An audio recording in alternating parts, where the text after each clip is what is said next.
domestic agenda. Is there any correlation to that? I think there may be. So I'm glad that BB Net and Satan is on his own. If he wants to go demolish Tehran on his own, let him go do it. He can buy supplies from us if we have some available. If not, he's on his own. Let him and Tel Aviv Levin lead in the first helo in Blackhawks or jump in a tank with the guys from Fox News and roll into Iran. What are your thoughts on that? Well, great call.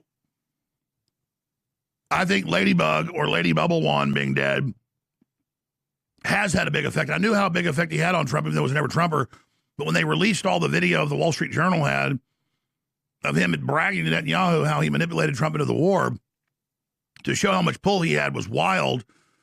And I think you're absolutely right, and I appreciate your call. Now, let me be clear. They made 5,000 of the America 250 coin, and the first couple thousand came in and did sell out the first week. And then they thought more were coming in the next week, but I had them pull it from sale because it was sold out, and I didn't want to put people on a wait list, and then I'd forgotten that it came back in about a week ago. So the second half of the coins is there if you want to get the America 250 with the Jerusalem cross on one side of the United States of America, Cessus Centennial on the other, set the American Eagle or bald eagle on the American flag, and it funds this operation. It's a fundraiser coin, limited edition. And so I just remembered a few days ago, they told me, hey, plug the coins again. The others came in, and I've just been so busy and focused on other things, I didn't do that. So I'm going to cut some new ads and tell folks it's their last chance to get that. When silver was at that point, these coins cost us almost $70, like $67 and change for the silver and for the printing, the minting, made in Missouri. And so I don't know how many are left. I know they told me, hey, a week ago, the other half came in, so you should probably plug that. And somebody like verbally over the phone told me instead of an email or a letter. And so much verbal stuff I lose. I'm always like, please give it to me in writing so I can put it in a pile and remember it. I'm not omnipresent, but I'm glad you called in to remind me that the second half of the coins are there, and they're now available again at thealexjonesstore.com. And they're $117.76. And so we end up making like, I don't know, what is that? $40 off it, $45 off of it. We're not selling it as a silver investment for the coin. You'd want to buy those at wholesale. It is a memento, like when people, PBS got taxpayer money and so did NPR, but they'll say for a $100 donation, you get this tote bag that costs them $10, or for a $50 donation, you get this ball cap that costs them $10. You know that the hat didn't cost that, or no, it's a memento that you help keep the communist evil on the air. Well, this is helping keep us on the air, and it doesn't even have the markup that those plastic tote bags that break the first time you use them, and the rest of it. This is really high quality, pure silver, $9.99 troy ounce, $9.999, and it's amazing. And thank you, caller, for reminding me. We also have challenge coins.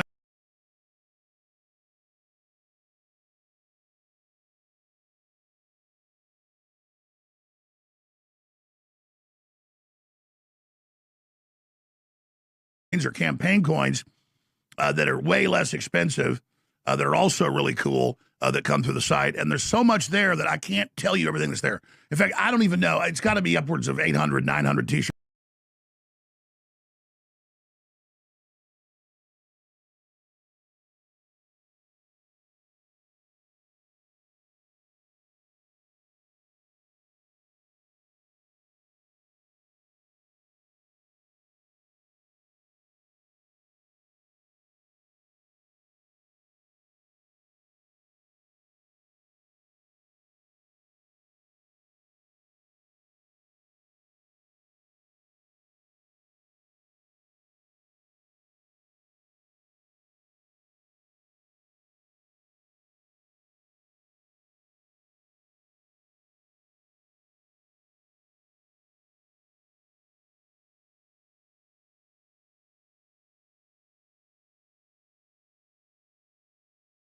It's a difficult conversation. I don't think there is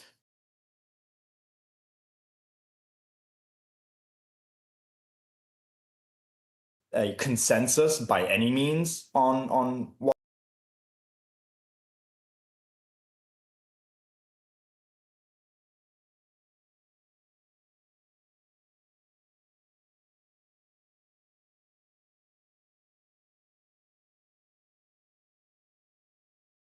should happen, across the different agencies in the White House. And there's not only the national.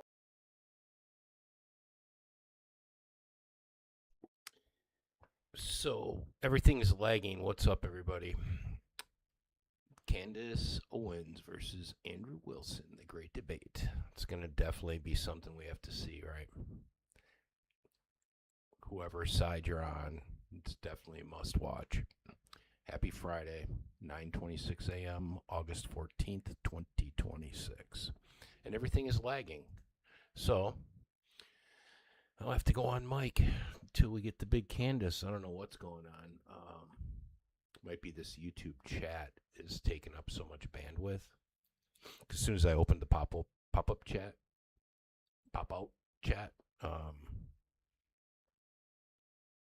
second stream started lagging. So what's the scoop, everybody? Happy Friday. What do you got planned? What are you doing? Is anybody watching? I better go share this out. Hold on. I haven't shared it out yet. So we'll start by sharing it on X. Then we'll go to Rumble. Then we'll go to YouTube. If anybody's listening, please go to X, retweet it, share it. Go to our Rumble, share it.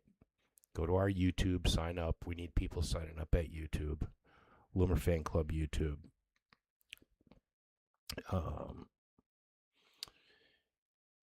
What was I looking for? Oh, yeah, share this out. We got to share this out. You guys follow Loomer Fan Club on X. We're stuck. They won't let us get to 9,000 followers and then get over. They've got me stuck at 8,900 for probably years. A couple years, anyway.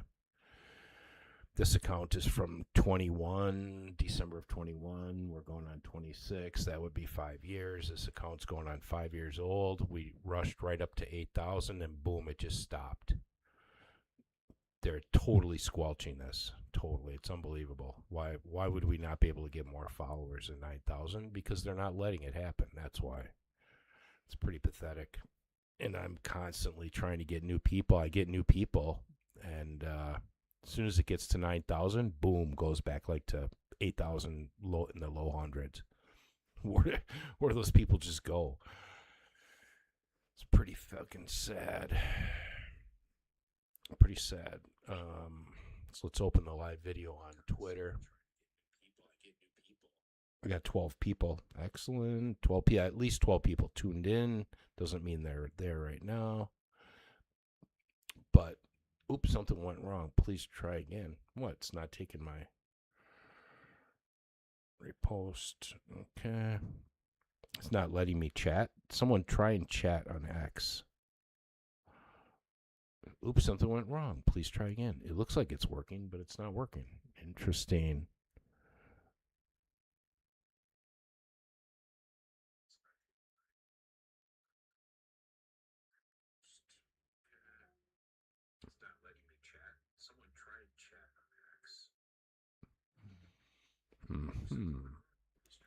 All right, let's go try Rumble. Let's try Rumble. See if anybody's on Rumble. Share this out on Rumble. I know it's early, but another reason I like streaming everything is it's kind of for historical purposes. This way, I've got it somewhere. You know what I mean? We can always go back. Oh yeah, Rumble is working. One person is watching on Rumble. To start, everybody share this out on Rumble. Share the Rumble out. Use the repost button. Like, share, subscribe.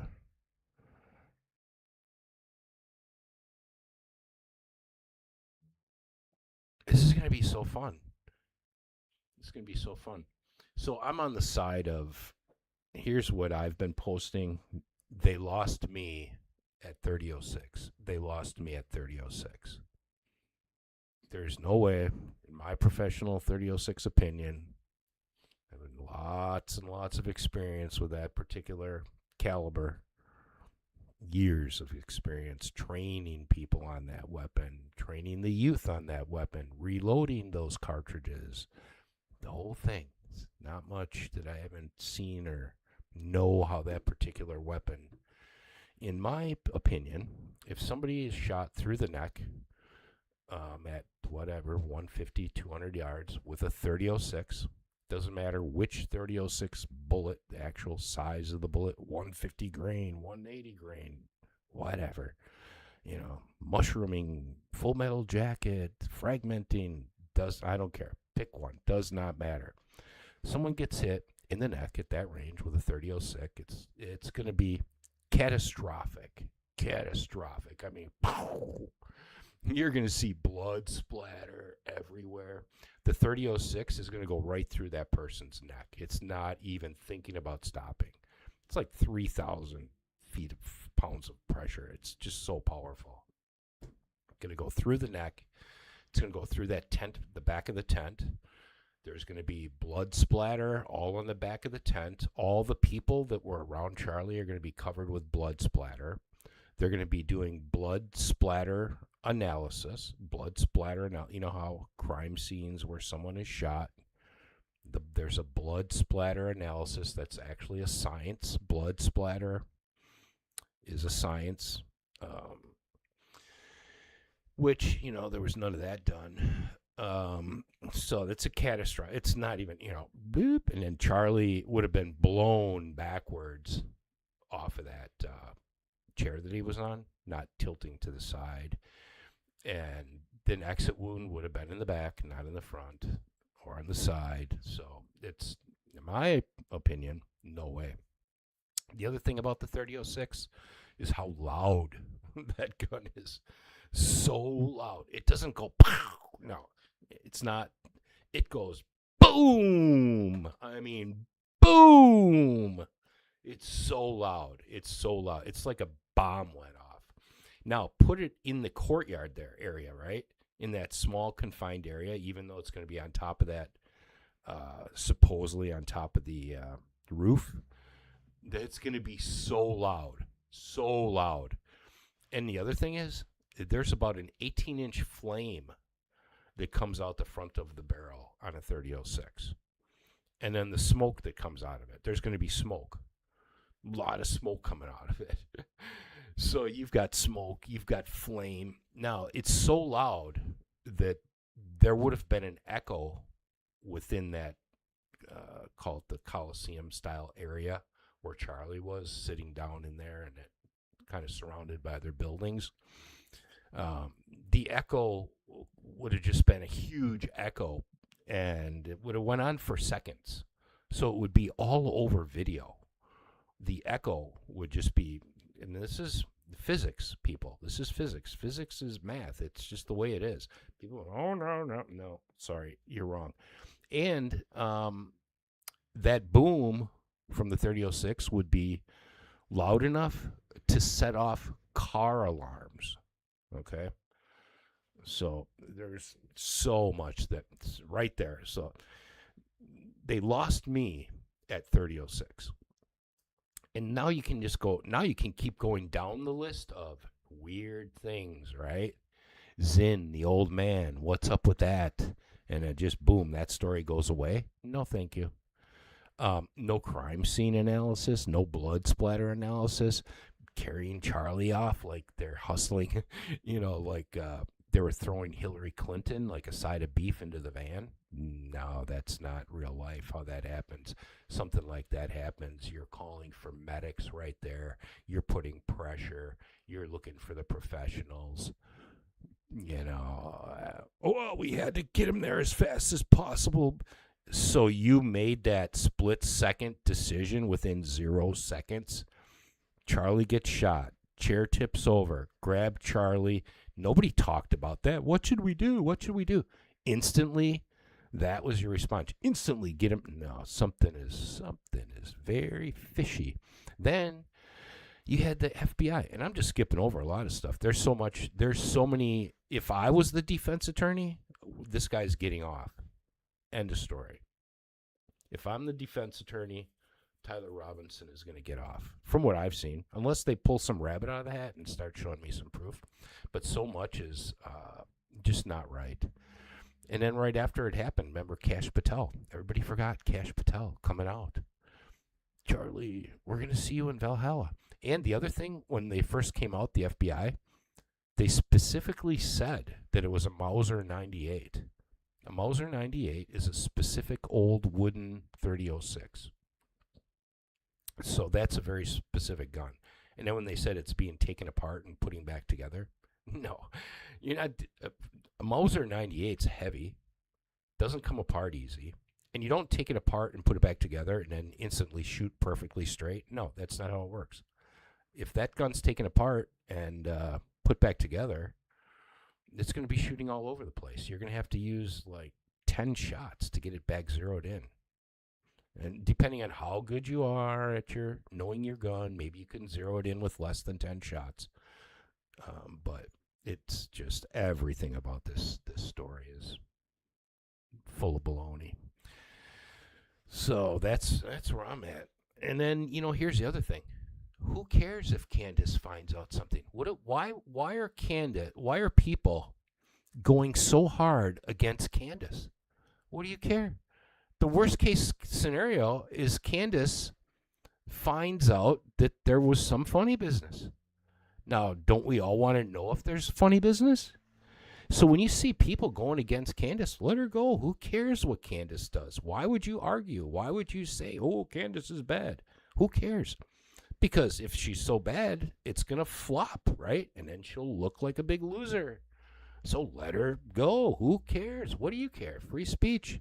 So anytime someone's attacking Candace, it makes me wonder, like, what's your agenda? Why? What do you care? Who cares? She's only trying to find the truth, okay? Everybody wants to get to the truth. And in my opinion, so much funny business. You didn't even talk about how fast they dug up the grass and then paved over. There was no crime scene. Where's the truck? How come the truck was sold off? Let's just go down the list. So this is it's all funny business. But we're down to about 20 minutes before. It's going to be awesome. 20 minutes to go. Everybody get your coffee. I don't know what time zone you're in. If you're around the world, because this is worldwide. This is a worldwide transmission. Share it out. Let's get a lot of people watching. I know it's midday. That's the other reason why we want to record this, is so we can always look back at it later and play it back later when people are watching.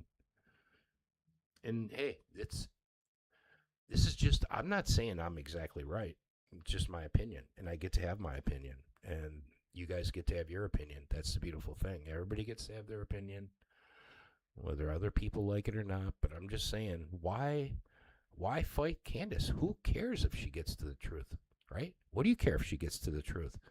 She either finds out there's funny business or she looks like a dope. So let her go. Who cares, right? Why? And since when did everybody stop questioning the government? When was that fashionable? Oh, yeah, I believe the FBI. Shit, that's it. FBI says that's the way it goes. That's it. Who are you to question Cash Patel? Yep, what Cash says. Okay. Right? Seriously? Give me a break. So there's so many.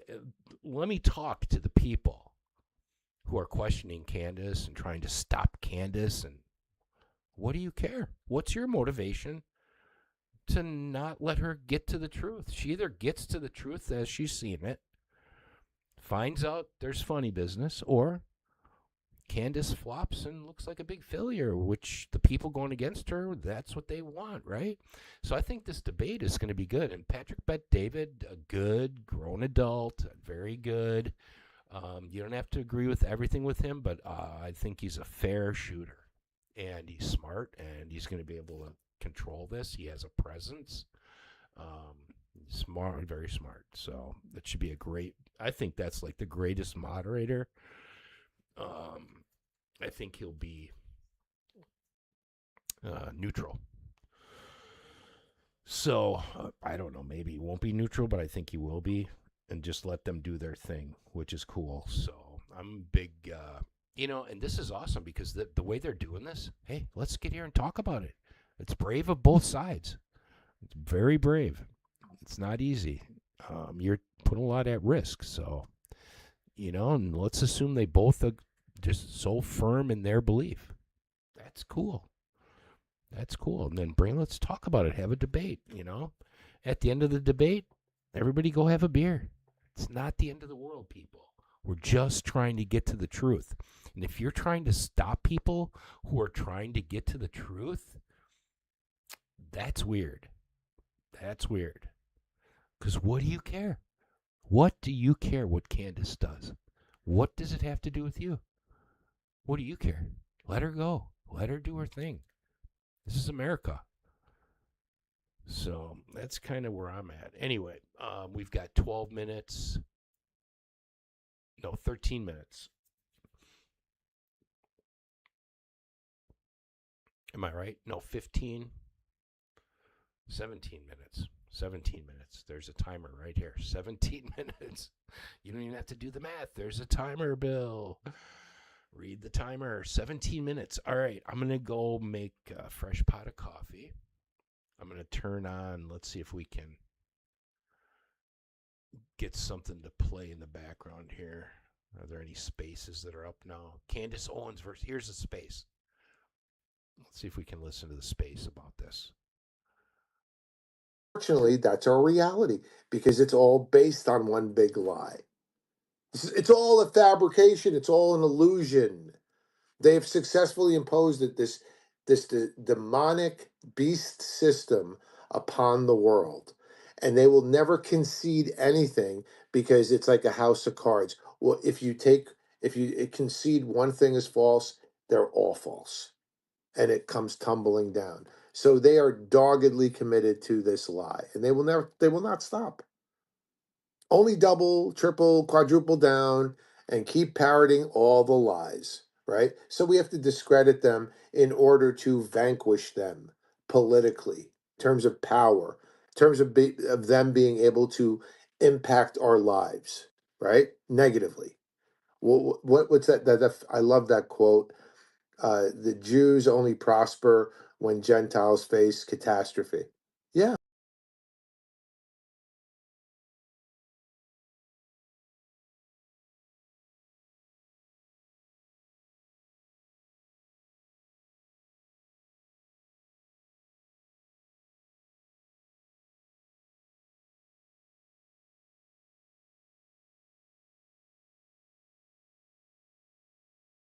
Because people are working more hours. So that's not what we want to see from an affordability standpoint. We want to see people working the same and making more money. We don't want them to have to work against the clock just to be able to afford to put gas in their vehicle. More from state regime media about how harmful inflation is. Let's play this clip right here. Well, and unfortunately, we have more ground to go because if you look at real wages after you account for inflation, everyday Americans' paychecks aren't keeping up with the price increases still, and that's a problem. And then you have Donald Trump ordering the United States Navy to restore older tech on aircraft carriers, costing billions. The Navy spent years fighting the president's push to go back to stream catapults.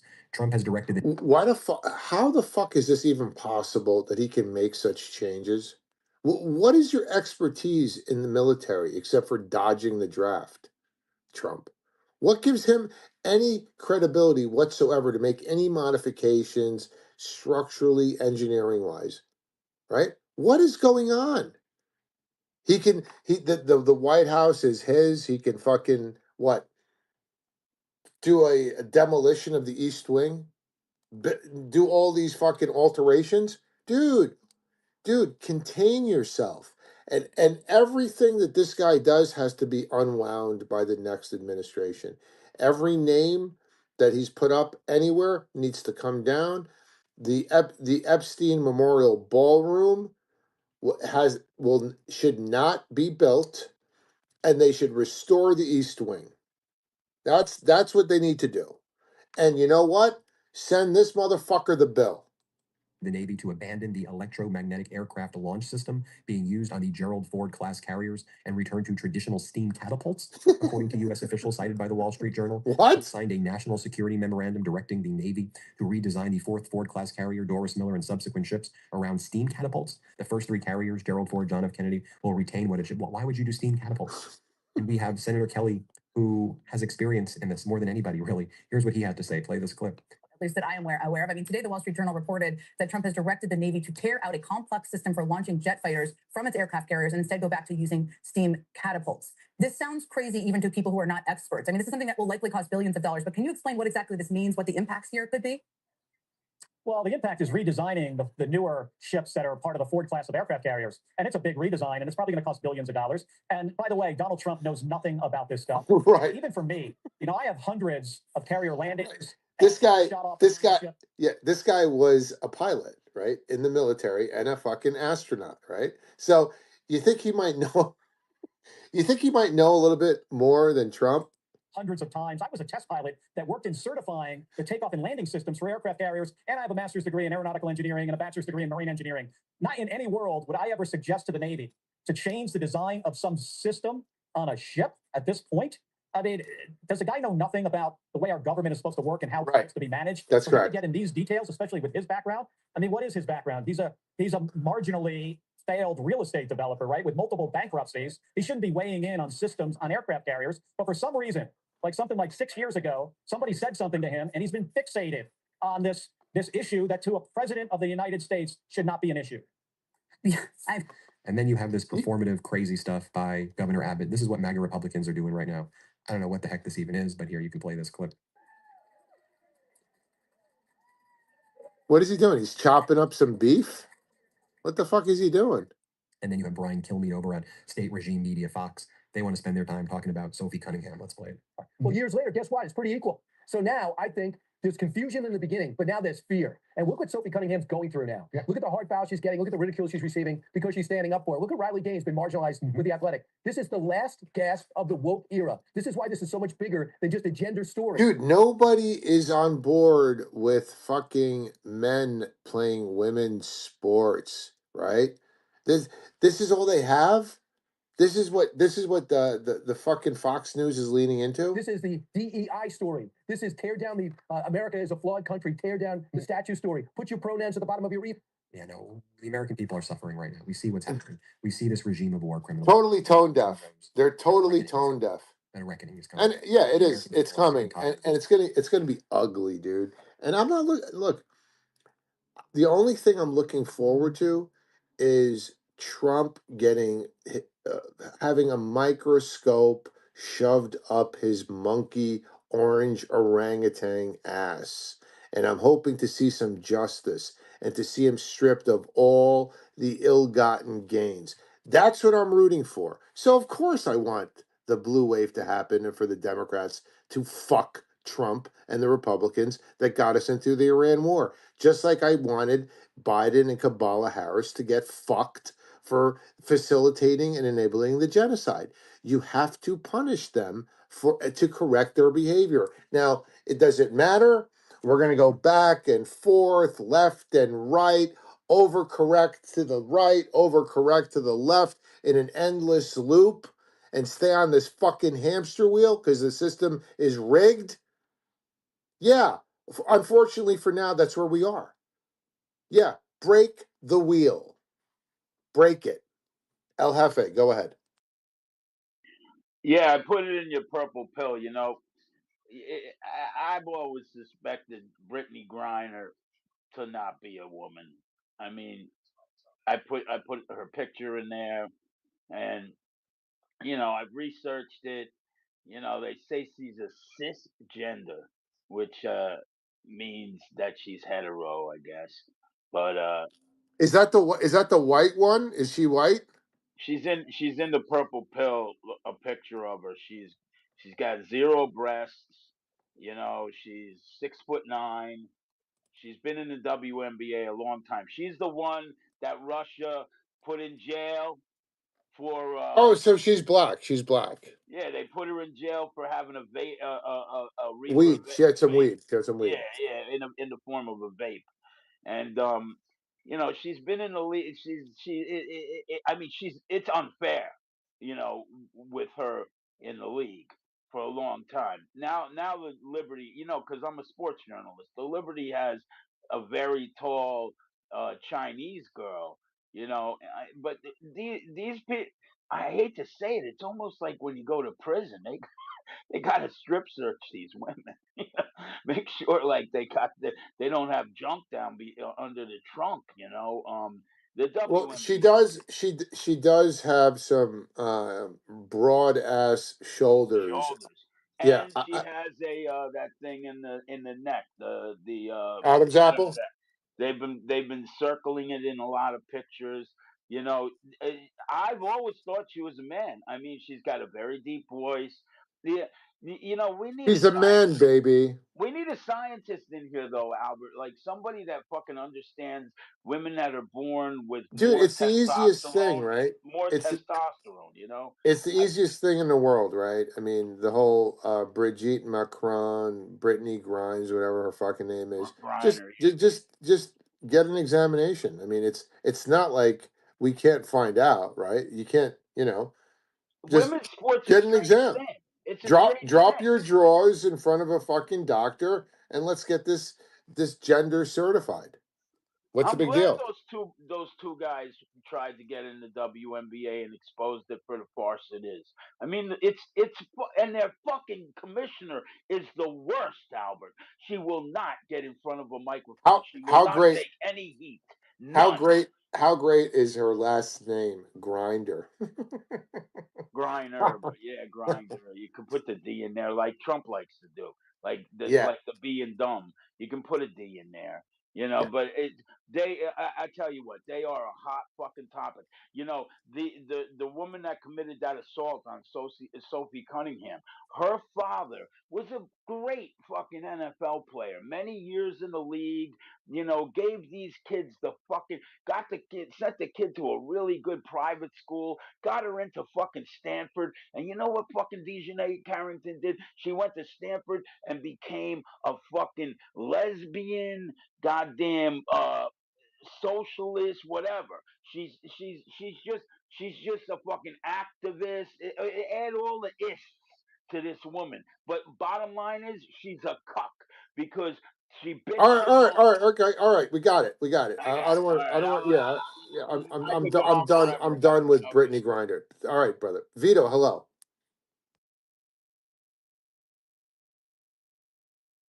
Yeah, you're gonna have to recycle back in, dude. You're gonna have to recycle back in, my friend. All right. Um, where are we here with this? Oh, we got 7 minutes or so left. It's going to be interesting to say the very least. Okay. Time on USS Abraham Lincoln, according to recent reports, sailors tried to jump overboard amid extended deployment. Now, mind you, not many shared the information that Iran was talking about when it comes to the fight breaking out and the protest against the advisor of Brad Cooper coming on USS Abraham Lincoln. 7 Americans dead and several injured. They were fighting with weapons, light weapons, and what have you. But clearly, there's a problem. And that problem has been there for a while. USS Gerald R. Ford and the burning in the laundry section. Is that confirmed? There were 7 deaths. Does anybody know if that's confirmed? I've heard reports about that, but I don't know if it's disinfo. Some of them were sharing the food that they get. And that's what you have. So what do you actually have? You have millionaires and billionaires who come from what? Privilege and vast money and theft, blood money, illegal money, sending poor people to go and die. Yeah, you got that right. Using them as cannon fodder. Does Trump care about what the Americans eat? Does anyone care? Pete Hegseth can go and throw a couple of exercises with them, but that's not going to change anything. They were met with a recent protest. They were going to a restaurant, and have a look at what happened there. Check out this video.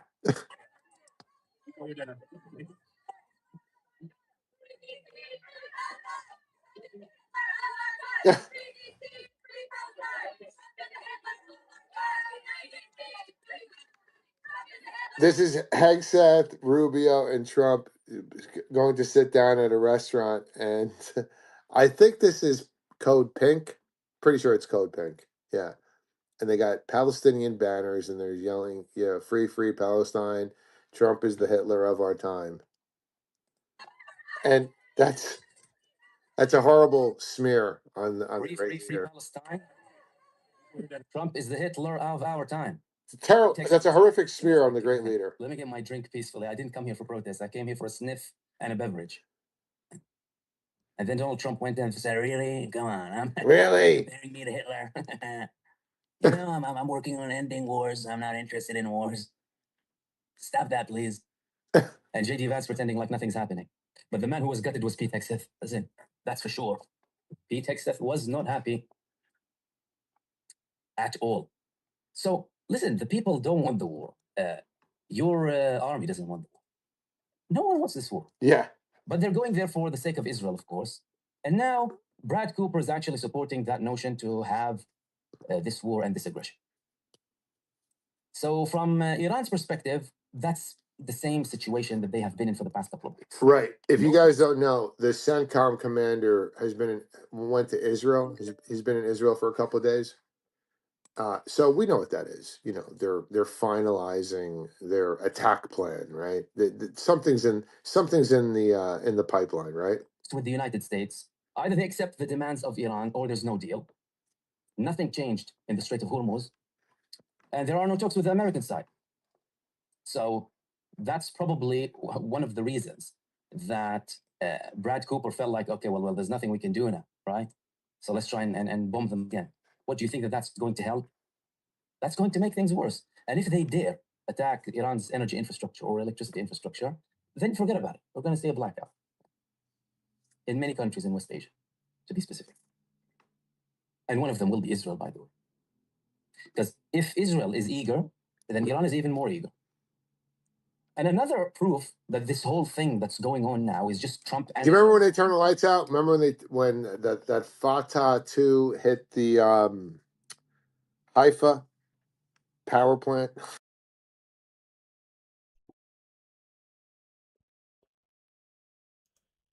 Testing. 1 minute and 23 seconds, people. So once it goes live, it should let me expand it. It's still in the countdown mode, so not able to go to full screen. It will be able to go to full screen. Her chat. Let's do this. How many people are tuned in right now? I don't think we can see it. We'll give Candace a thumbs up. Let me reload this quick.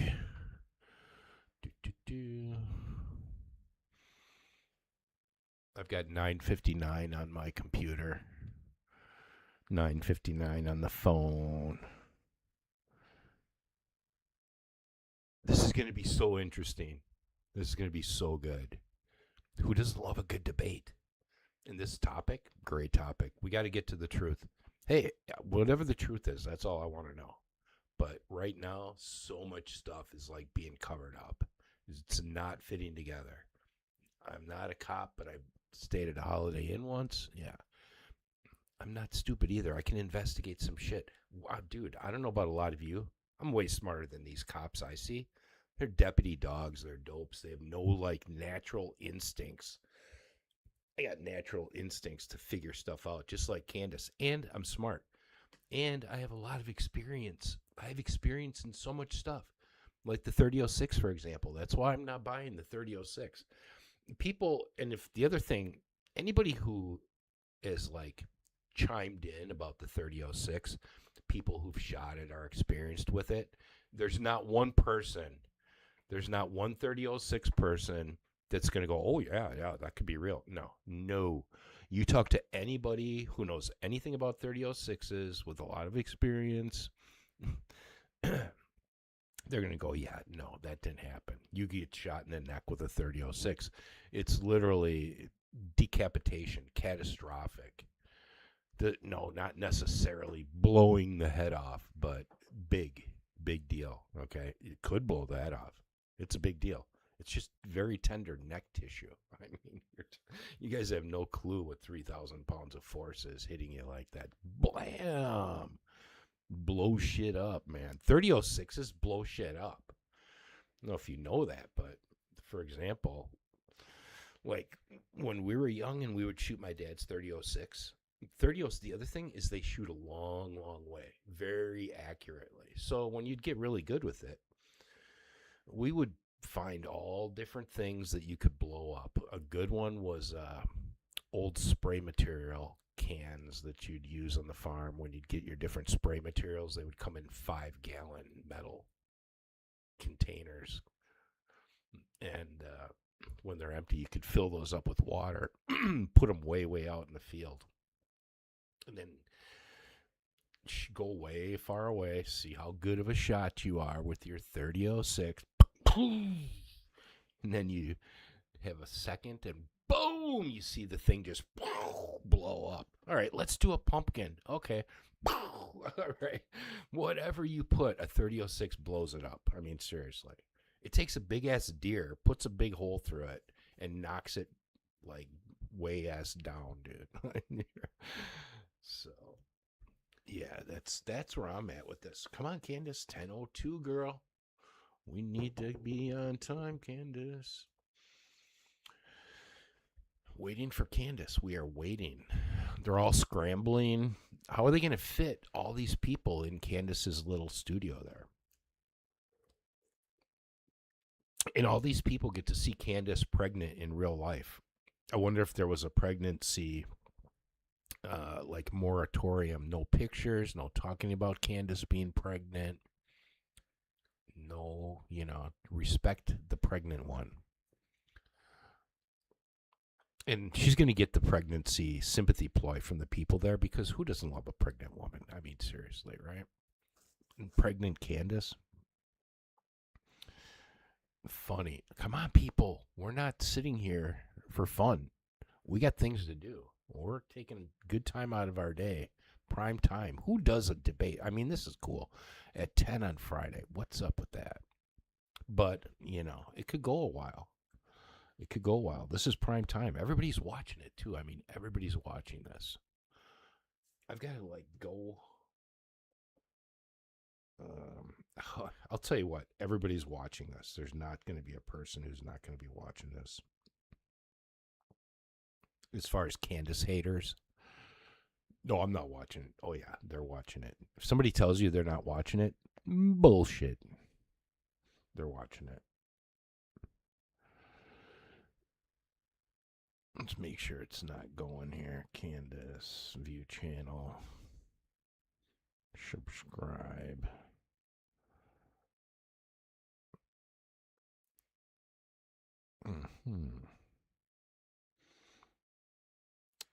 I don't even, you go to her YouTube channel and I don't even see the link for that. I don't know if I'm bad at using YouTube or what. Home. Maybe it's because it's not live or something. I'm not sure. I was able to pick it up off her X account, though. Go to Candace X account to find the link there.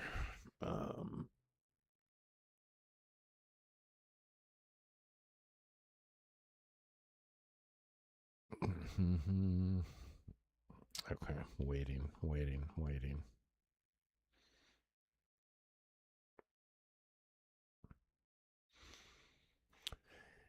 Well, now we have to take some bets. How long will it be? 6 minutes? 8 minutes? 12 minutes?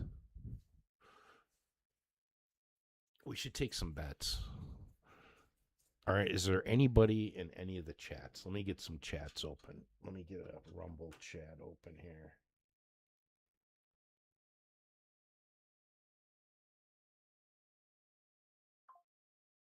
Rumble.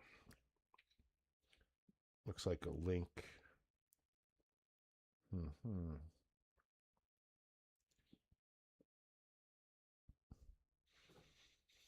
Friday, August 14th, you guys. Where did this year go? Crazy.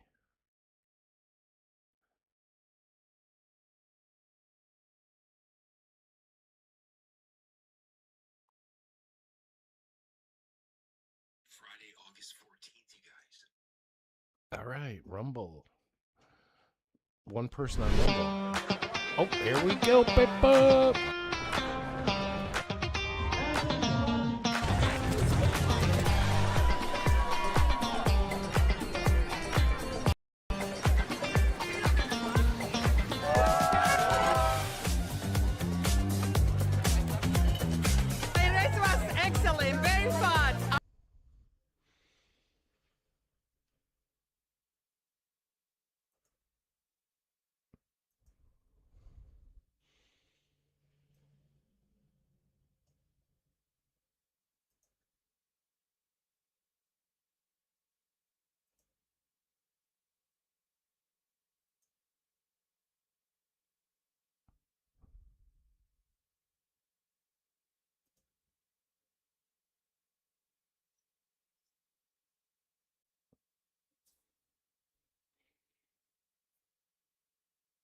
Okay, so I've got. Well, we should be good. Let's do a sound check here real quick. Dun-dun. Sound testing 1, testing 2. Good, that's good right there. Very good. Good setting. Good, good, good, good. Very good. Candace has got it rolling. She's got it live. Excellent. Wow. Patrick Bet David is good. I like him. I think this is going to make the whole debate. I think he's got a trustworthiness across a nice spectrum of people. Because if you look who's been on his show, Laura's been on his show, Nick has been on his show. See what I'm saying? Both sides of. So I think there's a neutrality and a respect for him. So it should make for a cool debate. Having like a older guy there. Yeah. Keep these kids in line.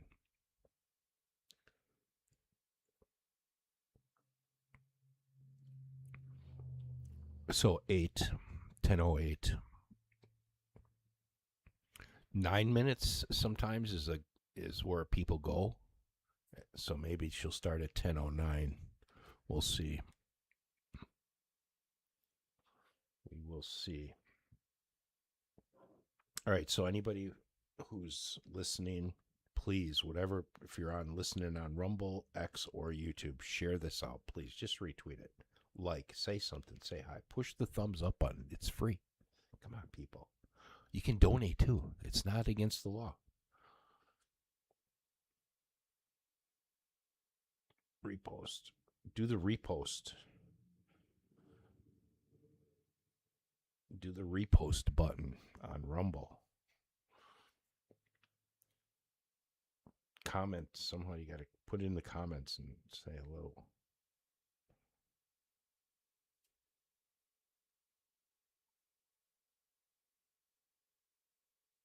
I'm going to say it.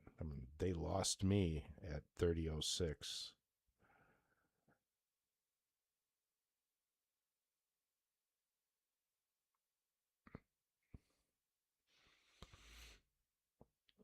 $10:09, Candace.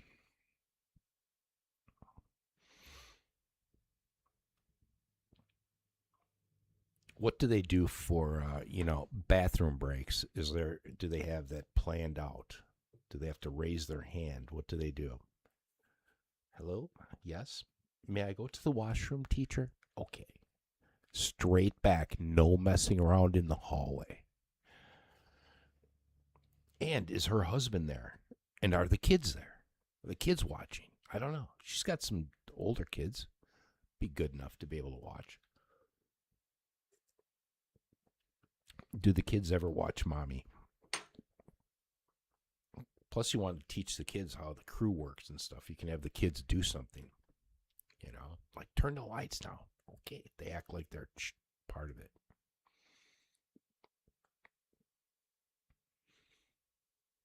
Candace does a good job of keeping the kids out of it because she has 4 already. I think this is like 5 coming. So, or I don't know. Don't quote me on that, but she's got a few kids there. Oh, we got the Loomer Fan Club logo thing is all out of whack. Hold on.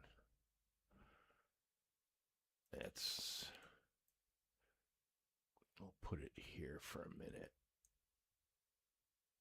Just for grins until we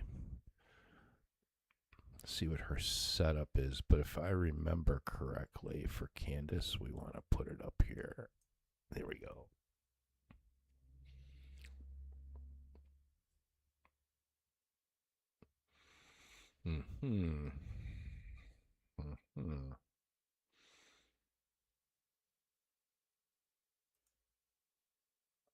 We do have the Loomer Fan Club little white one. We can turn that on.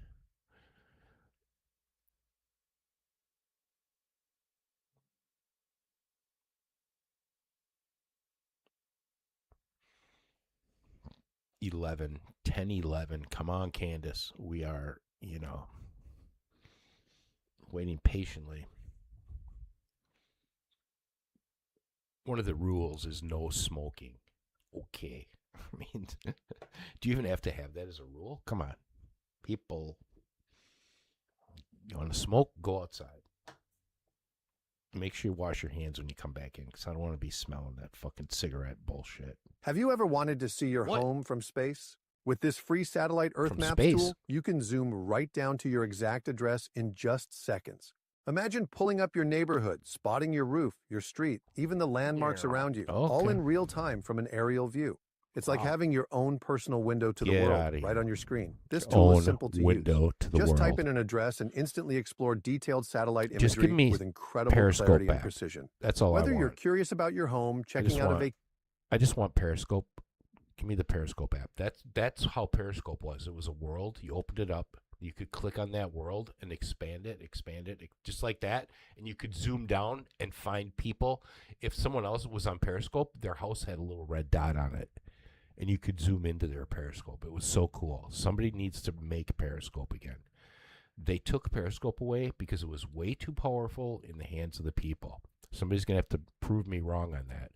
Why would you stop a very cool app like Periscope? Everybody was on Periscope. You could zoom into the world just like they did there. And this is back in the day. Zoom down to a neighborhood just like that. And if someone in that particular house was on Periscope, they had a little red dot. And you could go on their Periscope and watch what they were doing or saying or reporting. Periscope was cool. If something would happen around the world, all the people there would go up on Periscope. So you could go, all right, what's happening in Lebanon? You'd spin your little world, zoom in like that onto your fingers, zoom down, boom. You see, okay, over here, you'd see whole clusters of red dots of all the people live on Periscope. You could just click on them and look at what all the people were reporting. Periscope was way too powerful of an app to leave in the hands of the people. Why is there no Periscope app? How come nobody else made one? The idea of the Periscope app is like the best live video idea there is. Anybody could just go live. Boom, go live. And then you could link. I think how it worked is you could link it. Or Twitter bought Periscope. And then Twitter and Periscope were linked somehow. I have to go back and refresh my memory. But once Twitter got their hands on Periscope, that was the end of that. The closest you get to Periscope now is if you do a Twitter live. The links that your streaming links are Periscope. It's a Periscope tool. The Twitter live stream is actually Periscope. You can see it in the URL. Candace is really key. I mean, this is crazy, Candace. I mean, this is not the Nick Fuente show, okay, Candace? You should do your thing and be on time like you're normally on time. Isn't she normally on time? Don't ask me because I don't know. I do not watch Candace. No, no, do not watch Candace. Bad. Why does she have, how many millions of people are they just watching her because she's cute? She's pretty.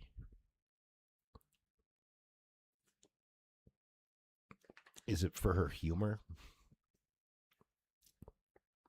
I think it's just because she's normal. I mean, why do people like Candace? Yeah, she's cool and sexy and beautiful and all that. And she's black, but she's kind of white. So she's got that bridge there. But she just seems to be normal. I don't know. I think that's why people like her. I don't know. Why do 6 million people subscribe? That's a lot. She has the #1 podcast. Why? Beyond me. So there's something people see. Something they like about her.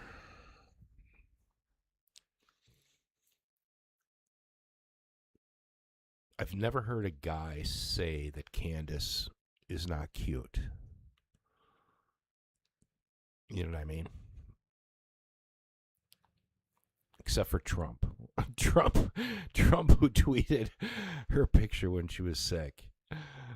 That was about the only time. I think Trump is the only guy that I've heard cut up on Candace's looks. You know, they'll cut up on how she pronounces a word or what she's saying or what she's doing.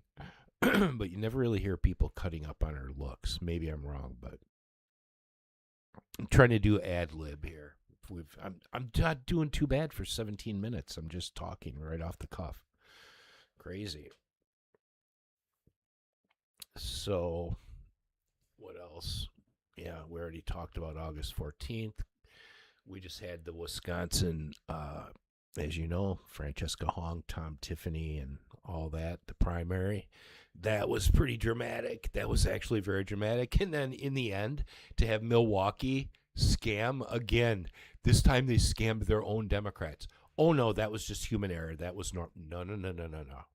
This is what they do. This is how they do it. That's where they determine the win. They already knew Crowley was going to win. They needed to make sure, and they needed a little bit of time just to double check everything and go over the numbers because they could see. You can do the math, and you can even now with AI, you can look at the 72 counties in Wisconsin. That's what I was doing. You pick on it. You go, how many people voted? How many potential more votes are out there at the current rate? You know, how many could she get? All right, so all that, no, she can only get this many. She's got to get something out of Milwaukee. She's been doing good. Okay, blah, blah, blah. And then Milwaukee fucks up those accidentally. That's not it. I mean, the thing is, they are some dumb people that are running this. That's true. Could it be human error? These are some of the most dumb people, but they're not that dumb because they're shrewd and they're crooked. And I'll tell you what, if you know any, like, and this is women too, mainly women running these elections. Did you ever know women to scam or lie? No, never. Never. It's crazy. So, no, you can't trust them. They'd have to do a lot of proving to prove that was human error. And the people running the machines, they're very familiar with the machine. They know what the terminology means, right? These are election workers and they're paid. They're not volunteers. They're paid people. They're doing it year after year. They have training. They're trained. One of the media outlets caught the screen of the download screen. And the other thing is, there's no excuses, in my opinion, that the campaigns don't have people at every of these high-profile locations. You can do that. Poll watchers can be there. Your campaign team can be there. This is all public.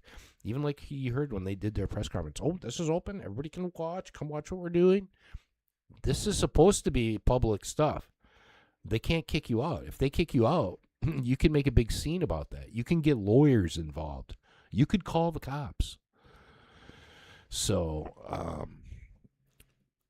to not have your campaign people when you've got all these volunteers and all these door knockers, while you're doing door knocking, you're giving people an overview on how to be a poll watcher, because instead of door knocking on campaign day or election day, what we're going to do, everybody, we're just going to go to the polls and we're just going to be a poll watcher. Any citizen can do it.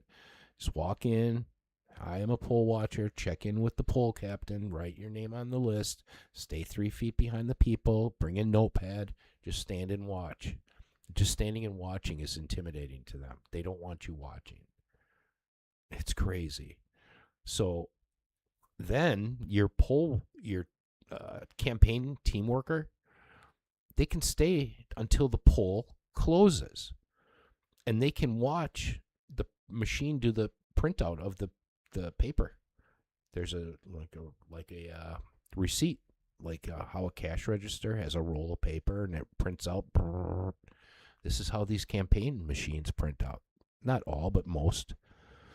So when they go, okay, we're done, give me a printout. The thing prints out this long piece of paper that looks like a receipt from the grocery store. It's long, keeps going as long as it needs to have all the data. And you can stand there and watch it, and people can stand around. And when you see the number of your candidate, you go, whatever. Francesca Hong got 3,000 votes. You can write 3,000 on a piece of paper or in your phone, and you can text it to your team. But you're there watching. So the thing is, this is Democrats, right? So think about this. This is Democrats. The next day when Francesca Hong got ripped off from her election, she's having breakfast with them all the next day, smiling, vowing to work. This is how they roll, people. There's no questioning because we know what's going on. Wasn't your time, Francesca. You're a little bit too radical right now. Wink, wink. All right, 22 minutes. 22 minutes, Candace. Candace has me ad-libbing for 22 minutes. What else? Let me look at Twitter just to make sure I'm not missing something on Twitter. You guys, go retweet. If anybody's listening, share, retweet, thumbs up. Everything. Follow the Loomer Fan Club. We need to get to 1,000 on YouTube. We were at over 1,000, lost a few, and then on Rumble we're trying to get to 1,000. We're going on 860, 910, so we're only about 140 away. So come on, people, get us to 1,000. No reason we shouldn't be over 1,000 after all these years. After all these years. Okay. What's going on? All right. We got 82 on X. 82. 82 people who at least looked. But all right, here we go. Conversation that I think started with you being on Joe Rogan when you said, hey, I'm offering $300,000. And for the audience watching this, you have to know when you see this final product, there's a lot of stuff that happens behind closed doors. There was still communication till midnight, even some of the stuff this morning. It's like you're trying to sell a company. It's the last 24 hours that the deal doesn't work out, but kudos to the both of you guys that you made it work. The topic of discussion today, how this got prompted is, Andrew, you said that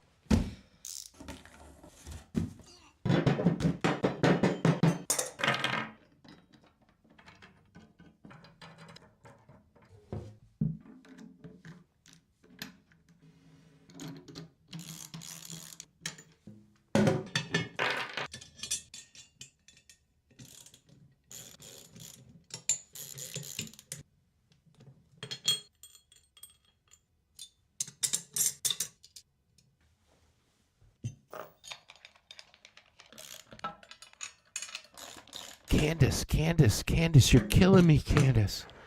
Number one, I want that. Now I want that thing. That's perfect for working on my motorcycle around the bottom of the car.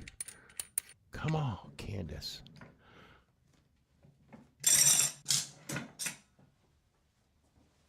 you say, I agree, I disagree, comment to all the stuff that you're doing online. And if you want to see more of these things, any of the 3 channels, subscribe to them, The Candace Show, The Crucible. I'm sure some of the people from Crucible are watching as well, and the PBD Podcast. The more you subscribe to this, the more we're able to deliver these types of conversations to you. And last but not least, it's about the two of you. My goal is to speak as little as possible. 99% of the time, it'll be you guys speaking, and the audience will be able to see it. If I jump in, just so everybody knows on the back end, both have agreed. In the back, there's 3 people representing Andrew and 3 people representing Candace to do fact checking. So at any point, if somebody makes a claim, the other can say, can we fact check this? I can jump in and say, fact check this.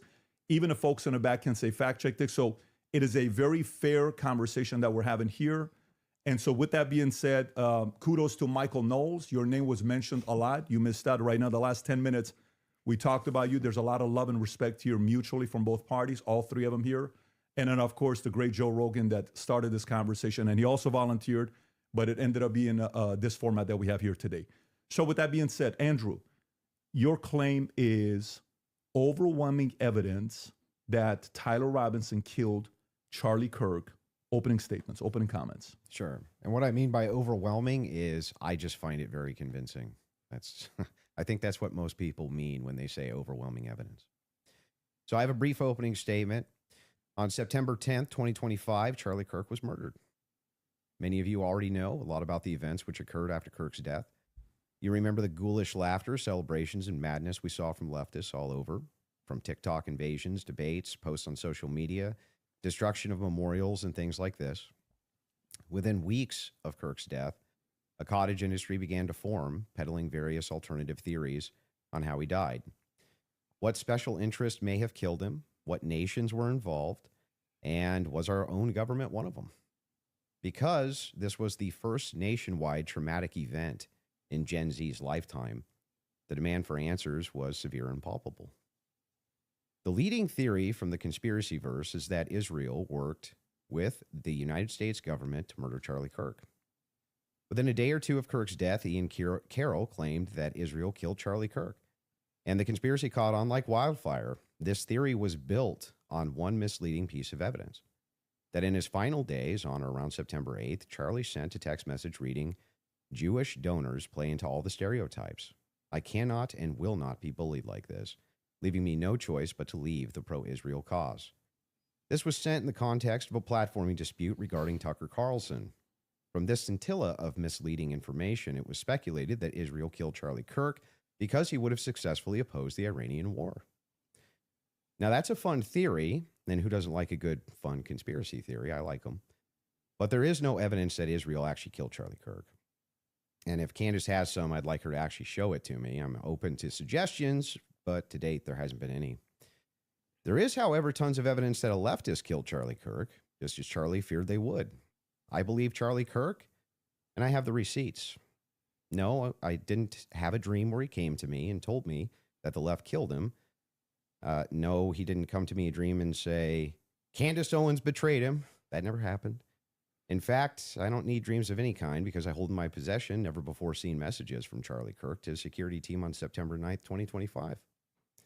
I'm going to share the message with you today, which is the first time this information's ever been publicly revealed. On September 9th, Charlie's security team wrote to him, yes, law enforcement has been fully supportive and agreed to a security plan and posture. Tomorrow's event will be covered by both my team and the campus PD. If additional support is required, patrol units will be available. I have 11 on site. Charlie responded with this, okay, great. Remind them that they are there for one person's security only, because I'm somewhat worried the left is trying to kill me. That was a message sent September 9th. Whatever could he have meant by that? Well, I think he meant exactly what he said, that he was worried the left was going to try to kill him. Now, we'll discuss this more later on in the debate, and maybe I have more never-before-seen evidence that exposes just how wrong and, in my opinion, idiotic many of these conspiracy theories have been. But that's what happens when you rely on what's called the evidence of the gaps. In other words, they don't have evidence, they seem to just make up evidence. And what did they make up? Well, in my opinion, kind of whatever lined the pockets. And I think it's ghoulish to profit off of the death of a good man. But we came here today to debate, and so let's get to it. The debate topic today is 1, my belief that there's overwhelming evidence that Tyler Robinson killed Charlie Kirk, and 2, Candace's belief that there's overwhelming evidence that Tyler Robinson was a patsy and didn't kill Charlie Kirk. In sum, the audience is going to decide who has more evidence supporting their theory. My theory is that the state is correct that Tyler Robinson is the killer, at least based on evidence so far, and Candace's theory that Tyler Robinson is not the killer and he's a patsy set up by the feds. To be clear, this is not a question of reasonable doubt. If it was reasonable doubt, and that's all it was, and that's all Candace was proffering, I wouldn't even be here having the debate with her. It's fair to have doubts, as the trial has yet to occur, and the state hasn't even begun to try to prove their case beyond a reasonable doubt, but Candace makes a more forceful claim.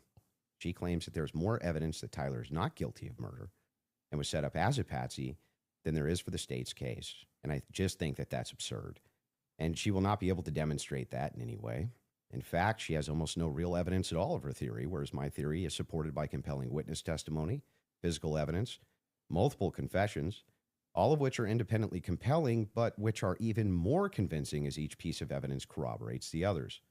You'll notice the term overwhelming was included in both theories. This is because Candace demanded I defend my use of that term, which I think is fair, in describing the evidence against Tyler Robinson. She, on the other hand, only wanted to defend her theory as merely viable. That is, until I showed her clips in which she said she believed the evidence of her theory, that Tyler Robinson's a patsy, was supported by overwhelming evidence. Only then did she agree to defend that position. Regardless, we're both defending the claim that there's overwhelming evidence on our side, so it's worth defining that term.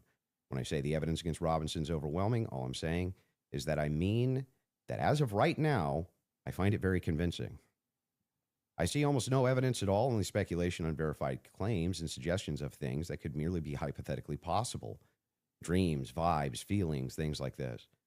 Almost done, by the way. I have no problem defending the state's case and welcome Candace bringing up any challenges she would like, but if I'm honest, the reason I was willing to pay the $300,000 for this debate was to finally have a chance for someone to demand Candace be held accountable for the unbelievable theories and claims she's been making. Candace's investigation is indistinguishable from a leftist operation. She couldn't be doing more damage to the right if she were trying. She uses her considerable platform to relentlessly attack one of the most influential conservative outreach organizations for young people, and she's making a mockery of the online right-wing commentary class. She's harming Republicans in an election year by dividing them. She's attacking the very organization Charlie spent his life building, and she's attacking the people he loved, including his wife. And it cost me $300,000, but today I hope that she finally answers for some of that. Thank you, Andrew. Candace? Did you get it out of your system? I did. Okay, great. Well, I'm not going to waste time with the preamble because I think I just want to get to the substance of the debate, and we'll just speak to the audience. I've obviously had an audience since we've been covering this case. People know that there was a personal friendship between me and Charlie, and diminishing the pursuit of something that makes sense regarding what happened on September 10th. By throwing it to, this is just people who are conspiracy theorists. These are people who are just trying to generate clicks. I don't think that people should be satisfied by that. I want people to remember that it's important to think. We've been lied to by the government a great many times over, just the last couple of years, if you just think of the things that we've learned about our government. And I do want to say this. What's been the most disturbing element, I think, for everyone is that not only does the narrative not make any sense, which I'm going to demonstrate, I don't need to waste time with the preamble going through the points or trying to insult you or pretending that I've been running a podcast saying it's just dreams and vibes like I'm Miss Cleo. And that's the reason why it's taking so many influencers. It looks like $1 billion industry of influencers to dispute everything Candace says. Is not because I'm on my platform saying I had a dream last night. I don't think I think that diminishes you as an argument. Obviously, we have presented a lot of evidence. You just presented a text message and said, this is evidence. Well, that's how this entire thing began. You're talking about how Israel got into the conversation. It was because immediately after Charlie died, one of the first things we saw was this push to make us all think and remember how much he loved Israel. It's because the prime minister of Israel, who's fighting like a 27-front war, felt that he needed to come do a little mini tour and to be, strangely, to state that I did not kill Charlie Kirk when nobody was having that thought that I can remember. Nobody was going, I wonder if Bibi Netanyahu killed Charlie Kirk. And then we had a round of influencers who lied and said Charlie was not changing on Israel, that he wasn't having any disagreements regarding that topic, that the day he died, he just loved Israel so much. And I demonstrated via a text message, which you just mentioned, and you're now contextualizing and pretending it was just about Tucker Carlson, which is not true. It was a part of a broader shift that Charlie was having over the last, I would say, actually, on your show, it began since October 7th, which is when I began asking myself more questions about Israel as well. And so, yeah, when all of these things happen in the immediate aftermath, and then I drop a text message after everyone is denying that, Tucker Carlson then comes out and confirms the conversations that he had with Charlie. Megyn Kelly then comes out and confirms the private conversations that she had with Charlie. People then begin to ask a reasonable question, which is, why are we lying about this? If they were forthcoming with that, and they had said, hey, yeah, Charlie was starting to ask questions. I think after October 7th, it's reasonable that people are starting to re-examine our relationship with Israel. We wouldn't be here today. But it has been lie after lie after lie, debunk after debunk after debunk. Yes, I did share that I had a dream that Charlie was betrayed. It's not a dream. FYTOO brings professional, quality, and fashionable eyewear to consumers worldwide.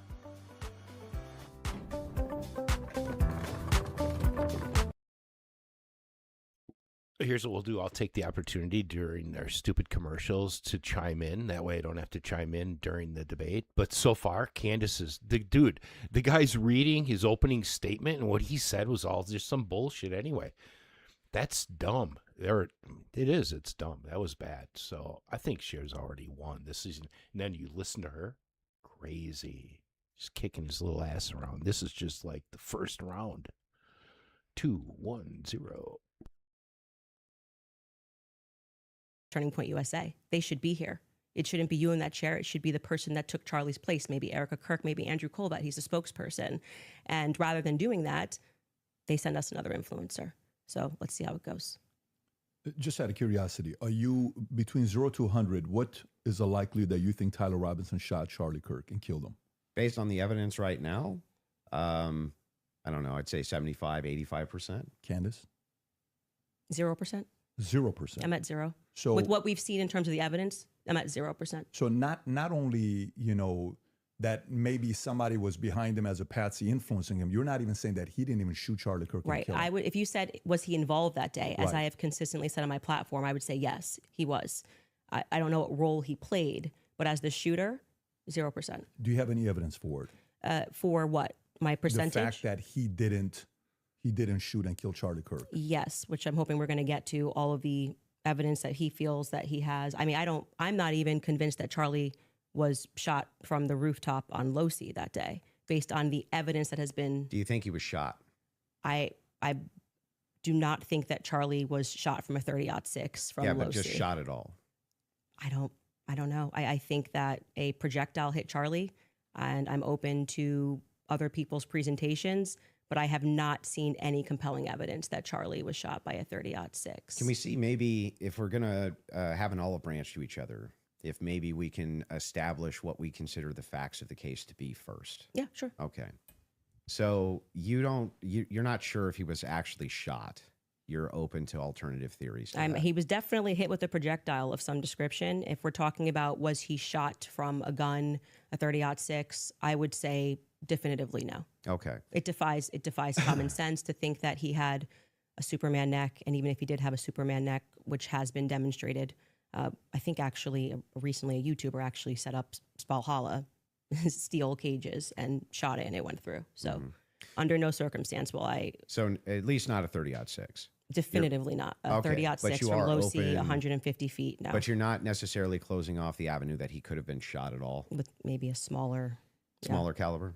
Okay, and then there's some things that I'm going to make concessions on that I do think we need more answers on, and I'm fine with that, and we can get to those things as well. The other thing is in the timeline. One of the things that we dispute, I think, on the timeline is that you think that Robinson drove hours away to a steakhouse in the timeline. Is that correct? Yes. Okay. And what's the compelling evidence that you think you have there? I spoke to the owner of the restaurant, and I have seen the receipt. I know the conversation that I had, and I think it's enough that it will be presented. Obviously, if this goes to trial, but yes, I do believe that he was in Panguitch, which is near his grandparents' home. Did he give you an unedited copy of that receipt? I have seen an unedited copy of that receipt. It was not given to me from the owner. But I want to, before we get into like all the timeline stuff, I want to address what you think is evidence so we can keep this on par with what your claim is. Well, I think that that's a piece of evidence that's in dispute. And that's why I'm. Yeah, but we're trying to get to whether there's overwhelming evidence that Tyler Robinson did this. Yeah, so whether then starting if you want to use the first part of that for the internal critique. Yeah, we should go over the actual evidence that we feel. The first reason that I think it's compelling evidence is that Tyler Robinson's rifle was found near the crime scene. So I would consider that to be very good evidence. And also the fact of the matter is that I dispute this claim that a 30-06 could not have made this wound. I think that that's absurd. 150 grain Remington core lock absolutely could shatter when it hits the neck of any human being. When you say that there's some steel neck and it's a smaller caliber, you have to make a counter explanation. Why wouldn't a smaller caliber also go through bone? It could. I didn't say it can't. Right, exactly. So if that's the case, then ammunition is going to be the critical key here. And if we have frangible ammunition, which we do in this case, a flex tip round, well, I'm sorry, not a flex tip, a soft point round from 150 grain Remington core lock, that's just a small jacket that goes around the actual lead piece. This thing could have split apart in air for all we know. But definitely upon impact, and we have the medical examiner who confirms this in a summary, and my team can bring that up, the summarization, which means he would have to be a part of some kind of conspiracy as well. Okay, so just to start with your point about saying that the gun was found near him, near Losey Center, or I guess off in the woods. That gun, did you watch the testimony? Did you watch the preliminary hearing? Yeah, we covered it live. Yeah. Okay, so forgetting what the summary of the medical report was, did you watch the testimony that was given by the Caitlin Oliver, the ATF woman, Samantha Carner, any of those people who went into the science of? Yes, I recall. You're talking about the bullet analysis. Yeah, when they went into the DNA. Okay, so that's kind of the most relevant part. Okay. I'm not denying, I've never denied on my platform or anywhere else that a gun owned by Tyler Robinson was found near the crime scene, right? That doesn't remove, if you think somebody set up as a patsy, you could take a gun out of this room right now and you could walk out and plant it in the woods near a crime scene. I agree. That's not convincing evidence to me. I concur with the fact that that's a possibility. So you, I think, have said on a platform that you were a gunsmith. Mm-hmm. Okay. And for how many years? Many, many years. For many years. Mm-hmm. You also said that you were an Army sniper. I wasn't a sniper in the Army. Okay. And I never said that. Sorry, your wife tweeted that you were an Army sniper. Yeah, I don't know. Like 15 years ago, she said something. Does it change 15 years later? She said that it was colloquial.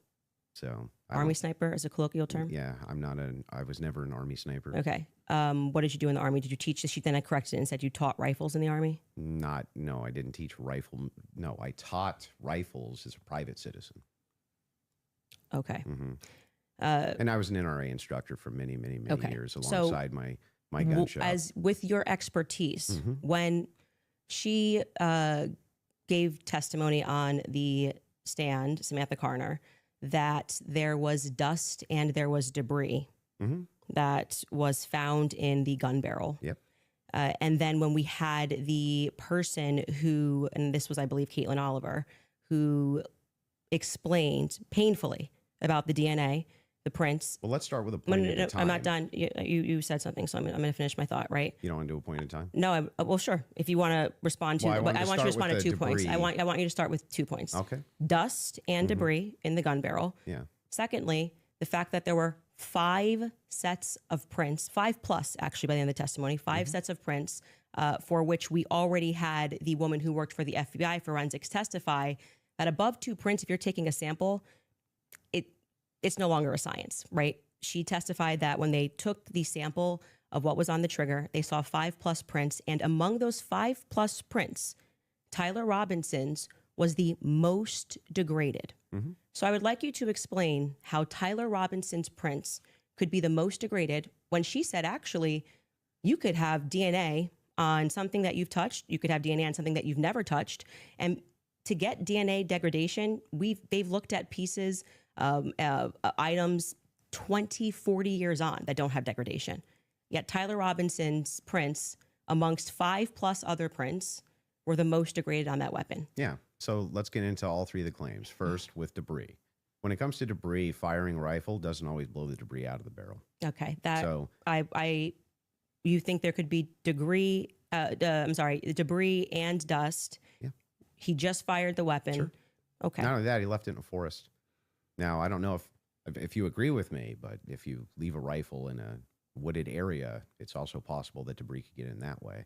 But I'm not even sure that that's what the case is. I think it's far more likely that he fired the shot, it just didn't blow all the debris out, and it often doesn't. You'll find this if you take Grandpappy's dirty rifle and it's all dusty inside the bore and you go fire it, you'll often look down the bore and there's still dust. Okay. Happens all the time. Okay, and the prints? Yeah, so the prints, we don't know all of the details on just yet. We do. It was excruciatingly long testimony on the prints. We don't, because they haven't gone to trial, so we don't know on the print front. But Tyler Robinson's DNA was on there. You made the claim that Lance Twiggs' DNA was on there, and it was not. Well, when she gave the testimony, no, hold on. First, let's go to your first point, because that's wrong. We can get a fact check on that. What do you mean we don't know until it goes to trial about the degraded prints? She testified, and this is the person who took the prints. Yes, but the problem is that inside of this particular testimony, you agree with me that there's going to be much more of the DNA analysis during the trial, right? But you also would agree that her fact is not going to change, that among the prints, his was the most degraded. So I'm asking you to address that. How could that be possible? Let's give it, let's just grant this for a second. as a possibility that his fingerprints were degraded. No, it's not a possibility. It's a fact. The person who took hang took on. it. I'm just granting it for the sake of argument. You should grant it because it's a fact that so she now, presented. So now it's granted. So what? What do you mean? So what? Yeah. So what? What does that prove? It proves that if his prints were the most degraded amongst 5 of them, you're going to have to explain how that's possible if he's the one that recently fired the weapon. Yeah, so wait a second. You're saying that it's an impossibility that if his fingerprints are the most degraded, I'm telling you to explain it. You're the gunsmith. Well, so wait a explain second. How would a gunsmith give an analysis on fingerprints or DNA? Do you think that I work in a DNA laboratory So with your fingerprints? answer is I don't know. You can just say you don't know. But you I don't did. have to. But I did. No, you said so what? Yeah, so say so- I don't know. I but what actually would don't that- have an what explanation would that for that, prove, Candace. though, is my question. Well, I think that what it would prove is that it is a more viable theory that people who had stronger prints on the gun may have used it more recently. Did they say who else had fingerprints on the gun? They named Matt Robinson explicitly. Okay. And this was a part of the testimony where she was speaking about how they got samples of elimination samples from the home of Amber Robinson, Matt Robinson, and Lance Twiggs. Those are the 3 names they named. So are you saying that Twiggs Would you like me to fingerprints- finish my statement? I just want to make sure I'm clarifying. I'm trying to finish the answer, but it can't be clarified until the answer comes out of my mouth. Okay, So go ahead. this was a portion of her testimony where she was explaining how they got elimination samples from the home. And she named Matt Robinson, Amber Robinson, and Lance Twiggs as the elimination samples that she was using.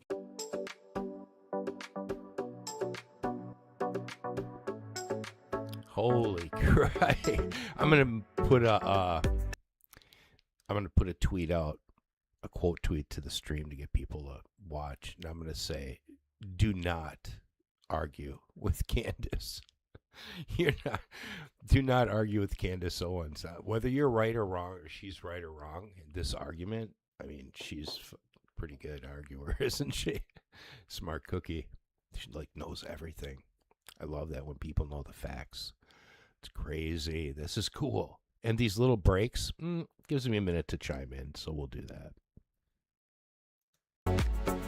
2, 1, go. It's actually proof of my claim that there is evidence that he was set up as a patsy. That wouldn't prove anything about him being a patsy. It said it's evidence to support the claim that he could have been set up as a patsy. So this is why I said earlier, so what? Because even if it's the case that this doesn't have an explanation for it yet, that doesn't actually give you any evidence in your corner for Tyler Robinson being a patsy. Okay, hang on. I didn't cut you off, right? You would need to actually explain how this would demonstrate Tyler Robinson. This is tied into Robinson being a patsy. Are you claiming that these fingerprints were Lance Twiggs or that he had any DNA there? I'm saying that it could be Matt Robinson. It could be Amber Robinson. That sort of information is going to come out during the trial. How would that tie into the idea that he's a patsy, Yes, though? because if his is the most degraded prints and the information that I shared on my platform is true, that this gun was given to Tyler Robinson as an heirloom. I had conversation with members of the Robinson family, Twiggs family, both of them. You know, like I said, we're not just dreaming. And if we're having those conversations and they told me that gun was only given to Tyler Robinson because it was a family heirloom. Okay, so it was his grandfather's gun or great-grandfather's gun. Okay. I don't remember the difference. I don't remember which one it was. And so he got it because he's the firstborn. So, but he's not much of a shooter, is what I was told. And so he has this because he inherited it, essentially. So if I get something from my grandpa and I put it up on the shelf and I own this, you could see that could be... How do we get to the patsy part? You don't let me ever get to the end of the sentence. So how could we get to the patsy part Okay, if I can't get to the end of the sentence? I'll wait patiently till we get to So the that patsy could be a part. reasonable explanation as to why there was dust in the barrel, because he doesn't often shoot this weapon and he is indeed a fisher. And it could also be a reasonable explanation for why we have Matt Robinson's prints on this. Obviously, Lance Twiggs, even if he has prints on things, they live together. That doesn't really mean anything. But that could demonstrate that somebody took his weapon and put it somewhere.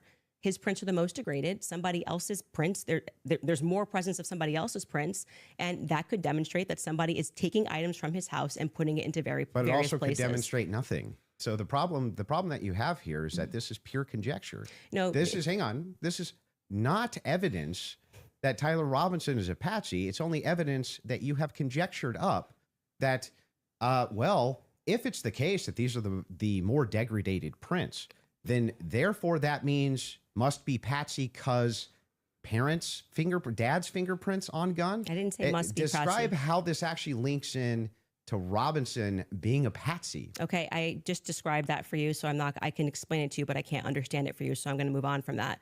But to just go back to your point about this is not evidence, you can't make that claim because the entire basis for why you think that there's evidence for Tyler Robinson being the person that took the shot is based off of a hearing under Utah 1102 rules, meaning that they are doing the exact same thing that I am doing. This is the state. You said you're here to represent the state. Well, did you watch the preliminary hearing? I didn't say I was here to represent the state. The state's position you think is strong and convincing. What I'm here to do is represent my own opinion. You said in your opening statement, based on the evidence presented so far by the state. The state has presented evidence under Utah's 1102 rule. But this doesn't demonstrate any patsy No, that's behavior. very important because that rule is hearsay. So you can't say at the same time, Candace, you're not allowed to. And what that means under the Utah rule, which I'm sure you know, because I'm sure you watched the preliminary hearing and yourself understand what that means, is that the entire hearing was hearsay. It means none of that information that was presented is going to be allowed. The majority of it, the overwhelming majority of it is not going to be allowed at the trial. They're allowed to present when it's just a probative hearing. I don't think all the evidence that was put in was hearsay. Okay, you didn't watch this case. But not only that, no. This is a huge point. This is crazy we that you can don't call know for this. a fact check if yes, all the evidence we need was more than put a fact in. check. This was every single day. Utah rule 1102. They want to go there. So they said there's a medical examiner's explanation of the shooting that's in the back. Rob, if you want to pull it up. And then, Candace, if anybody from your team wants to pull something up, no problem as well, but they're requesting it. If you guys got it, pull it up so we can show it. And in the interim, is that it? Yeah. So I'll read this. Just what are we looking at, just so we know? Yeah, so this says, the bullet, or at least part of it, sequentially perforated the interior left of Mr. Kirk's neck, strap muscles of the left side of the neck. This is a summary, by the way. Left common cartoid on the left internal external jugular veins. The bullet also obliterated the left side C27 vertebrae, transacted the cervical spinal cord. Medical examiner observed a significant portion of Kirk's cervical spinal cord was traumatically absent. Mr. Kirk suffered from other severe injuries, including bilateral, apical, and posterior intercausal hemorrhages, pulmonary, apical hemorrhages, multiple disruptions to the thyroid, et cetera, et cetera. So the summary of the examination is that he was shot. Okay. That was what they were pulling that up for. Okay, and I'm not disputing that he could have been hit with a projectile. We're not disputing that, so I don't know why this was brought up as a fact check.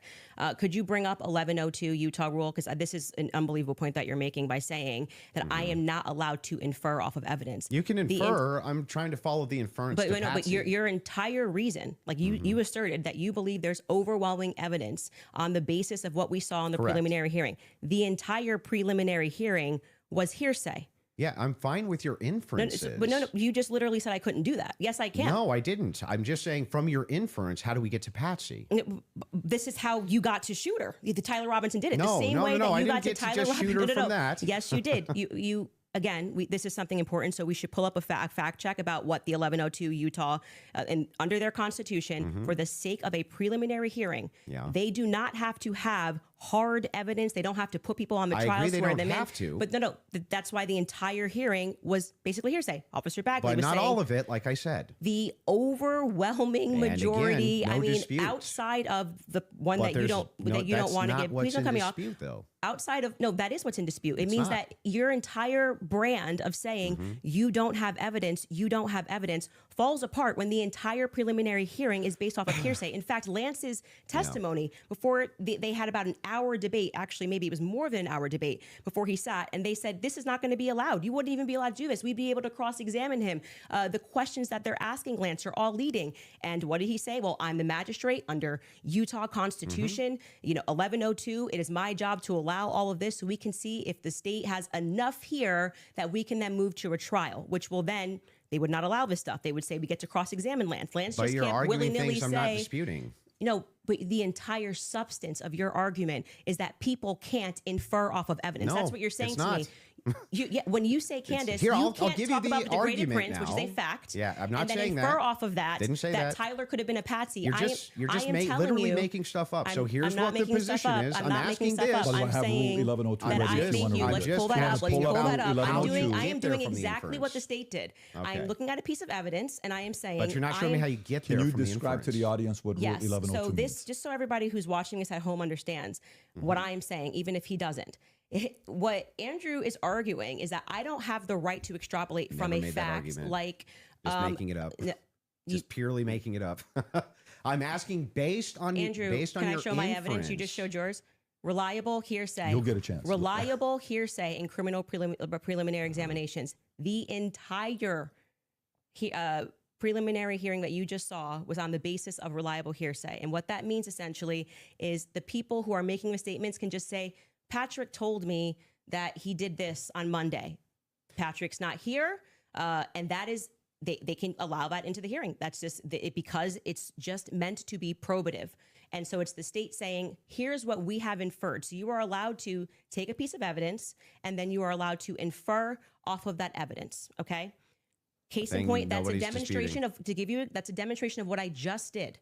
I said the prints were the most degraded off of Tyler Robinson. And from that, what I am inferring is that it's plausible that Tyler Robinson was set up. That doesn't, that's the point in contention. That's not a point in contention. That's the point in contention. It's not a point in contention. If you're saying it's a it point is the point in contention. It's not the point in contention. I'm telling you that was what the entire hearing allowed for. So the evidence that he is describing, we're asking you that he is using to argue his case is all based on inference, not fact.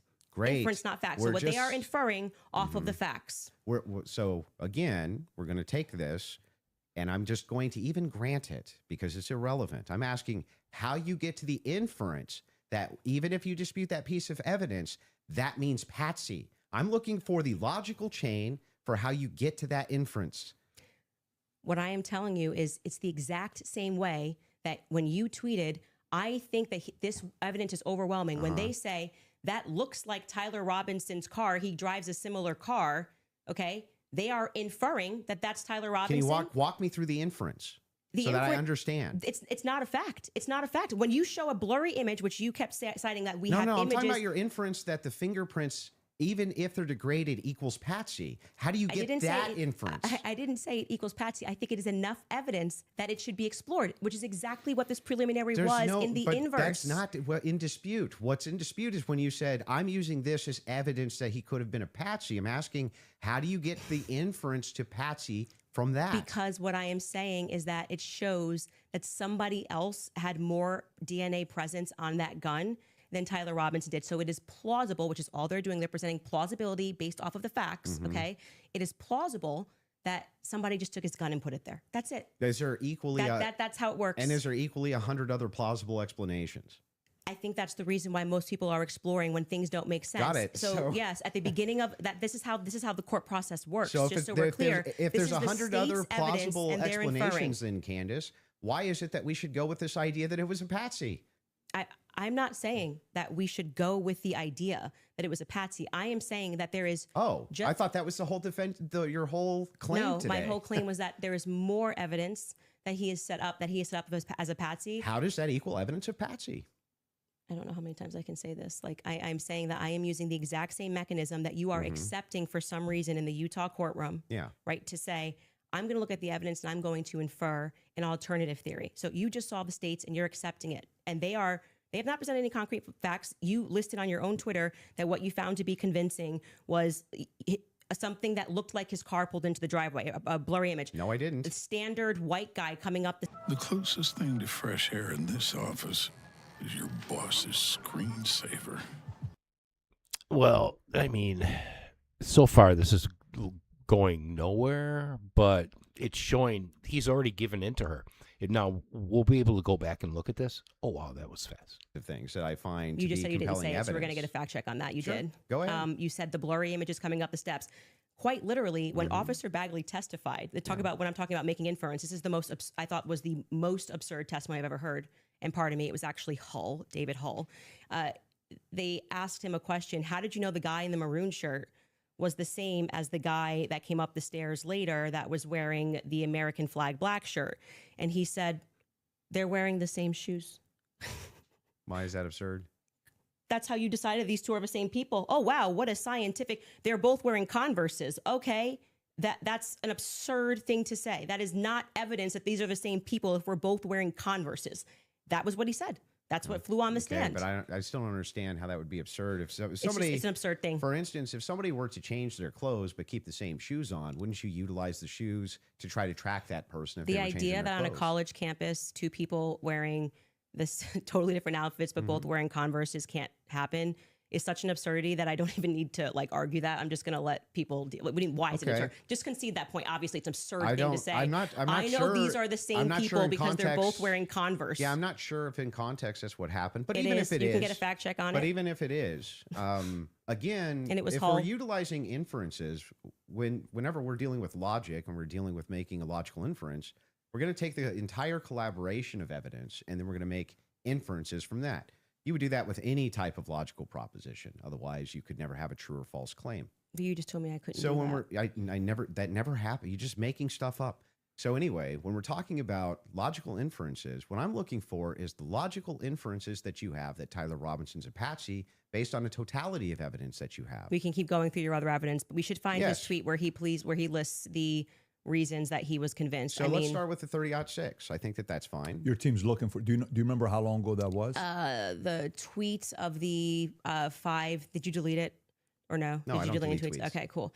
I just look for. He said Unless it I was his misspell. car. It was his. It was the car, and it was definitely the staircase photos, and it was when the trial was going on. Okay, she has it. Perfect. If you got Skylar has it. If you want to pull it up so we can see it. Somebody said, so give me the clear evidence right here. I want you to provide it right here. All I heard from the investigator was, we believe this to be Tyler Robinson. Is belief something you go as a fact? You wrote the car pulling in. That's a totally blurry image. Robinson getting out of it. You have no idea if that's Tyler Robinson. The fact that he is seen 4 other times on camera, the fact being just a standard white boy with brown hair was seen walking up staircase.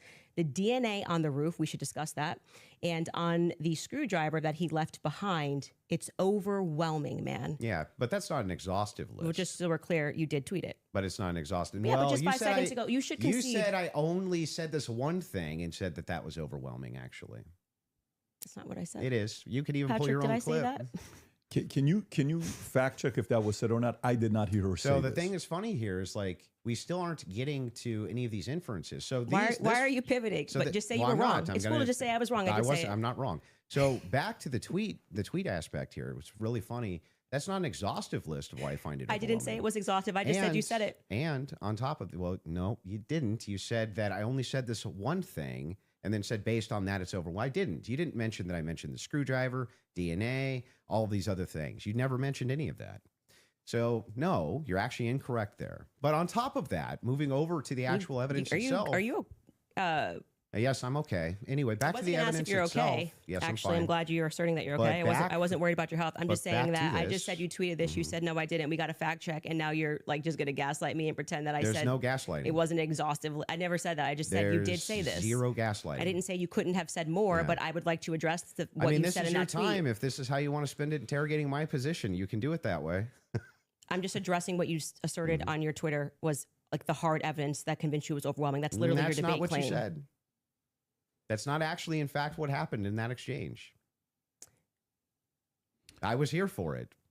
So what's your position here? Yeah, so my position is that based on all of the evidence, which has been demonstrated, at least all the evidence to my knowledge, that I am actually not seeing anything that's compelling as an alternative theory. I'm not seeing anything which is convincing me of something otherwise than what the state is presenting as evidence. That's my position, if that's what you're asking me. So just going back to what you did actually tweet, is it fair for me to ask questions about that?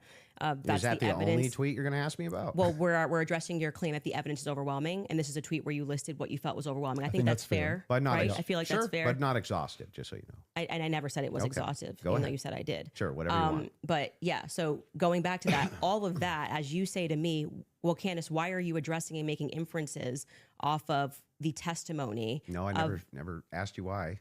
You're making inferences. I asked you how, with the inference you made, you got to the conclusion. Okay, so I would like to know how you got to the conclusion. And I'm just going to throw it right back at you because Yeah, for some that's reason fair. you permit yourself to do it. And that's what I'm demonstrating is that you permit yourself to do it. And then you say, when I do it, it's a conspiracy, right? No. How are you able to infer off of blurry staircase images that that is Tyler Robinson? Yeah. So in that particular case, what you do is you take that evidence, you combine it with other evidence. So it's not just that Tyler Robinson is seen in the staircase. Why are you calling him Tyler Robinson in the staircase? That's what I want to get to. Yeah, because, I mean, we'll just use this. If you don't agree that that's Tyler Robinson, then you would just have to humor me. I think it is, so I'm using the name. But why do you think it is? Because you make everybody, you call them literally conspiracy what I'm trying theorists. to explain to you. Okay. So if you're asking for my inference why I think it's Tyler Robinson, is because Tyler Robinson said in his text messages, you'll be able to see me on security footage at the campus. Said it in his own messages. On top of that, twigs, yes, you can pull them up if you want to fact check that. He did say. Yeah, I would. I'm sorry. I actually think I really did miss that. I'm not saying you're wrong. I don't remember him saying you're going to see me in. I'm paraphrasing, Can but we it was pull that close up? to Yeah, If I you don't- may I feel- have I it. think if you that's By the don't, way, pull it up. Twigs himself said that he You're had gonna see some me on the staircase? that he had some maybe a tiny bit of doubt, but it sure looked like Tyler Robinson inside of this various surveillance footage that he saw. So Lance, sorry. Hang Go on, ahead. You're hang on. right. So there's multiple reasons why it is that I believe that that's Tyler Robinson, not just because of blurry footage. Did you have a dream? Just kidding. No, it's because I combined multitudes Sorry. of evidences. Okay, so let's address those multitude of evidences. The first one we're working on a fact check on because I do not ever remember him tweeting. That's me in the stair. I mean, or Well, he didn't texting. tweet it. Texting Yeah. that's me in the staircase. I think that I I didn't say that. I said I literally didn't. What I said is that he texted over, "You'll be able to see me in footage at UVU," and I'm paraphrasing, but that's what he said. Yeah, could we get a fact check on that? You The can find second it. thing you said was Lance's testimony, and actually what Lance says is, I'm not 100%. I agree. But in terms of what he wears, again, pointing out the absurdity, he wears Converses, he wears sneakers. If his boyfriend is not 100%, I'd like to understand why Andrew Wilson is overwhelmed by it. That's what I'm trying to get to. And lastly, I would like to remind you that Lance's statement would not be permitted. This was a huge part of the preliminary hearing, that they were leading. All the questions that were asked of him were leading, so they would be struck down at the actual trial. And also, I would like to remind you that he got use immunity for that. Use immunity. I understand. Which means that happens, by the way, all the time in these cases. And I'm wondering why it particularly happened for Lance and this testimony. And I would also like to point out that something that's remarkable about this, again, leaning to my perspective, that Lance has a lot more, which I have said many times, Lance has a lot more involvement than the feds are letting us know. I think more is going to come out that either. because they interviewed him on September 11th. And then for whatever reason, just ahead of what was supposed to be slated as the preliminary hearing, which was initially supposed to be in May, they bring him back to do this interview, which in my opinion should have never been allowed. And I actually agree with the defense that it's a violation of his constitutional rights not to allow them to have cross-examined him. But I understand Utah 1102, do what you do. It's all hearsay. But to allow it in that way for him to just be able to also have use immunity, knowing that he's not going to get in trouble. He could literally get up there and lie about anything, and he's not going to get in trouble because the use immunity was given to him in April, I believe. April 28th is when they gave that testimony to the defense. I think they shot it in like April 20th of 2026. That is not compelling to me for somebody who has use immunity to give a testimony and to say, I'm not really sure, but definitely like he wears jeans and stuff. That's not what he said. He did. Actually, you can get a fact check on that. Yeah, that's Skyler, not, I think he you said pull much it up more if you than want that. to. So a couple things we have. We have Rule 801, Tyler's messages, that says it's not hearsay. But first, go to what Candace is asking about. Skyler, I think you have it. You just text me if you want to pull it up. You said you have the text. If we can put that up on the screen. Thank you. It was me. Look at the pictures from the surveillance footage. It was me. Okay. I literally said to you, it's not an oof. I said I didn't remember this, and I'm happy to have a fact check on that. Okay.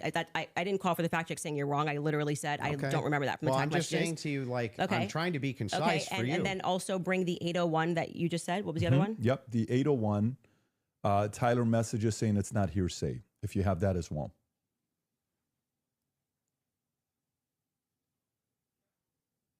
There you go. Wait, what are we saying is not hearsay? I thought you Statements said that the are not messages. hearsay. A statement that meets the following conditions is not hearsay. It was hearsay. They said it in the trial. Hang on. Okay. Okay. Is consistent with the declarant's testimony, and the declarant denies having made the statement or has forgotten. or is consistent with the declarant's testimony and is offered to rebut the express implied charge that the declarant recently fabricated or acted in recent improper influence or motive in testifying. So then wouldn't that mean that a bunch of this wasn't hearsay? So the issue with his I just want to make sure. Yeah. Would that mean that a bunch of this wasn't hearsay? So the opposing party, which down the line, like I said, they talked about this for about an hour and a half, and they discussed how if Lance was in court and he was giving his first party, giving his testimony as the opposing party, whatever, all of this would be fine. They had an issue with how the questions were being asked and that they were not allowed to cross-examine him. So that is why his video testimony would not be accepted in the main trial. And what I said to you is this entire preliminary hearing is under Utah's 1102. So they are allowed to just use hearsay. And No, so the you didn't judge, say when that. he You said most of it was hearsay, actually. Yeah, The it was. overwhelming majority. Well, I mean, I'm leaning now into my opinion that some scientific aspects, which they kept asserting, like the federal rule 403 or 402, some of those parts were quite Sounds scientific. like you're backtracking quite a bit. No, I'm not backtracking at all. What do you feel like let me help you. Where do you feel like I'm backtracking? It literally was done under Utah's 1102. Yeah, nobody disputed that. Okay. What the dispute was is whether or not most of it was overwhelmingly hearsay. Yes, is that the case? it was. Yes, Okay. that's a fact. I'm not back. Shocked by your HVAC quote? At HVACdirect.com, you can buy premium HVAC equipment for your home at wholesale prices with equipment and financing options to fit your budget. Customers save an average of $7,000 on equipment when they buy direct. Talk to our experts and get transparent pricing in minutes without the runaround. Shop heating and cooling equipment with personalized guidance to ensure you get the right fit for your home. Plus, strong warranties, transparent pricing, and financing options to help keep your costs low. Replace your HVAC system without breaking the bank at HVACdirect.com. They swear you in and they say, you swear us out the truth, the whole truth. Did you, write this statement? So it's the overwhelming majority of what you saw was hearsay because other people were representing other people's statements. They were saying they had conversations. We don't know where it came from, all allowed at this stage. Okay. But it's hearsay. So But even a lot of that stuff may not fall under hearsay under what we just read, right? But the evidence that you're speaking about, like when you say that we're going off vibes, you don't know Tyler Robinson. Okay. His boyfriend is not 100% it was him.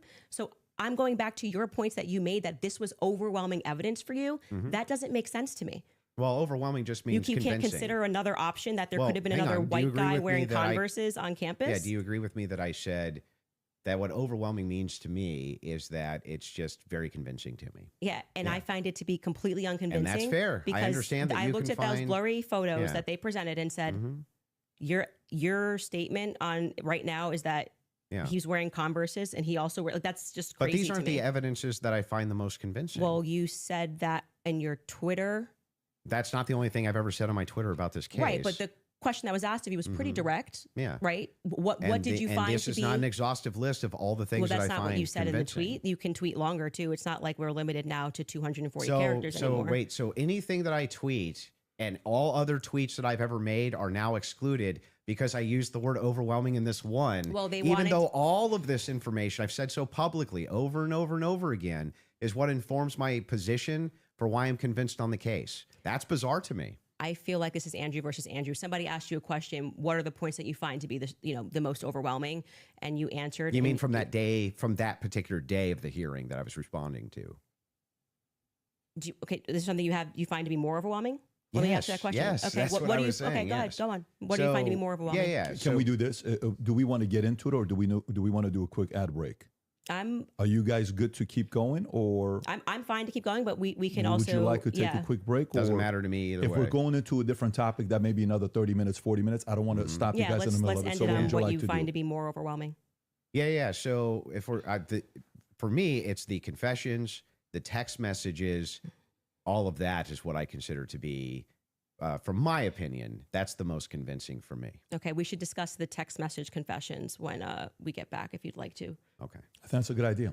Folks, we're going to take a quick ad break. We will be back in 3.5 minutes. Thank you. All right, you guys, for nearly 2,000 years, Christians have lived continuously in a small village just outside of Jerusalem called Taipei. They remained through the Roman Empire, the Crusades, the Ottoman Empire, and countless changes of power. Today, that Christian presence is in serious danger. One father in the West Bank put it simply. He said, quote, "I don't want to leave. My family is buried here. My church is here."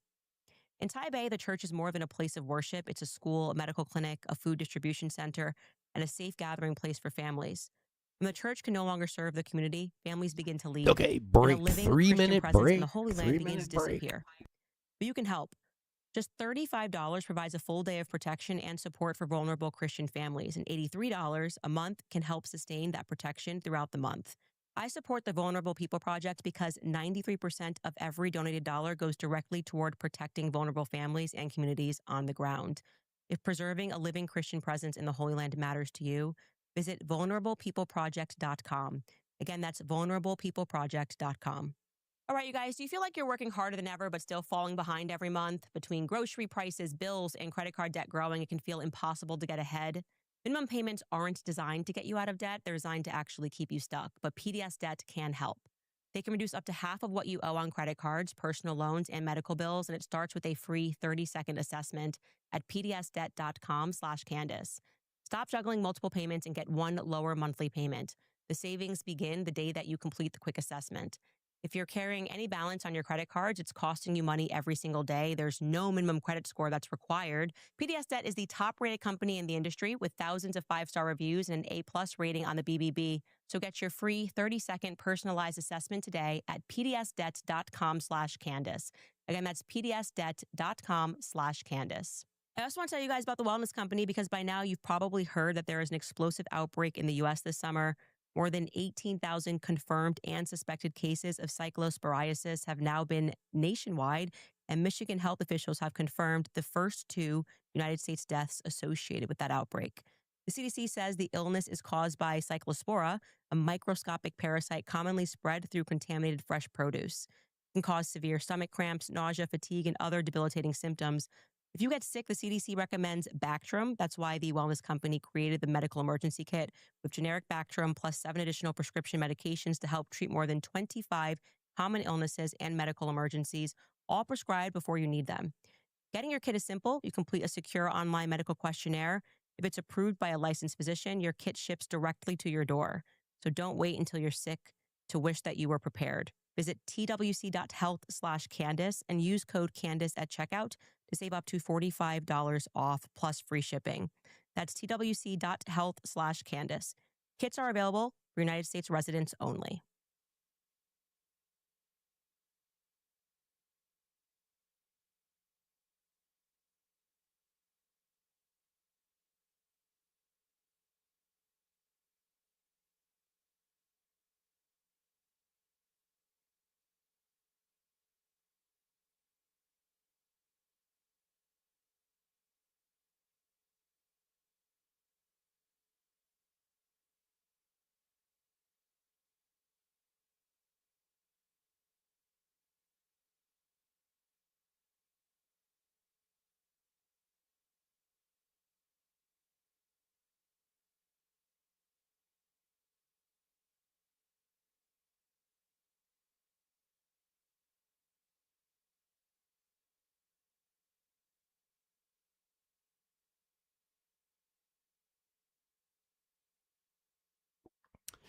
Well, I mean, it's going a little slow, but it's fine. It's fine. There's no hurry here. It's there. Everybody, fact check this, fact check that. Okay, that's fine. He's conceded points. So what I was going to say before, it's good that we have this recorded because you can go back and look at it slowly. I've seen him go, okay, I'm conceding that for point. He's having to concede. So she's basically winning all the points. Here, turn this down.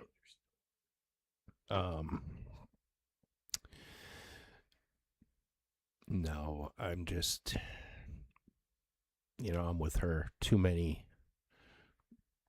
things that just don't smell right, okay? And my thing is they lost me at 30:06. You can go back and hear my explanation, but there's no way that he was shot through the neck with a 30:06 from, 150 yards. 200 yards. No, it would blow. It's a big deal. It's catastrophic. It's a catastrophic wound. It's not a little bloop out the side like that. That's not how it works. It would have been somewhat frontal, meaning it would have come out the back, and it's going to blow the neck like wide open, dude. And it's going to go through that little tent that Charlie had behind him, going to go through there. There'd be blood splatter all over that tent. there'd be blood splatter on the people. No, think in your head. Use common sense. Go do a reenactment. Get one of those animated gel human beings that they use for testing. They have them. It's got the same construction of the neck and the same construction and texture of the tissue and blah, blah, blah. How come no one's done that? Just go do it.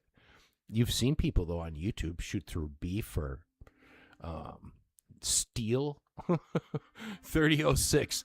Look at it. Just went through 3 plates of steel. The 4th one stopped it. A plate of steel. Okay, a 3006 is a huge deal. It's a big deal.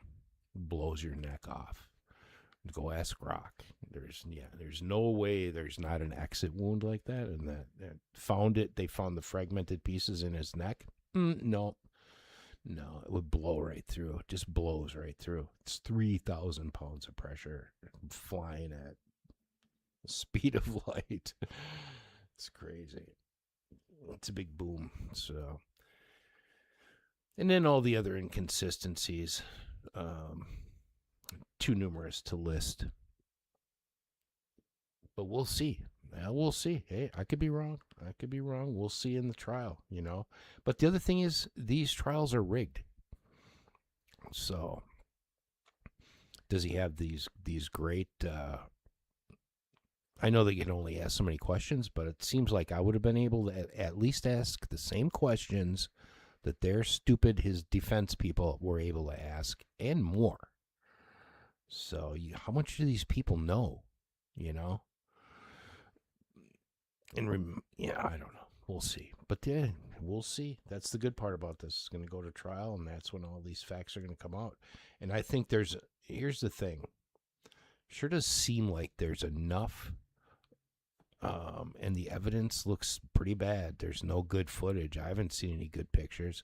And why aren't there any good pictures these days? Come on. So,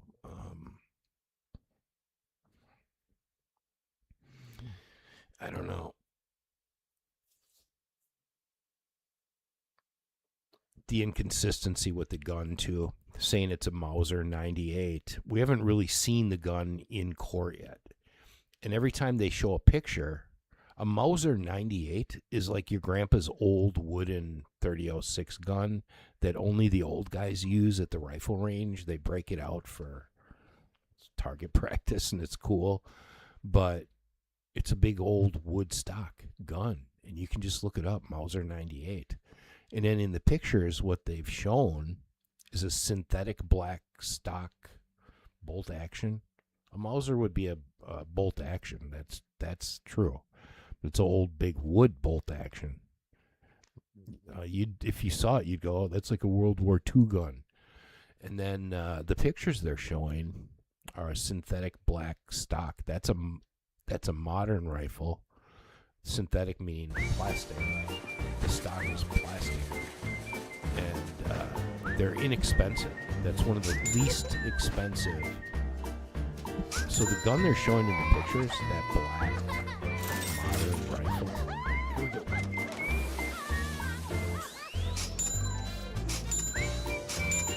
Find out why you're paying more this summer at stickershocksummer.org.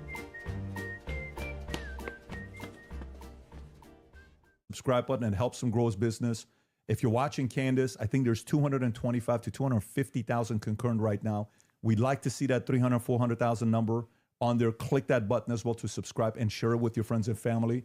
And if you're watching it on PBD Podcast, do the same there as well. This allows us to have more conversations like this. The mainstream media hates the fact that we're having these conversations right now. Just so you know, they want to control it. This is free for all. This is what's best for the audience. That's why we like freedom of speech. Having said that, let's go back into the text conversation you were having, right? Okay. Let's stay there, and then we'll go into the cross-examination stuff in about 30 minutes. Okay. That sounds fair. Okay. So, yeah, I used basically 3 pillars for the totality of the evidence. Okay. So if you want to know exactly what those 3 pillars are, this is going to be the testimony with the text messages and the confessions. This is going to be the physical evidence.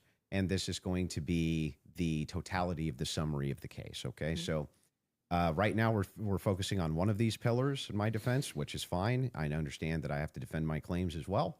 So when we're talking about the messages themselves, they seem totally valid. I have no idea why they wouldn't be valid. And I have not heard any good explanation for why it is that these messages should even be questioned. The defense hasn't questioned them, as far as I'm aware. Nobody has actually questioned that these messages came from Robinson to date, except perhaps you and other people who are kind of in that camp. But why should I question these exactly? I'm not sure. Okay, so first let's just go over legally what the point is of a probative hearing. The defense is not putting on, they're not there to say or to argue or to defend themselves at all. They have to address what is being presented by the state, okay? So they're not here to then say, let me give you an explanation for these text messages. Agreed. The relevant portion of what the defense did do was actually before we got to the preliminary hearing. I had mentioned that it was initially supposed to be scheduled for some time in May.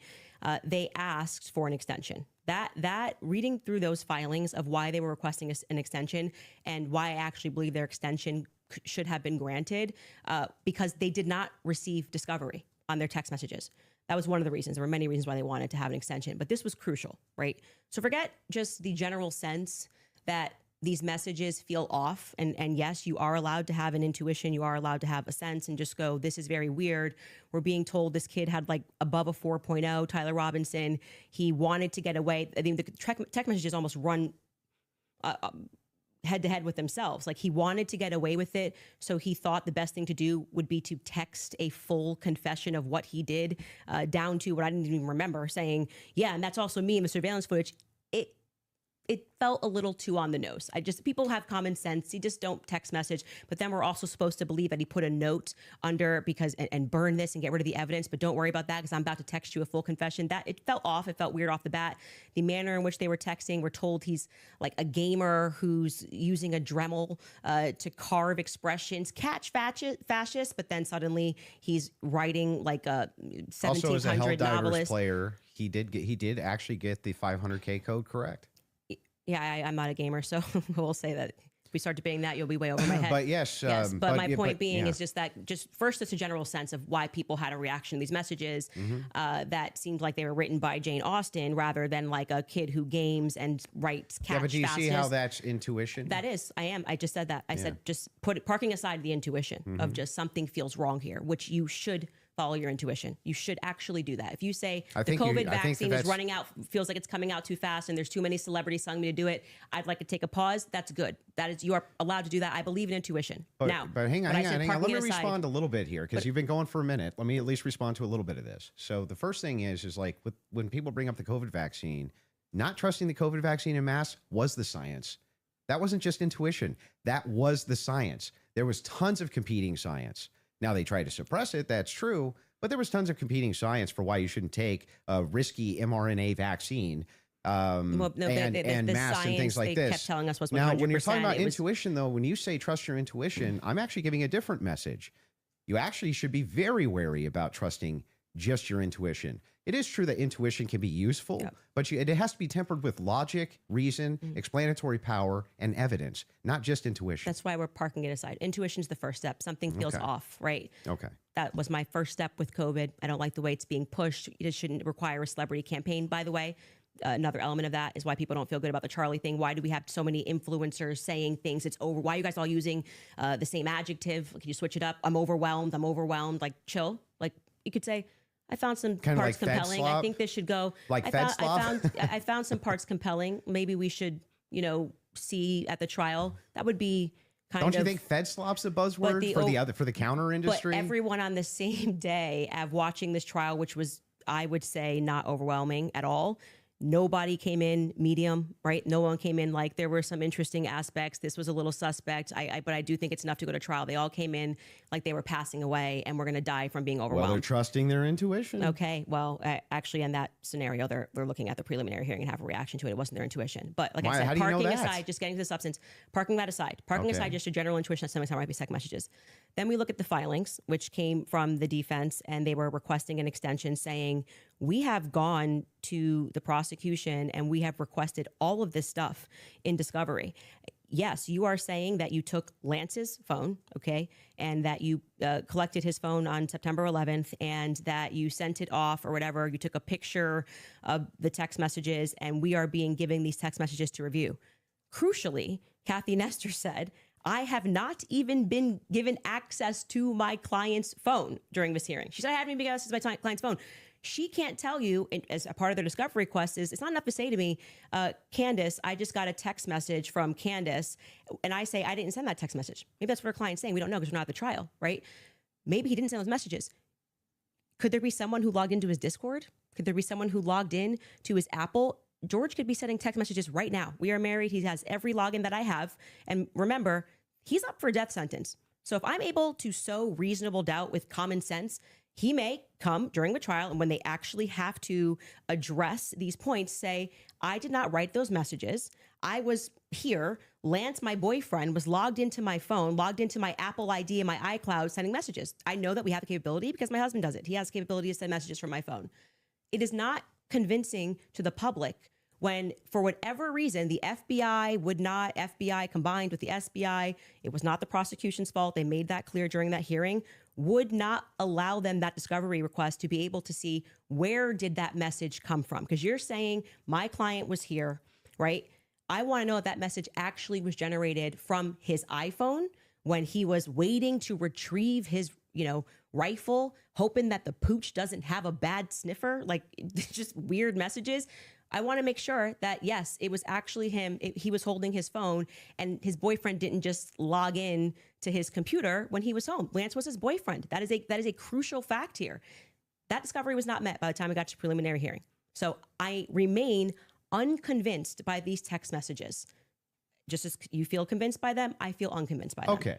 So then the idea here is the reason that you don't think that these are valid text messages, and you don't, right? It has not been proven that these messages are valid, and they don't sound valid to me. I don't think anyone, even if someone was selling like a, I don't know, pot on the corner, would be smarter than to write a full-fledged confession.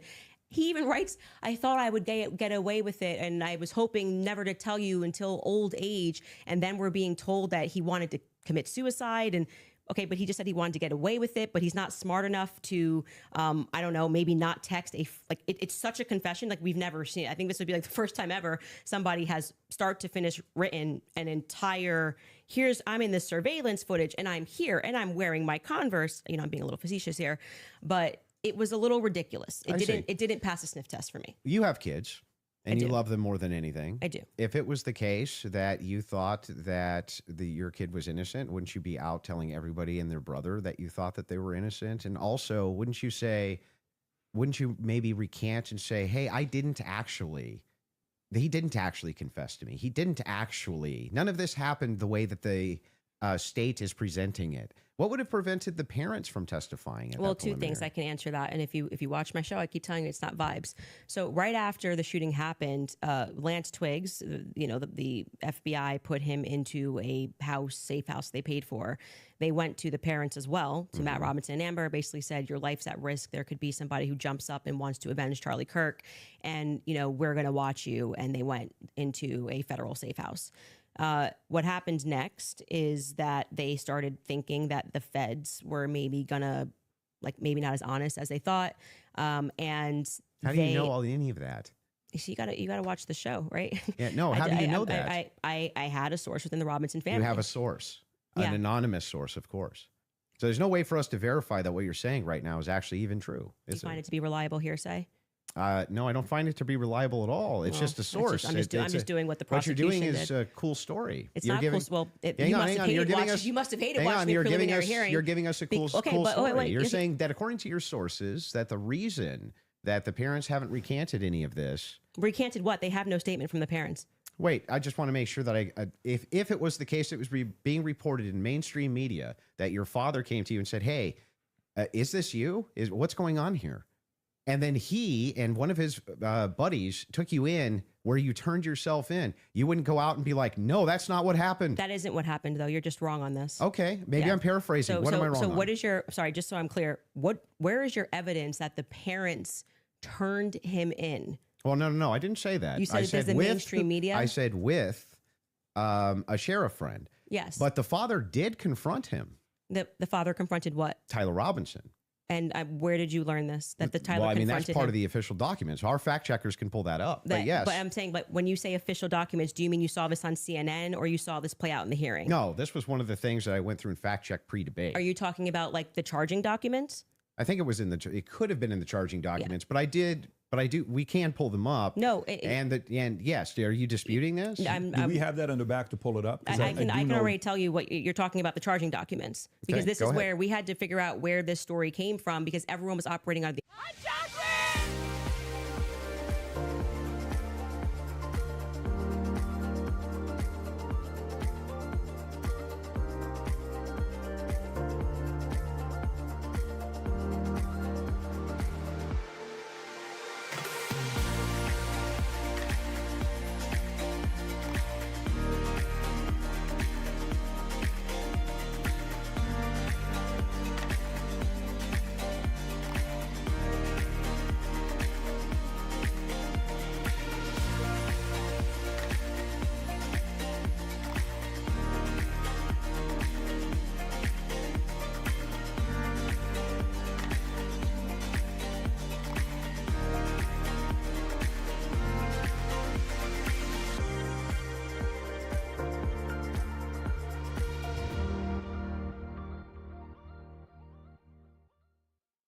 Comes a charging document. So he's basically saying, we all spoke to a bunch of people and here's the information that we got, right?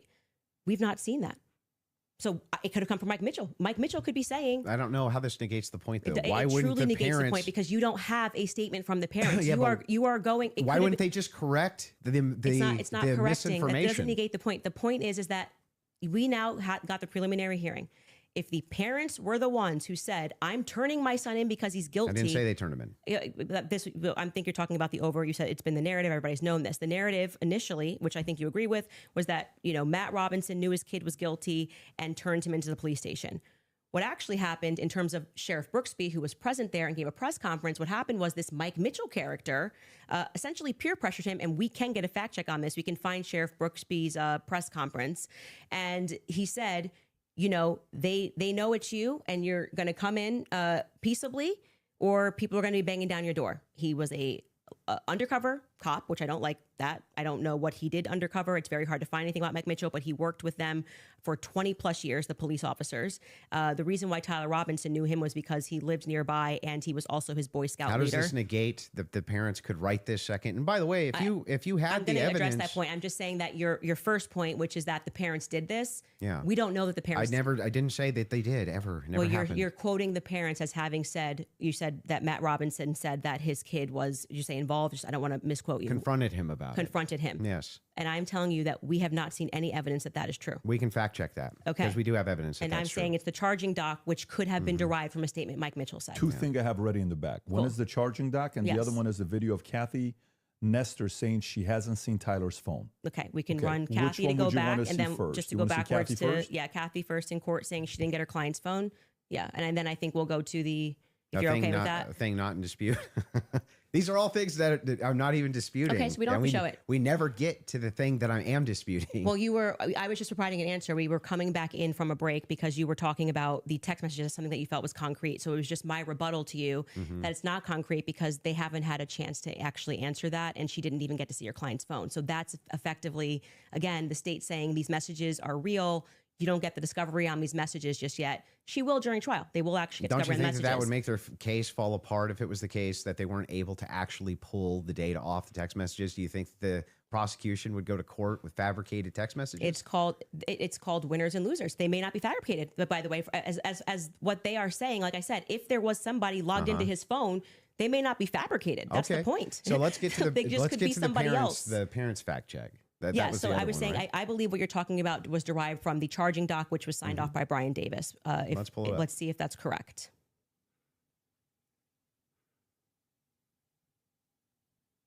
What are we looking at Robinson's mother explained that over the last year or so, I'm sorry. Can you zoom in a little bit? Is this the charging doc? I can't see it. Robinson's father reported that when his wife showed him the surveillance image of the suspected shooter in the news, he agreed that it looked like their son. He also believed that the rifle that police suspected the shooter used matched the rifle that was given to his son as a gift. As a result, Robinson's father contacted his son and asked him to send a photo of the rifle, which makes sense with the text messages. Robinson did not respond. However, Robinson's father spoke on the phone with Robinson. Robinson implied he planned to take his own life. Robinson's parents were able to convince him to meet at their home. Yes. So this is proving my point. This is from the charging document, correct? Yeah. So what I'm saying to you is that 3 people got interviewed on that night. Mike Mitchell got interviewed, Amber Robinson got interviewed, and Matt Robinson got interviewed. Of the 3 of them, only one of them actually wrote a statement, which was referred to in this preliminary trial. He came in, I believe, in March, Mike Mitchell, and he wrote a statement, which I find to be very shady that they decided to bring. But why aren't the parents disputing that? No. Well, first off, that's the question I've been asking. The parents are not going to ever play in court. Play to the cameras in court when they have a legal team that is going to be advising them not to speak to the court because your son could go to prison forever. But they're playing to somebody else who's your source? I'm not going to address that. They're playing to someone else who's your source, but won't go publicly tell the media this is not true? Well, what I did not say to you that I just said I have a source, so I want to be very clear, and take it from somebody who is involved and permanently sued. When I have to take my lawyer's advice, I mean, there's so many things that I want to respond to when people are speaking about. Yeah, but it's bizarre that they would utilize a source which would get the information to you, but wouldn't just go to the media and be like, actually, that's all wrong. I am telling you that you would nary find a lawyer who would advise you to go to the media. This mother, especially when your son is was up for death. If I thought that my kid was in any way, shape, or form going to be up, you couldn't shut me up. Or my wife, she would be like, that's not true. That's ridiculous. There's no possible. That never happened. These people are lying through their teeth. They'd be public whether you like it or not. Yeah, that's for you and your wife. But when a judge issues a gag order in a case and your son is up for death, and your lawyers could be advising you that if you say anything, you could blow the case, you would have a more responsible consideration. I see. And we're speaking opinion here. You're like, well, I wouldn't care. I'd violate it, and I'd violate the judge's orders and see what would happen. If you have a source, it seems like they're violating it with them.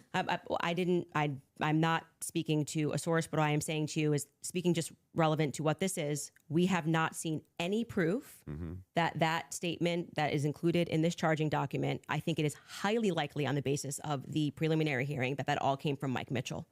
And Mike Mitchell would be a part. He's based saying, on the statements of the it's parents. him saying the parents told me this. The parents could dispute that. That's going to come down the line, right? They're going to be able to seat the parents.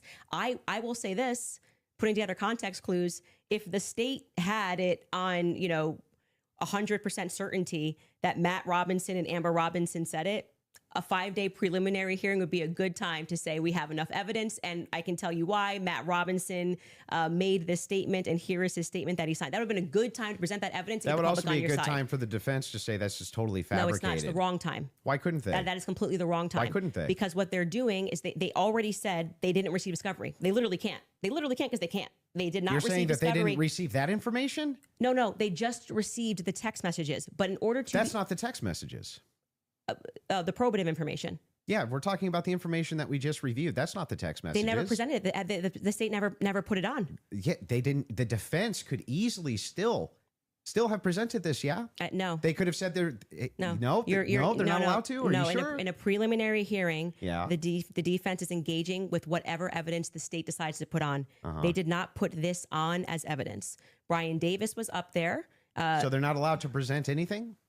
They're responding to the state's evidence. I'm asking, are they allowed to present anything? They are allowed to say... Like if there was a conspiracy that they could prove right then and there, would they present that in one of these hearings? No, it wouldn't be the right time for that. I disagree. I think that they not only could do it, but they would do it. In fact, when I talked in depth with my attorney, they said that's exactly, if you had actual evidence that there was fabrications by the feds, that's exactly when you would introduce that. So when in the document that they filed yesterday or a couple of days ago, the appropriate, like what you're doing at this stage of the hearing is the state is saying we have enough evidence that we think this needs to go forth the trial. Hence the reason that there's this extraordinary, we allow hearsay because it doesn't really need to be perfect. It can be enough that we feel like we can move forward, right? And okay, I disagree with that in general when somebody's rotting in prison, but whatever. The next phase is for them to meet in court and for the defense to essentially present an argument to the state that says, we find this filing to be defective in and of itself. We don't even have to defend ourselves because you, the state, have enough, you know what the laws are on the books, and this filing is defective, and you should get rid of these charges because they don't make sense based on what you can decide based on a law on the books. So then that's why they then file the dismissal, right? So in the dismissal, what they're doing is they are engaging, and this is what was widely misinterpreted. Well, yeah, they're engaging as though as it's a hypothetical. If this is hypothetically true, then so X. they're saying all of yeah, these but charges. I'm not disputing any of that. So that's what you're asking. Why you're saying could they just what put I'm out? asking specifically is like who could shut parents up who are like, no way, there's no possible. This never happened. This is ridiculous. They would be shouting it on CNN. They would be shouting it from the rooftops. They would be losing their minds. And you're like, nope, the gag order would be enough to keep them quiet. Not enough for them to talk to your source, but enough to keep them quiet. I think that that's quite ridiculous. But I'll even concede this whole point to you. Let's just say maybe this was misconstrued, right? There's a little bit of reason to doubt it because we're still waiting for the evidence for trial. If that's the case, then why not take the same standard for the evidence that you present? You're just waiting for trial. Well, you didn't do that. Wait That's the a reason second. we're here. Wait a second. I just want to make sure that I got this right. That's your argument to me, right? My argument to you is what? My Sorry. argument, your argument to me is that, hey, wait a second, Andrew. There's not enough here that convinces me, right? Well, that's actually my rebuttal to you, is that you are saying, why are people engaging in what you term to be conspiracy theories? No. I term it to be thinking. They're just thinking because they're recognizing there are a lot of holes in these stories and that this is not strong evidence, right? This is the reason they're doing it. I'm explaining to you, this is the reason that they're doing it. I'm addressing what you view to be overwhelming evidence. And by the way, I want to be clear. That which convinces me. Yeah, well, but thus far, every point that you've brought up, every point that you've brought up, did you feel like this is beyond a reasonable doubt? I mean, you realize remember what I said in my opening. Going to be it's not beyond a reasonable doubt. It's just what I find convincing is what I find overwhelming. So why are you so upset when people say they don't find it convincing? convincing? If that was the limitation of the claims that you made, if it was just, wait a second, there's a little bit of problems. There's some problems in this case that I have questions for that I want answers to. Nobody'd have a problem, actually. At least of all me. I would be the least likely person to have an issue with it, you, any of your fans, anybody saying. In fact, I've had tons of Discord calls about this. My position's always been clear. Of course, conspiracies exist. Some of them have way better evidence than others, but I've seen them myself. I know conspiracy. In fact, the federal government has hundreds of thousands of laws about conspiracies. They see them. Emissions you can defend. Scope 3 from a blind spot into a supplier program that actually moves. Physical exposure across your portfolio before disruption shows up in your inbox. Walk into audit season with investor-grade answers, not apologies. Resource Advisor Plus connects your data across products, validating, gap-filling, and proactively flagging what matters. Start with one product. Scale your program from there. Resource Advisor Plus, built for connected energy and sustainability outcomes. Like, you couldn't even infer it logically. That's the problem. The problem has never been whether or not you just said, you know, there's not enough in this case so far until we get to the trial. I remain unconvinced. I'm sure there's tons of people who remain unconvinced yet until we get to the trial. I think that's fine. I think it's fine. There's people who are convinced too. That's never been my problem. My problem is the claims which are external to that. Okay. I'm not sure I really care if you have a problem with what I think in my own spare time. I don't understand this like lecture that you just gave. But beyond that, what I'm saying is that if the state is allowed to use, this is what my problem is. You guys are not like, you guys think while it's still legal. You can. You are allowed to do that. So, but anyway, going back to you saying I wouldn't have a problem. I think I just demonstrated pretty thoroughly that what you claim that you have a problem with is exactly what the state is engaged in at this stage. So it just doesn't make sense. That's not the case. In fact, so if people look and they say, I'm looking at the gun and I see, and I'm inferring this, and someone else says, I'm looking at the gun evidence and I'm inferring that, they're both doing the exact same thing. They're not. You're just saying, I want to do it for the state. That's propositionally false. That is not propositionally false. I'll explain exactly how. It is the case that every proposition is going to have a true or false conclusion, period. That's just logic, right? It's the law of excluded middle. All propositions are going to be true or they're going to be false. When we're making inferences based on propositions. We can actually come to true conclusions with false premises inside of a proposition. In fact, what we're talking about here is not whether or not you feel that you're convinced by this evidence. But you felt like you were convinced. Right? Sure. But here's the thing. When you ask me my reason, Andrew, why are you convinced by this? I can give you my reasons why I'm convinced by it, why it seems reasonable and rational to me to be convinced. You could even say, but Andrew, I'm just not convinced by it. If that was the limitation of your claims, we wouldn't even be having this conversation. That's why I wanted to have the conversation, in fact, was so that we could move into your actual claims that you've made, which transcend the idea of I'm just asking questions. Before we get into that, your team has one thing they want to show before you go into that. So if you want to pull that up, this is the prosecution filing showing defense had full discovery by April 1st. Oof. They did not. That's not true. Wait a second. Yeah. To date, the state's prosecutors have disclosed all evidence that is presently and reasonably available to them as required under Rule 16 Utah R Criminal, to be more precise, as of April 1st. Yeah, that was not 100%. That's why they're caging that by saying what's reasonable. There was an entire, and we can pull this up, like we should now play the Kathy Nestor clip because that's from there. So, and they were basically saying you don't need it at this stage, meaning it's not reasonable that you're asking for this when we're going into a hearing that's just going to be based on hearsay and stuff, things of that nature. But of course, by the time a trial comes, you're going to get all the discovery Where it's just documents. show cause. Yes. Yeah. So that's what they're saying. Yeah, there. I understand. Okay, so that's I'm even fine with it. Yeah, we all know. And then, by the way, just now that the hearing is over, and you can also fact check this, they now at the end of the preliminary hearing dropped like an insane amount of the discovery stuff they gave to them like the week after. You guys can give me the exact amount. I don't want to say because I don't know my I don't remember how much it was. It was an absurd amount of stuff that they gave to them right after the preliminary hearing that they had been asking for. Because that was one of the things that I kept saying on my show is as we were watching that preliminary of the preliminary, why not just give them the stuff now so they can engage in these arguments? Because I feel like it's like, I want to hear what they have to say about the text messages. Why can't you just give them what they're asking for so that they can actually engage you?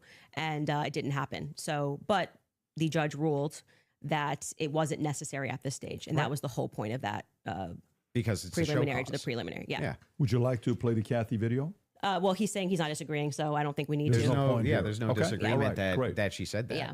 So so I guess the disagreements also, now would move into the evidences that you have stated on the record, which transcend elements of reason. Why are we having a transcendental conversation now? Because they're all related to this case. Your entire thing was about looking at the evidence, which never made sense to me, again, because all of the evidence that you felt to be overwhelming was hearsay. That was bizarre to me. You told me that I could take as much time as I wanted to question you on these things. I'm just asking you just to lay the groundwork of what you're saying is because problematic, that many, you decide that claims, it trips into something else. And I do still want to hold you for going through, because we've discussed the gun, we've discussed your... and you can hold me to those things, but I would like to get into the things that you've said. And we should discuss the screwdriver as well. So, and I'll explain exactly what the groundwork is. When you make claims which pass the idea of I'm just asking questions because the state's evidence is not convincing, I think you have to answer for those claims because they are in regards to this case. You're saying, I have a claim. It is in regards to the assassination of Charlie Kirk, which is what we're talking about. Not just the case of Charlie Kirk, his assassination. You should have to answer for the claims that you've made in regards to the assassination itself. You should, agreed. So if that's the case, then I would like to finally dive into some of that evidence and dive into it. Well, just to be clear, and I'm happy to have you talk about, like I said, publicly, you want to engage in some conspiracies, but I said I want to make sure that we get to the substance of our debate. The substance of our debate is the major substance. Me demonstrating that all of the quote unquote evidence that you feel that you have, which demonstrates that Tyler Robinson shot Charlie Kirk. You don't find convincing. I get it. It's been invalidated by the testimony that we saw. And in your answer for when I explained to you that he had the most degraded prints was, I don't know. Okay, well, there lies my ability to process that. It's just fine for you to not be convinced up to this point. All of your viewers, everybody watching, you're conceding. Nobody's giving a dispute that if all your claims ever were just up to now, the evidence that the state's given, I'm just kind of not convinced. That is not what's been happening. What's actually been happening is that you've made tons of claims in regards to this case, And in regards to the Kirk assassination, which are far above and beyond, I just doubt the state's theory. Okay, yeah, I mean, sure. those are the things I that do doubt the state's theory. I also am welcome to say what I think. If you want to move into opinions, if you want to talk about Erica Kirk, if you want to talk about Turning Point USA, I'd like to talk about all and of get it. into it, I'm totally happy to do that. But I just want to say that, like, I do not feel, because I've said what's important to me is that we exhaust this topic first of our actual debate claims. I do not feel that you sufficiently have argued that the evidence is overwhelming. Candace, question for you. But I am sorry you feel that way. Candace, one question. What evidence do you need to see for you to say Tyler Robinson killed Charlie Kirk? That's a great question. So I actually expected in this preliminary hearing, actually, the inverse of what he was saying is true, right? So this is now the time the state is putting on their evidence. That's the purpose of this hearing, right? The state is using hearsay, but they're also putting on their evidence. So I was just expecting some sort of a slam dunk. Like, we got him on camera taking the shot. At least we have him clear on camera. You're telling me this guy drove 13 hours all around. Like, we can definitely show you a picture that it's going to be beyond a reasonable doubt. Before we even get to the trial, people are going to see and go, oh crap, like, it was really Tyler Robinson. I was expecting to at least see evidence that, because I had reported early on that the source was saying that Tyler did not step foot on campus that day. It is my perspective that he had something to do with something. I do believe he was disposing clothes at this stage, at this phase. I do believe he was disposing clothes. He was involved somehow. I find Lance to be more suspicious, if I'm being honest with you. And also, like I said, the use immunity that was given to Lance by the feds, the fact that the feds didn't ask him any questions, the fact that I spoke with Lance Twiggs' family, and they were like, it's very weird that the feds are not asking him more questions. He's exactly the person that I would imagine to be involved in some stuff. Allegedly, I'll say allegedly. But when we got to the preliminary hearing, there was not a single piece of evidence that I felt was slam dunk. I was waiting for that, a photo. I mean, anything would have made me go, all right, I think this could be the guy.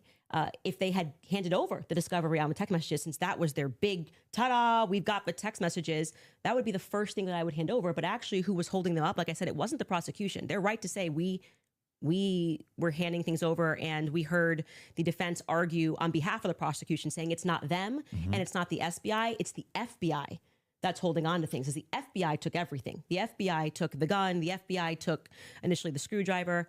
And then when I heard testimony about the things that they found that were suspicious, example being the backpack, that's something that really bothers me, that they say they traced the shooter, they traced the route that he went on, and then there was an abandoned, we know it looks like he's wearing some sort of a backpack. We know that there was an abandoned backpack found at the bus stop in front of a library, and they felt that this should be taken into evidence. They took it. The FBI, this was the testimony of Amanda Baker, I believe her last name is, but you might want to fact check that because I think I'm blending last names. She was the forensics for the FBI. And then she says she gets a call on the 13th and they stop testing on this backpack because they find that the backpack actually belongs to somebody on Charlie's team. But if you know the map of the layout of the campus, you're going, well, what the hell are they doing all the way up? This is nowhere near anywhere.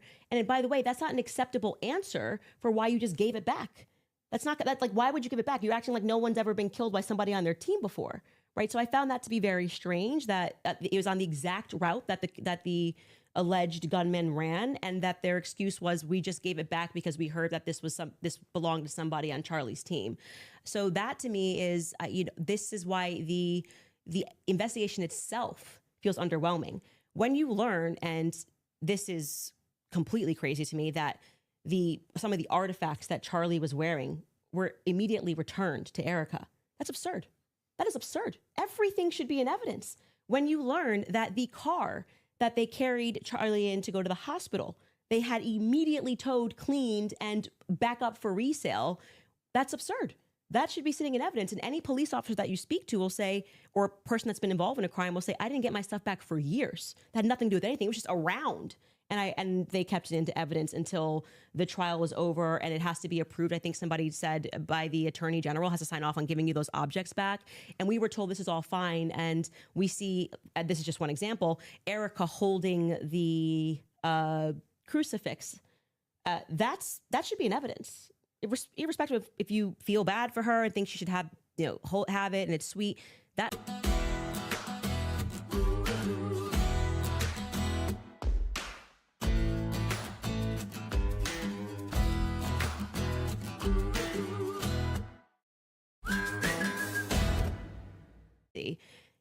I've never in my entire career heard of a paver emergency. They had already had someone come up and dig up the dirt. So by the time he got there on Sunday, the dirt had already been dug up for him to lay down pavers. That is what people are looking at and going, this is weird. There needs to be answers for why this was done. And he tells us the call came from the feds and the governor's office. UVUs washed their hands of it. And what he's saying sounds true, because we heard during the testimony, one person described the regions of who was in control of everything. The feds were in control of the courtyard. So in order for anybody to have paved anything, that was federal territory, so to speak. I'm maybe not using that in the best cop term, but the feds were in control of the courtyard. So these are things that I think should be answered for. Why are we doing things differently than you would in any other criminal scenario of keeping the evidence until we know more, until we're confident, the various decoys. I did it. It just doesn't look right. Okay, so go back to the question. So what would you need to see for you to say? Something, if they had, I was expecting, here we have him, he took the shot, here it is. And then I'd be like, great, a clear image of him on the staircase where I'm like, that's definitively Tyler Robinson and he was on campus. We got nothing. We got literally nothing but hearsay of people saying. But you basically get no case. What? You basically no case on planet Earth. You get the, sure. Oh, we got a picture. Okay, Here's him with the murder weapon. Right. Here's him taking the shot. Most of this doesn't take place on a college campus that has surveillance everywhere. Yeah, one clear image of his. But I don't understand when you're his asked car plates. If you're asked the question, what would it take to convince? It'd be the same question be asked to me, Andrew. What would it take to convince you that the oppositional is true, right? That he's a patsy or something like that.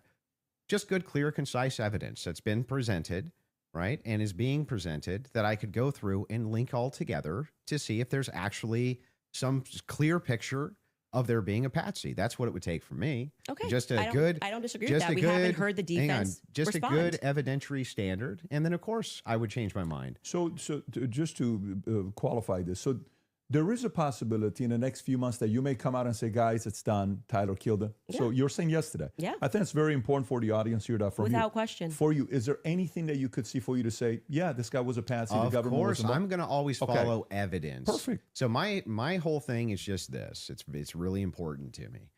I don't mind people being truth seekers and justice searchers, and the internet has helped solve tons of crimes. There's no ifs, ands, or buts about that, right? However, there's also people who, they not only don't solve crimes, but they just come up with conjecture and what's called flooding the zone. You flood the zone with tons and tons of conspiracy-based ideas and they go nowhere, right? And in fact, they actually take away from legitimate investigation. Now, I'm not even saying anybody here is purposely flooding the zone. That's not even the claim. All I'm saying is that the claims made absent, this is just me not being convinced by the state's evidence. Those become claims, and claims have to be defended. Just like mine have to be defended, yours have to be defended. And that's what we're going to get to now, yeah? You want to get into it? Would you guys like to take an ad break? We'll take an ad break. Sure. And then we'll talk Erica Kirk and TPUSA. And the conspiracies that have been conjectured by Candace Owens in regards to this case in the Charlie Kirk assassination. Folks, we'll take a 3.5 minute break and we'll be back soon. All right, you guys, you have probably seen all the buzz around red light therapy lately, but what's even more compelling are the stories from people who say it completely changed their lives. One example starts with a woman named Natalia. She sat across from her medical team and got an ultimatum most of us will never have to hear. Aggressive chemotherapy, steroids for life, or amputation. 5 years earlier, a plate of ceviche in Peru triggered heavy metal toxins and parasites that she never recovered from. 20 specialists and hundreds of thousands of dollars later, nobody addressed the cause, just the symptoms. With the support of medical journalist Jonathan Otto, she refused all three and went after the root cause instead, purging parasites, binding heavy metals, and restoring her gut health. Today, she runs, swims, and cycles on the same legs that she was told that she would lose. Right now, you can get the same holistic detox cleanse that she used, plus a Red Life therapy belt, completely free with every order. Not discounted, free. 120 LEDs, red and near infrared, working from the surface down to the gut and thyroid. Head to purgemyparasitesnow.com/Candace, buy your detox and gut renewal restoration bundle today, and get your free Red Life therapy belt, plus your in-depth protocol. That's purgemyparasitesnow.com/Candace. I also remind you guys about Pure Talk because you do not have to overpay for your wireless network, not when Pure Talk comes in with the same service for a tiny fraction of the cost. And now, for the first time ever, Pure Talk is offering any plan at just $15 a month for your first 3 months. There's never been a better time to take Pure Talk for a test drive. It's fast, it's reliable, and you're going to love it. You can now get any Pure Talk plan, including their unlimited data plans and even their top-tier $65 plan for just $15 a month for your first 3 months. That's a savings of up to $150. I recommend making the switch today because this offer is extremely short-lived. Switch to Pure Talk and enjoy your first 3 months of talk, text, and data for just $15 a month. Head to puretalk.com/Owens to make the switch to Pure Talk. Again, that's puretalk.com/Owens to start saving today. And I have to remind you guys about American Financing because everyday expenses keep climbing and high credit card interest is not making life any easier. If your budget is feeling squeezed lately, there's a smarter way to take back control. If you're a homeowner, your home equity is your best financial tool. American Financing can help you consolidate high-interest credit card debt so that you have some breathing room. Timing matters now more than ever. With a strong chance of an interest rate hike this September, waiting could cost you thousands, and with rates in the fives, there's no better time to find out how much you could be saving. So ditch those 20% interest rates by consolidating. You can slash your monthly obligations. In fact, American Financing borrowers save an average of $800 a month. Imagine what that kind of cash flow could do for your family. There are 0 upfront fees, and you may even delay up to 2 mortgage payments. To lock in your lower rate before September, call 800-795-1210. Again, that's 800-795-1210, or visit americanfinancing.net/Owens. That's americanfinancing.net/Owens.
Okay, so we're officially back.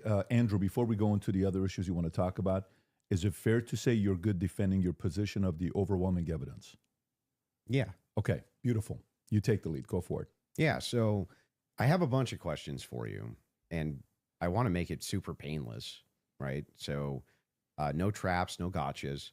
I'm just going to ask them direct, and I think that as long as they're not loaded, if they're loaded, you should not respond yes or no, but as long as they're not loaded, if I just directly ask them, I'm hoping that you'll just give me a direct answer.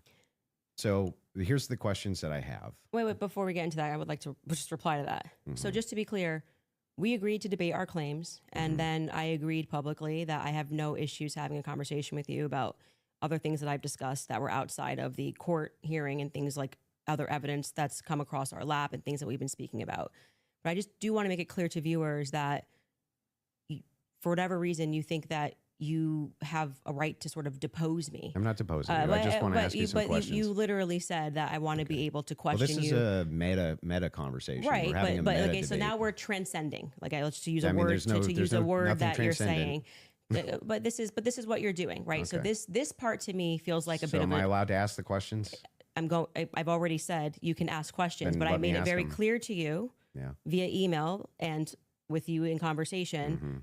that we should be speaking. This Yeah, I isn't know, like but you I get to wanna- sit. I wanna If ask said you if you some want to questions. depose me, you should join I'm not Brigitte deposing Macron's you. defense team. This But is you're part- like, I'm this just is going a to ask questions. legitimate Can part- you answer it? Blah, blah, blah. Yeah. It's like, I don't know what you're going to ask, and I I'm know. going to And answer if as you I have see issues fit with it, because I'm not. I get it. Yeah, I get okay, it. Just If- so we're clear. 'Cause- Usually in the debate, if something's not loaded, I'm just direct with because the you kept question, saying with I'm the Joe answer. Rogan. They have no evidence. They have no evidence. And now Mhm. you're like, let's move away from the evidence. You Just talk about actually, transcendentals. yeah, okay. Anyway, so direct question, super easy. Was Lance Twiggs DNA on the rifle, as far as you know?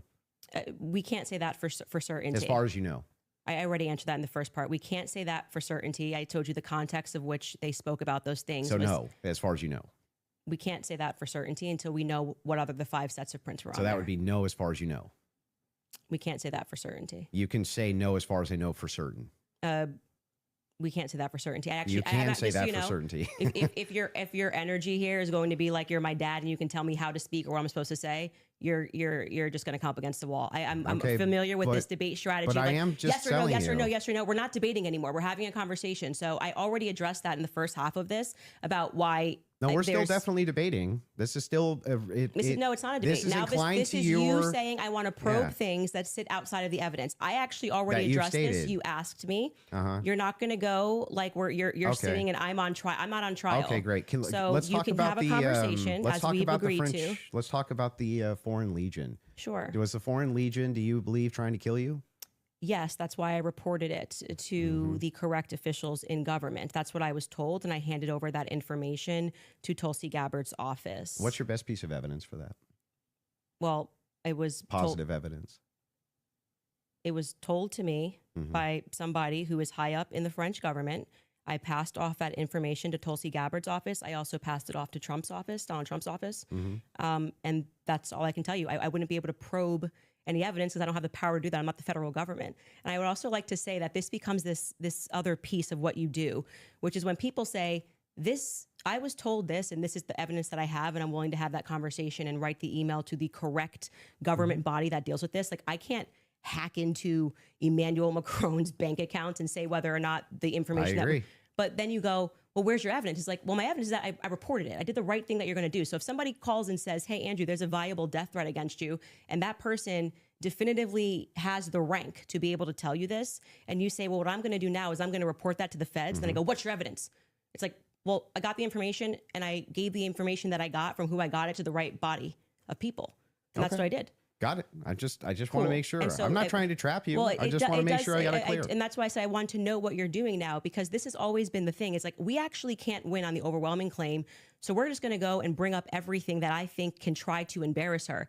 I reported exactly I'm not as I trying to received embarrass it. you. I just want to make sure that I get your Yes, positions clear. I have not said, yeah, go ahead. And now you have stated multiple times that you believe that Israel's involved in the death of Charlie Kirk.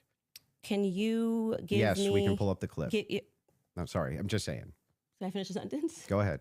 Can you give me the context for what are you talking about? Like when I say, generally speaking, why people think that Israel's involved? Mm-hmm. Okay. Where's your question? Yeah. Do you have any positive evidence whatsoever that Israel killed Charlie Kirk? Well, I couldn't say Israel was on the ground and shot and killed Charlie Kirk. I would say that there are various things that we're trying to establish, one being a motive.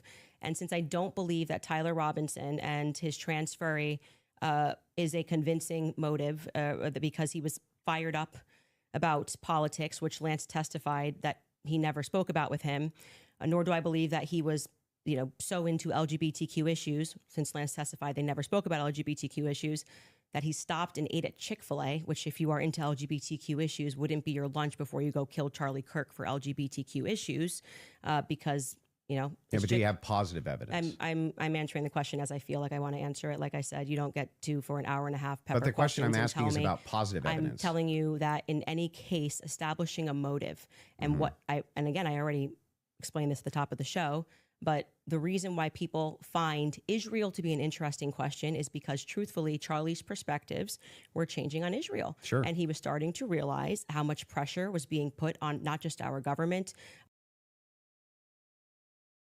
to constantly fight their wars, but also being put on his organization personally.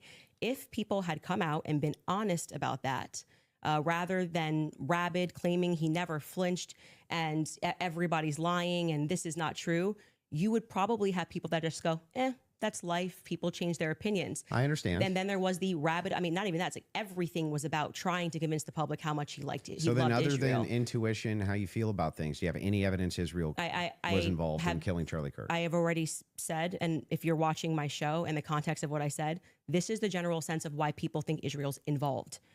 Nobody has made the claim that Israelis, there were also, obviously Ian Joe Carroll Kent. made the claim.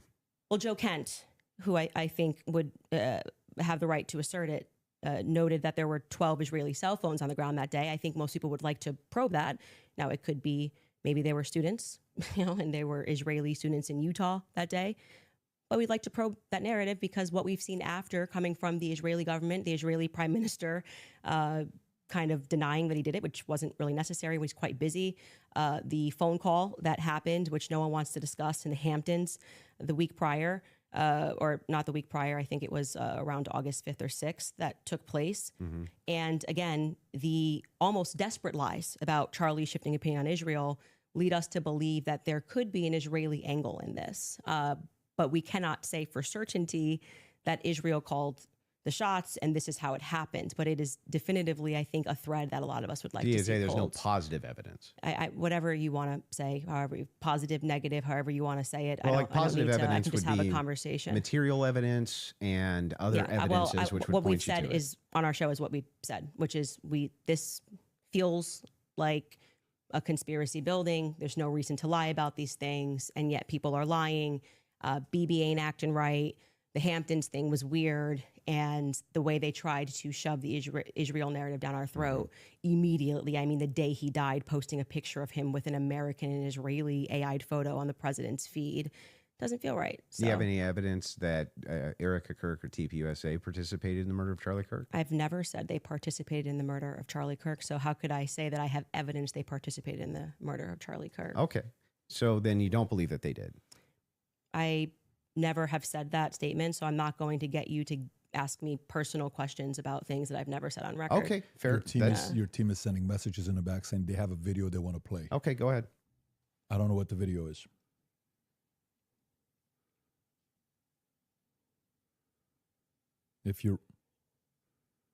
Yes, you said that there's a video you want to play that Candace said she has full confidence Israel was involved. Yep. Yeah. He said evidence that they killed him. I said this is why people think they're involvement. So if they have the clip, they can play the clip. Yeah. They're referring to a clip. Yeah. Via whom? My guess is Pierre. Erica. I think that there's a reason Pierre knew that Charlie was dead first. I think there's a reason he was a priority. How? Why? I think France and Israel are involved in Charlie Kirk's assassination. And I'm going to put that out there with full confidence. Okay. I also involvement. I understand. Yeah. So you think you with full confidence you think that I think France Israel's involved. and Israel. Yeah, I mean, the person that gave me that thing that I reported said that French Foreign Legion were on the ground that day. Again, this would be at a professional limitation for me to then go and probe that information that I handed over. I can't do that. I'm not But the you United don't have States any government. positive evidence of Okay, that, okay. right? Liz, I don't. Can you just stop? It's actually just like annoying to hear you keep saying positive evidence. I've just asked me what I think, and I just tell you, yes, I think they are that's involved. a claim. No, I said here's what I think. I have every right think, to ask you about your claim. Yeah, but and if there's I said, positive evidence in for this your statement, claim. I literally just said I think, and I am allowed to think. And Yeah, you you're keep allowed to saying, think, do you have but you're positive making a evidence? claim. I have tons of positive evidence that I'm allowed to think. Yes. I agree. You're allowed to think. Okay. So, nobody's disputing whether or not yeah, but Candace like Owens is allowed to think. What I'm asking is but if you have what's your issue then? What is your issue with the statement? evidence. I think Uh-huh. that Israel is involved. That's I not do. what. That's not just what you said. You said I did that say I it's with full confidence. Yes. You would think that if you had full Can you have confidence confidence to think when you think? If I said, for instance, I think I'm going to be late to work, right, with full confidence, I would say my evidence for that is that I'm 20 minutes away and I need to be there in 5. Andrew, That's how you would know whether or not you had full I'm just going confidence. to tell you something. Hang on, let me finish. Sure.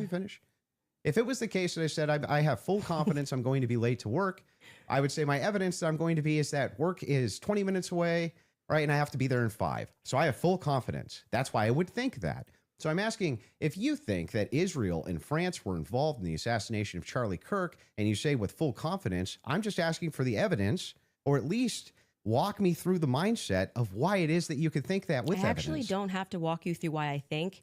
I can give you something that I think with full confidence. I think with full confidence that you know you lost the substance of this debate, and now you're moving toward things that I have said that I think, which I can do. They're allowed pertinent to think to this debate. It's not exactly pertinent to this It's debate. 100% pertinent. It's not pertinent because our debate These are claims claims made about Charlie Kirk's assassination. That's the complete substance of the debate. No, actually, would you like to remind him of what our debate claims actually were? And would you like to remind you said I could ask you about any of these things to my heart's feel content? free, but you do not get to structure how I'm allowed to reply or ask me I'm why not are you allowed to structuring how you're think. allowed to reply. I'm just asking you direct questions. I have full confidence that you do not feel that you represented your claim well. And so now what you came That's prepared nice. to I just do is wanna to know- present yourself like a professor of I fallacies. just want to know. And to say, you're not allowed to say that. You can't. It's You my can say podcast. whatever you want. Well, Nobody's I said disputing that. It I'm It asking- seems like you are disputing I'm it. asking I think that specifically when this why is you all think said that. and done, I've already explained to you. I explained at the beginning of this Mhm. why I think Israel is ultimately going France. to be proven to have involvement in this. Mhm. I just explained to you in the middle, and now you're wanting me to structure the sentence or provide evidence. You don't have to. You're just allowed to think. And I've explained to you my thought process. I don't need to structure it in a sentence. If you feel like a professor today, you picked the wrong day. Don't you think that like tens of thousands or hundreds of thousands of people would want to know what Candace Owens' positive evidence for why it is No, I that don't- Israel and France were involved in the most traumatic public assassination of Gen Z's lifetime is? That's why they watch my podcast. So you're just going to drip to them? Like, here's why It's I not think dripping. that? Every time we come across any of these discussions, they're watching this in context and they know why I'm saying it. So, for example, when you're bringing up, well, Candace, where's your evidence for France doing this? I just told you someone who is high ranking in the French government, right? Who's nameless? Of course. Of course. Of course. Of course. But So there's good reason so to it's not a doubt this. conspiracy, though, if I then took it to the federal government. Like, you can't just go out there making a claim to the federal government. You get in trouble for making false statements and things of that nature. So, and then you go, well, I'm going to probe that. Well, how can you probe that? This happened I to can me. ask you, well, This that's is not my what I'm probing podcast. specifically. This is my podcast. I am sharing my life and my experiences and what has happened to me. Mm-hmm. And you're basically coming in like you're going to, regulate how I'm allowed to say Nope, it, if I'm I'm not allowed trying to say regulate it. anything. I'm asking very you're pertinent sounding a questions. bit like a professor trying to regulate and say, Candace, You sound very can't say, I defensive think. and like you just don't want to answer questions. I did answer your question 3 You times. I just didn't literally- say it in the way that you wanted you me to just say kind it. of obfuscate and you run away from it. But I would like for you to let's actually just go focus through every on it. clip that you guys have prepared because it's pretty. I think with full confidence, people will recognize the strategy that you're trying to employ. So let's get to the next clip you have prepared. Sure, they can pull up whatever clips whatever they want. it is yeah. that you guys have prepared. So let's But go. I would still. On this point, I just want to make sure that you have full confidence that France and Israel were involved in the assassination of Charlie Kirk. I think in and the you end, have no evidence for it at all that you'll give us. Well, I already did tell you where it came from. Like I said, I can explain it to you. I can't understand Did it that for same you. So if higher you up need to, tell you if you that need he was to- going to kill, or that France killed Charlie Kirk, or just that you were in danger? They said that the French Foreign Legion was involved and on the ground that day. I've already said that. You just don't like hearing it. No, Candace, just out of curiosity, Yes. when you pass down that message to Tulsi or Trump, Tulsi's office, yes. Tulsi's office, are you giving them who told you that, or you're just saying, here's what I heard from somebody? I have this information. Sure. And of course, if they wanted to open a file on it, which I thought was quite mysterious, that Trump's office never got back to us. It was kind of weird about like, from maybe they're not the correct office to. I did receive a response from Tulsi Gabbard's office, but I don't think there was ever any investigation into what I Got said. it. So the call was,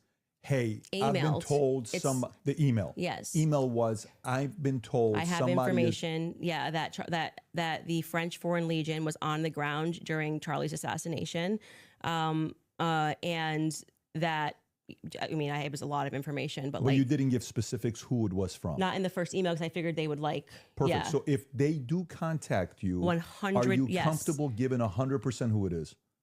I would absolutely give them as much information can I as ask a possible. question? If whoever's the U.S. government, why are you not? Yes, it's very strange to me. You know, so if that's the case, now they may respond back and say, we did, you know, that's their position. I did. That's why I did it in writing. And so I'm glad that's the case Yes. because so if they And do right ask away in you, Trump's office, Margot got right back to me. She said it was on his desk. So he has that. There's no. and if you do say that and they Mhm. contact that individual, obviously you don't have to leak your sources here. Mhm. Is there enough credibility where that person would be willing to talk to them and explain to them exactly what their sources Yes. are? Okay. I mean, It seems reasonable. And so why he's asking me to defend that is like. I'm not. Never I did. think those are two different things. That's more Two something I'm totally asking different to say, claims. why are they not reaching out to you? I've asked that many times on my podcast. What do you think about that, Andrew? What?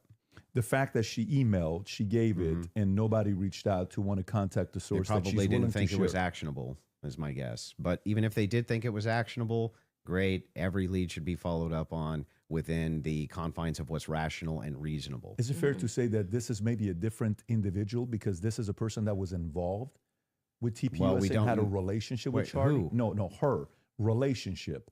Like Yeah. this isn't just anybody. So if an average person sends it, yes. Yeah, but I mean, we don't know who the source is. We don't know any of Then this. if you were in that department, wouldn't you want to, even you assign it to one of your There's guys no to guarantee say, they didn't look into it. How do we know? We don't How know. could they No, if how they didn't could come they if get she didn't give it the to them? information, more of the information, because it And was a by the way, long file. Yeah. This is a separate, this has Did got you send nothing to them do the with the guy's debate. This name? is more on Well, I sent the email assuming that's you kept saying like you go and you make a report, you think they're going to come back to you and say, hey, what's more information? We're investigating this, and that didn't happen, and which is what I raised. No, I I'm found asking, that, did you send them the especially source of because the this was at claim? a time where they were saying that they wanted to explore every possible lead. I even texted Dan Bongino. But did you- So actually, it was three offices. Let me ask the one question and then executive I'm gonna come to office, you. Dan Bongino, Yeah. and Tulsi Gabbard's office. Okay, so a follow up to that is the following. Mhm. If they contact you to say, is that specifically to the French government or Israel's involvement in the killing of Charlie Kirk? That wasn't about Those Israel. are two separate things. That wasn't about Israel. It was Okay, they were got it. saying the French foreign, that person as a part of it was saying that it was the French Foreign Legion that was on the ground that So day. I'm surprised And they haven't think called you. Then I find that to be very strange Very- too. I do as well. Because Mike. who would want to make a report? Like, I mean, I've never But- made a report with the federal Let government. me ask one question. Let me just ask one send question. it. Let me just ask one question, and then I'm going to bring it Okay. to you. Sure. The question is in regards to, I've not seen that clip, so I'm seeing it now. Mhm. I'm full confidence. I believe that Mhm. Israel and French was involved. Is that also based on a source that somebody told you that Israel was involved in the assassination of Charlie Kirk, or is that a gut feeling? So in terms of Israel, I mean, what I've said is what I publicly have said here. I do think that at the end of this, we are going to find that Israel was involved. I do. Now, in terms of any of the hard evidence that's been presented, I think this has been a huge problem that a lot of us have had is that they won't even explore anything else that was going on in Charlie's life personally. So if we're not satisfied that Tyler Robinson did this in any way, then every alternative theory should be explored. Other evidence should be brought forward. We've done that in our capacity. Like when people keep saying she has no evidence, it's kind of crazy. I think we've broken like more stories than any news source in the world. I mean, down to pictures, details, police officers, what the dog's name was, because we're not the only people that believe there's a conspiracy here. The police officers that were involved, the many police, sheriff's offices, that were departments that were involved that day, all believe there was a conspiracy. Down to the U.S. Marshals believe there was a conspiracy. They were, my sources at the U.S. Marshals were saying they were basically sent on a wild goose chase that day. But do you see how you say my sources? Am I not allowed to have sources? Well, Like the thing is funny. So is CNN allowed to have well, sources? hang on. I but have we can't? sources. If I said I have sources that claim none of that's true. In fact, my sources claim that her sources are lying. My sources claim that none of them believe that there's a conspiracy. My sources claim all of them really think that Tyler Robinson was a lone gunman. If I just said that as hypothetical, wouldn't you say, what? Yeah, I think what probably adds weight is like then when I drop photos of the car that no one was supposed to see, people go, okay, her sources are legit.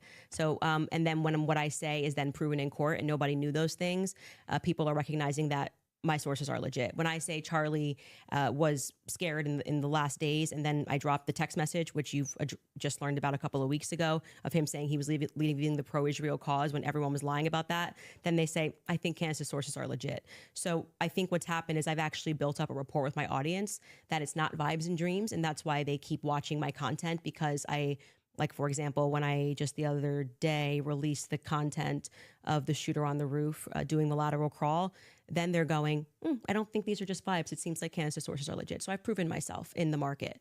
Yeah, I'm not sure that would legitimize your sources as being legitimate when it comes to the idea that, they all believe that there's a conspiracy going on, which is actually what your claim is now. How would that actually, hang on, I'm almost done. How would that, talking to PVD. How would that legitimize, well, it's not his debate. How would it legitimize these sources that even if it's the case that you get some court footage or some things like this, why would it legitimize that your sources are telling you all the marshals believe it's a conspiracy, all the police believe it's a conspiracy, everybody believes it? How would that legitimize any of that? Well, what I am saying to you, and you are not forced to believe it. So let me just explain what I was answering here, and I think that you understood what I was saying. Is I have, because people trust me, compiled a lot of information and presented it to the public, and this information has been proven true. We've presented photos, we have presented videos, never before seen stuff. The public has never seen it. And so what that does is your audience goes, okay, when she says that she has these sources, clearly she's telling the truth. Now, whether you would then go, well, I'm going to believe her when she says they think that there's a conspiracy, that's up to you. You cannot watch my content. I'm not here to tell you that you have to watch my content or believe everything I'm saying. Well, don't you think questioners should get questioned as well? By who? I'm not committing a crime, am I? By just like saying what I think and collecting aren't evidence. most of the people you ask questions of not actually committing crimes? But what do you mean they should answer questions where? Like at a police station? Like no, what are you just saying? like if you want people to come in and answer questions for you. I have questions about this in the investigation. I have questions about this. I have questions about that. You want them to answer your questions. Doesn't it seem totally fair that you answer back the questions people have for you? Well, they're not answering our questions. So it's also fair that they don't answer them. So you're That's why I said Andrew Colvett should be in this chair. He's not. But That's isn't his that prerogative. but isn't that a double standard? No, it's not, because he's not doing it. Yeah, but that would still be a double standard. If you're requesting that he does do it, then that seems to infer that you think he owes you answers. Oh, so inferences are allowed again? And they never weren't. So that seems to infer that you think that he owes you answers. If that's the case, then don't you owe answers? Yeah, well, I feel like I'm answering your questions and his questions about, I'm talking about Andrew Colvett. His position is he's a spokesperson for Turning Point USA.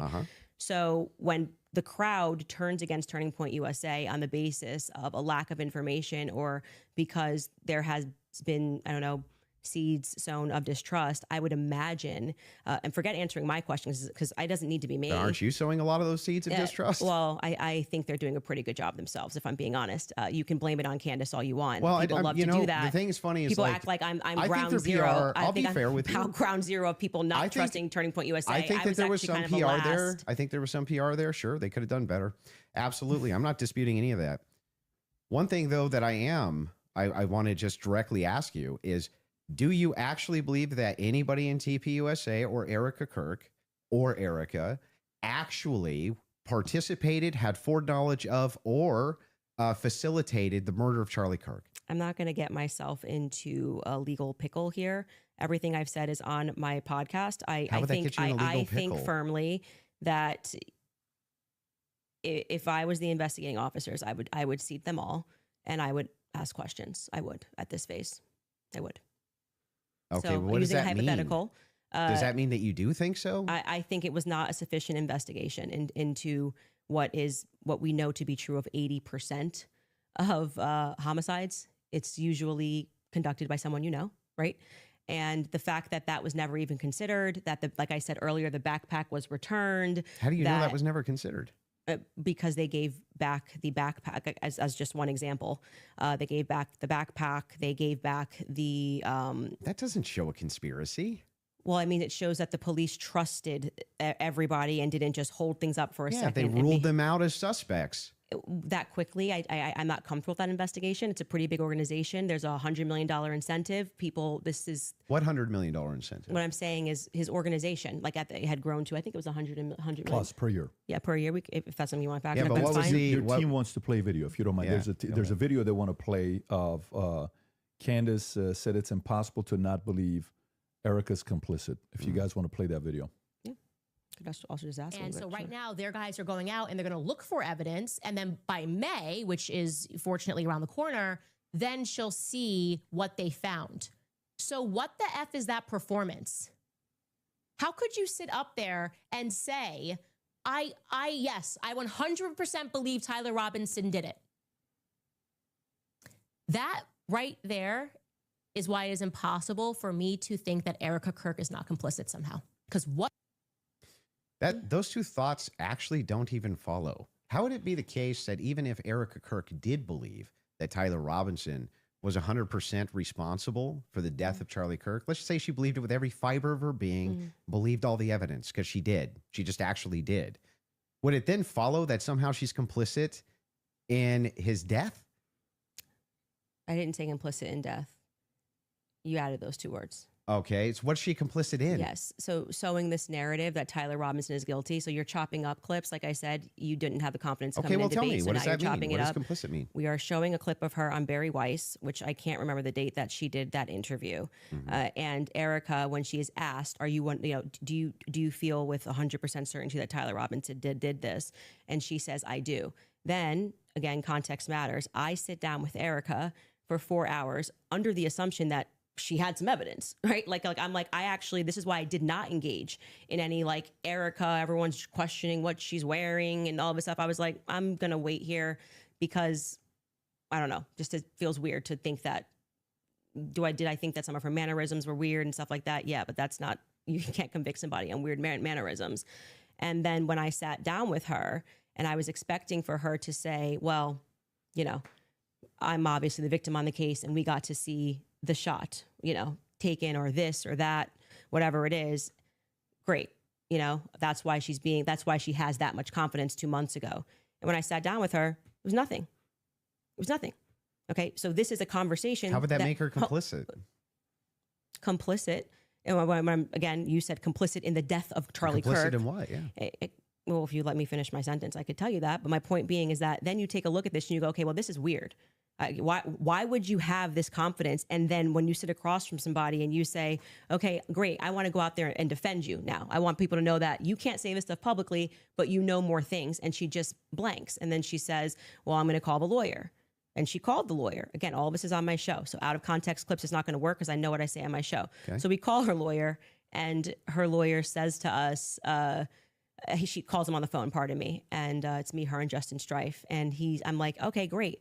What do you guys have? He goes, well, we don't have anything yet. We're not at that phase yet. And I'm like, well, what do you mean you don't have anything? And he says, well, don't you know how it works? It's a probable cause hearing. So basically the state says that they're going to bring this forward. And now our people go out and they look for the evidence to assert that Tyler Robinson is guilty. And so I asked her directly, her lawyer directly, the phone's in between us. I'm like, wait, so just so I'm clear, you haven't seen anything that the public hasn't seen? And he says no. So I'm going back in my head and I'm going, okay, so why is Erica saying with such a degree of certainty, like she was sent out to convince the public and people bit, by the way. I remember even Megyn Kelly was like, let's wait. She's going to have access to things. I did think she had access to things that we didn't have. Why express that confidence to the public as opposed to just being like, we don't know yet. I feel confident he's involved. They made an arrest. I don't understand. How would any of this make her complicit and in what? Well, I've already told you. She's complicit in trying to fool the public into thinking this is some open and shut case. How is she trying to fool the public into this? If she believes don't look anywhere else. If she believes that Tyler Robinson killed Kirk, if she believes that, how would that be complicit in anything? I do. Are believe, you saying that you think she doesn't believe it? I don't believe that at that stage she sat down with Barry Weiss that's what she believes. No, but that's my opinion. Right. But so when you just say complicit, you just mean she believes that Tyler Robinson killed Kirk? That's it? That's what we were talking about. That's why I said if your strategy was to dice up clips and take it out of context and make it seem like I said she was complicit. Everything. Yeah, but then why not just play the full thing? Like why? Because we don't have like infinite amounts of time. I'm guessing you probably don't want to watch. I'm going to go back to my theory that you didn't feel confident that you could defend your claim that it was overwhelming evidence. So now you're trying to move towards doctored clips and getting me to respond to it. There's no doctored anything. I'm just making sure that we got this right. Yes, that what you're actually saying is that Erica is just complicit in believing it. When I re-examined her actions backward, because I did not have this perspective of her at the beginning, which is why it's so funny to me that you guys make it seem like I'm ground zero. People thought Erica was sus from day I forgive him. And I was not a part of that. I did not lean into that. I did not contribute to that. I was getting actually terrible messages from my fans being like, Candace, you and Charlie always say to go with your intuition. You won't address this, how we all feel about her. Things changed for me when I saw that Zoom call. I will tell you that for sure. And the fact that she lied to me. So I sat across from her and, I wanted to have that conversation publicly, but they're probably grateful they didn't do it publicly. She told me some lies. And so the next thing that happens naturally when somebody lies to you, when any person lies to you, whether it's a toddler, people only lie when they're trying to obscure something else. Have you addressed what that lie was? Yeah, I've talked about, we have a list of lies that we've been told by, we can find that, in I'm the sure. meeting with her. Well, no, I didn't want her to cage up. I didn't want to do this, and because I didn't know what to expect. Like I didn't know if she was going to be like, I'm so overwhelmed with everything, and I don't know who to trust in the organization, and I don't know what I'm doing. Like I didn't know. I didn't want to. Just out of curiosity, before anything happened with Charlie, how close were you and Erica? Not very close. So there's not a relationship. No, I would say it's totally normal. Like, it's not like there was any issues at all. We were always nice to each other. It just is our life went to a different phase, right? So Charlie and I hitting the ground, running around, traveling 4 days a week. Now I get married. I find love of my life. I get married and I get pregnant. I haven't stopped being pregnant. And what you want out of life changes. You don't want to be running around for 4 days a week and traveling on a plane nonstop. You suddenly want to start building at home and live. I was desiring that suburban life. Did you guys ever do the double dates? You, George, her, and Charlie. Was there ever double dates between the four of you? I was engaged to George quickly. We were planning our wedding. I was kind of in my bubble with George. George traveled with me and Charlie, but Erica and him were just starting to date at the beginning of 2019. George and I were planning our marriage. Mm-hmm. So George really got to know Charlie.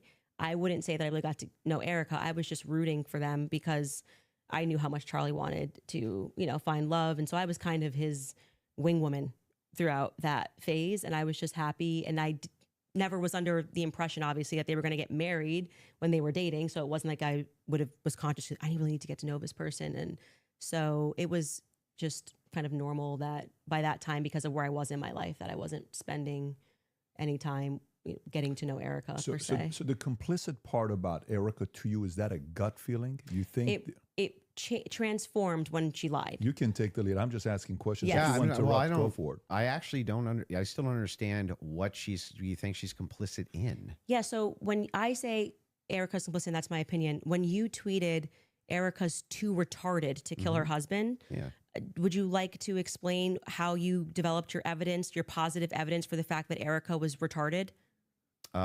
Yeah, sure. So I just think all women are retarded. Oh, so you're allowed to just say stuff. Who knew? So, and by the way, what dramatically transformed your opinion of Erica after going to the headquarters? Because you were pretty hostile about. I wasn't hostile towards them. You don't think calling somebody too retarded? No, come on. That's like normal tongue-in-cheek stuff for me online. Oh, you're being tongue-in-cheek. Usually when I call someone retarded, I'm being tongue-in-cheek, yeah. Like, for instance, you got supporters. I mean, if you want to use the same exact argument, you would take a supporter like Owen Benjamin. He called you bad names and called your husband bad names. You're just like, well, that's no biggie? I've never answered him on anything that he said. I'm saying that you now are her biggest defender. So do you still think I'm not her biggest defender? Do you still think she's too retarded?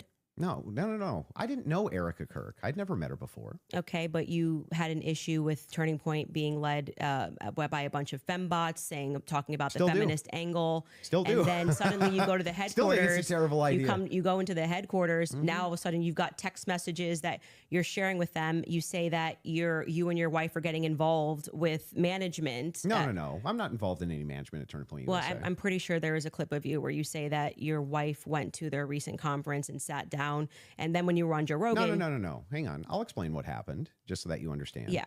So I was invited there to do some debate training. That's literally what I was invited there to do on recommendation. So I went down and did some debate. That's the first time I ever met anybody at TPUSA. Okay. And then you said you sat down with Erica. Well, I didn't sit down to her. I talked to her in a hallway. So you didn't sit down and speak with Erica? No, I didn't have like some sit down long conversation. We talked in a hallway. Okay. Is that when you gave her the hug? Yeah, gave her the hug right there. My wife did too. We were both very sorry for what happened. Okay, so at what point did you start receiving text messages from that you cited in your opening statement? I just reached out to TPUSA and said, I'm prepping for a debate. Is there anything that's pertinent that I can use here? Do you find it interesting that people have been asking for, basic answers to questions, and you're saying that you walked into their headquarters and reached out and they instantly... It's amazing, isn't it? If you reach out in good faith and you're not demonizing them and saying that they're complicit in the murder of people's deaths, that perhaps they're actually willing to release things to you that are pertinent, other than thinking that, perhaps you're diabolical. Well, I don't know. I feel like intentions. If I was going to release that information, I didn't demand that it be released to me. I actually never demanded that it be released. I just simply said that this is what was going on in the last 48 hours. Maybe to the media they could release it. They could release it to PBD. They decided to release it to a guy that called Erica too retarded in June. So what? Yeah, I just think it kind of shows that Turning Point is sending you as their horse. Well, I don't know where they don't have the courage to have the conversation. Like, I don't. If they were just releasing something in good faith to answer questions, do you have any I've never evidence demanded. of that claim? It's not evidence that No. you're sharing your opinion that she's too retarded. I can't share my opinion that I think it's going to register as really obvious to the public. That rather than presenting that throughout the course of everybody wanting to know what Charlie was going through his last days, they decided to give it to you to come to my house as some sort of a surprise. Well, do you think the public's not smart enough to see through that? Do you think that if you talking know about terrible PR, if you know that there's a huge debate that's coming up that's going to be probably one of the most viewed that year, and one of the debaters calls you and says, I'm taking this position. This is the position that I feel like there's the most evidence for. And Candace also agreed to answer many of my questions in regards to this. So if you got pertinent evidence here that I can use, I'd definitely like take a look. What is It was actually amazing to me. It really was actually amazing to me how if you approach people in good faith and just say, hey, I'd actually like to know what the facts and details are around this, they actually do talk to you. It's amazing. Yeah, I just do not believe, that they are doing this in good faith. I don't believe that anything you have done has demonstrated that's in good faith. It demonstrates that you walked into Turning Point USA headquarters and came out a different man because you were critical of the organization. You were critical of Erica, and now you're sitting here going, Candace, I want to interrogate you for an hour and a half about everything you've ever said about Erica. Have you ever been critical of somebody that you hadn't met and then you meet them and you're less critical of them? And the inverse has happened too. I was less critical about Erica, and now I'm more critical about her. But I'm asking you, isn't it the case that there's people you've been critical of and then you've met them and you're less critical after you meet them? Too retarded. I feel like if you think that she's dumb and let's just talk about your record. I mean, you're a person that has spent time in what most people would term to be the manosphere, talking about I debate against against feminists and red pillars, and a lot of the actual. So I'm a Christian ethicist, and then you go on to Joe Rogan, and you're like soft explaining away why Erica had to take over Charlie's company when they don't have a parent at home. So now you're a feminist icon. Like you just go into the headquarters and you just shift all of your perspectives. That's a bizarre criticism. Like nobody's in the bigger girl boss position than you. Yeah, I'm actually no. You're in the biggest of the girl boss positions. Like you don't have to do this. Okay. You just do this. You could definitely not do it at all and be fine, right? But you still do. I would say that you are making a comparison that cannot be compared because Erica's husband was just assassinated in front of the world. Which makes sense why she would take the organization over. No, it makes sense why you would go home to your kids, just so you know.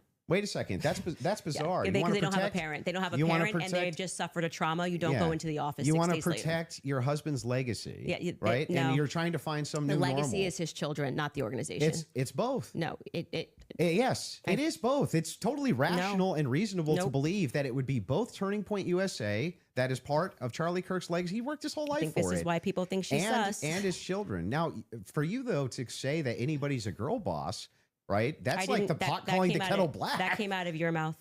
No, that was you. You brought up girl boss. Girl boss came out of your mouth. Yeah, I'm just saying. I'm telling you that you brought up this idea that I'm defending some feminist nonsense. I'm not. I'm pointing out that they're. By the way, she's not qualified always to take over his company. There's always objective outliers to each situation. In fact, it's the exception that proves the rule. And the interesting thing here is like, I'm still just as critical of feminism inside of TPUSA as I've always been. And I'm just as critical of any pro-Zionist position as I've ever been. None of that's ever changed. By the way, I would think it's the most rational, reasonable thing on planet Earth to do if you wanted to actually see an organization change, to try to work with leadership or reach out to leadership to try to do so. Doesn't that make the most amount of sense? I would like to state for the record that I think Erica is underqualified to run the organization. Sure. And on the more emotional aspects, I agree with what seems to be a majority opinion, because I'm not gonna say it's scientific, that any woman that would leave her kids and go right into the office after their husband was publicly assassinated does not have their priorities straight. Okay, well, I understand that you can have those criticisms, but I'm not understanding still how that would make her complicit. I don't have to keep answering the same question. Okay, so let's feel get like you got an answer to how it's complicit. Your team is asking to play a clip. So if we want to play this clip to just finish this segment on the Erica Kirk topic, we can spend some time on that as well. So if you guys are ready in the back, we're ready. And causing that 30-06 diameter, as would happen with a pet and explosives, as we've demonstrated to you in the past, it accidentally, because of how Charlie was crouched, went up and hit his neck. And that ruined everything. That ruined everything. It was problematic. It's the reason why Terrell then had to scramble to get the cameras down, because they were never supposed to see it. They could have said reasonably that a 30-06 got eaten by Charlie, much more reasonably, obviously, than saying that the chicken bones in his neck stopped it because he ate vegetables. They panicked. That's why Terrell's nervous on the phone with me. Again, this is my theory, and I am now very much sticking to it. Okay. They panicked. It's the reason Erica had to step out. That's why she would have gotten on the phone with Terrell so quickly, because I was going, why is Terrell saying, well, I didn't want Erica to relive. Oh, that's why I did it. He didn't have an answer. He was nervous. It was crazy.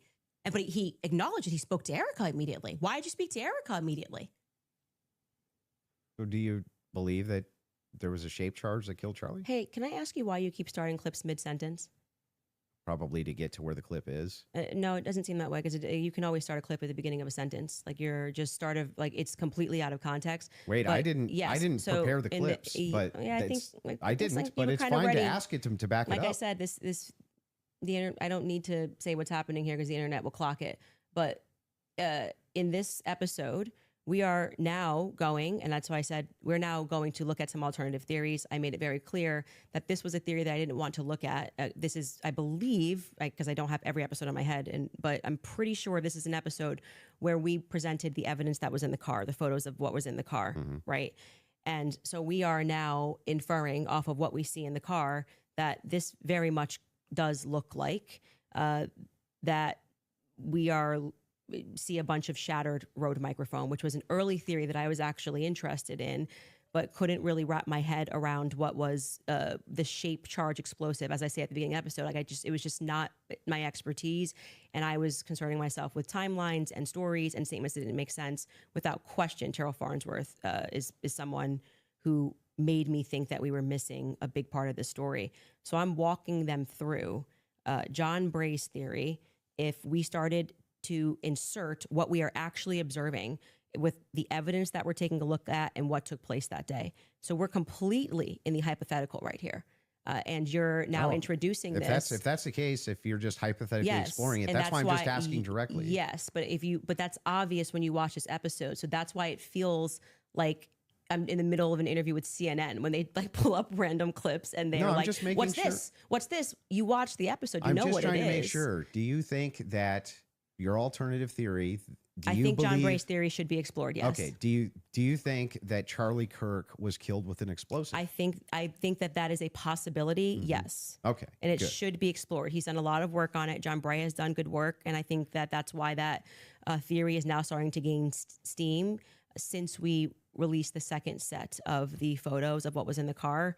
I think it's viable. So this was the big thing I wanted to get into with you on the explosives too. What is it about that theory that's actually compelling to you? So I looked into the explosive mic theory multiple times, and the biggest thing that stood out to me is there's no explosion. there's literally no explosion. In fact, there's videos when the shot rings out that kills Charlie. At least it sounds like a shot to me. People are actually like looking up towards where the gun is being fired. They're looking away for where the sound is.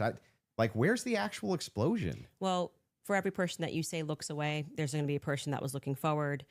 We have former Marines that have gotten on and said, it looks to me like there's an explosion under his shirt, right? You obviously saw Rob O'Neill go on to, I'm forgetting which platform it was, where he said, the first thing I thought was it looked Rob like O'Neill is the man that killed Osama bin Laden. Yeah, and I think he's qualified to say what he believes he saw. We should actually, since they're pulling clips, we should run that clip of Rob O'Neill and what he said and what he observed and his experience. Yeah. So I'm going to take that. And also there were people who immediately spoke to the media that day who said the same thing, that they thought that something happened under his shirt. That was actually, if you go back to like my first episode when I was just observing what I saw with my eyes, I was asking the serious question. I was seriously saying, why is it like somebody shot him from underneath? Why is his shirt moving first? That doesn't make sense to me. And that's because of air dispersal from the bullet. So whenever a bullet is shot, a projectile shot, you can actually run this experiment yourself if you have a rifle. Take like an empty box of ammunition and put it on the table, and then fire it near the muzzle, and that box will actually blow off the table. Okay, so question for you. Does that box go sideways off the table? It can. It can. Yeah, it can. It depends on the dispersal. You 3,000 pounds of energy or 2,000 pounds of energy coming at you. That's how much it carries. Well, it's not 2,000 pounds of energy. Well, we can fact check that. How many pounds of energy is it? A 30-06 being shot 150 yards away. That's a great question for Grok. I'm going to say when we looked at it, it was between 1,500 and 2,000. I'm pretty sure pounds of energy coming at you, and you just go upward and to the side. I don't really buy that. I'm going to just say I just think that that's not possible. It doesn't go through on top of that. So there's another miracle. You didn't get blown backwards. It didn't go through. But I also want to say that you're saying this can happen, and Rob O'Neill is infinitely more qualified, I think, to speak on that. Why? And because he's actually shot and killed people. Why would that have anything to do with anything? Because did he slow down all the videos of the people he shot to see if their clothes moved? Well, why are you able to assert your position as a fact? Because I'm gonna tell you how projectiles work. He's not even gonna I guarantee you this guy's not even gonna disagree with what I'm about to say.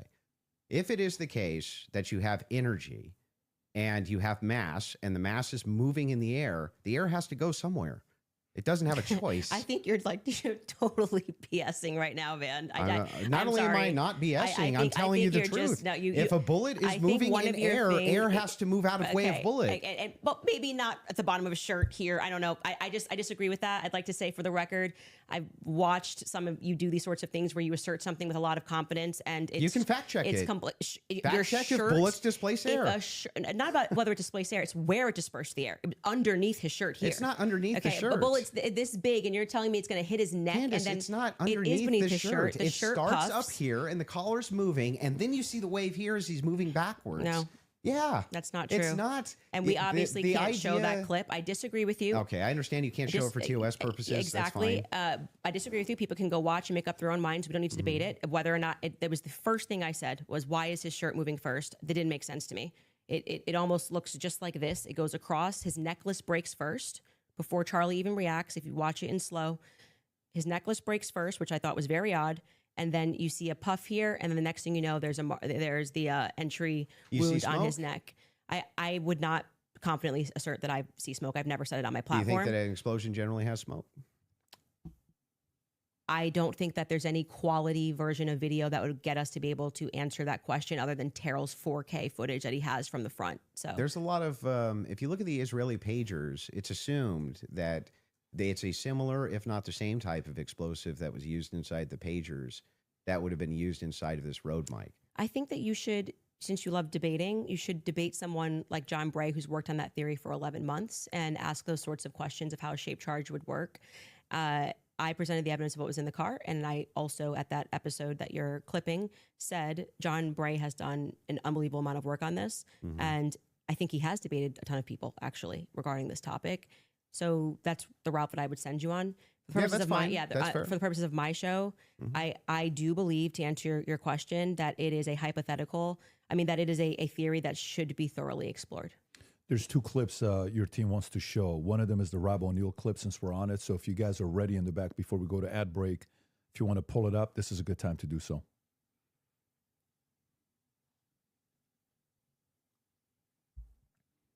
And good to see you, General Holt. You too. A lot of things bother it bothers me about this. Nothing in particular, and it's not like I'm out there saying big lie or a conspiracy or someone did it. I'm just saying I've been in a lot of shootings. I've killed more than a handful of people, and this thing looked shady off the bat. I mean, I've killed people closer than I saw the camera, and I've never seen a shirt move like that. That looks like an explosion to me.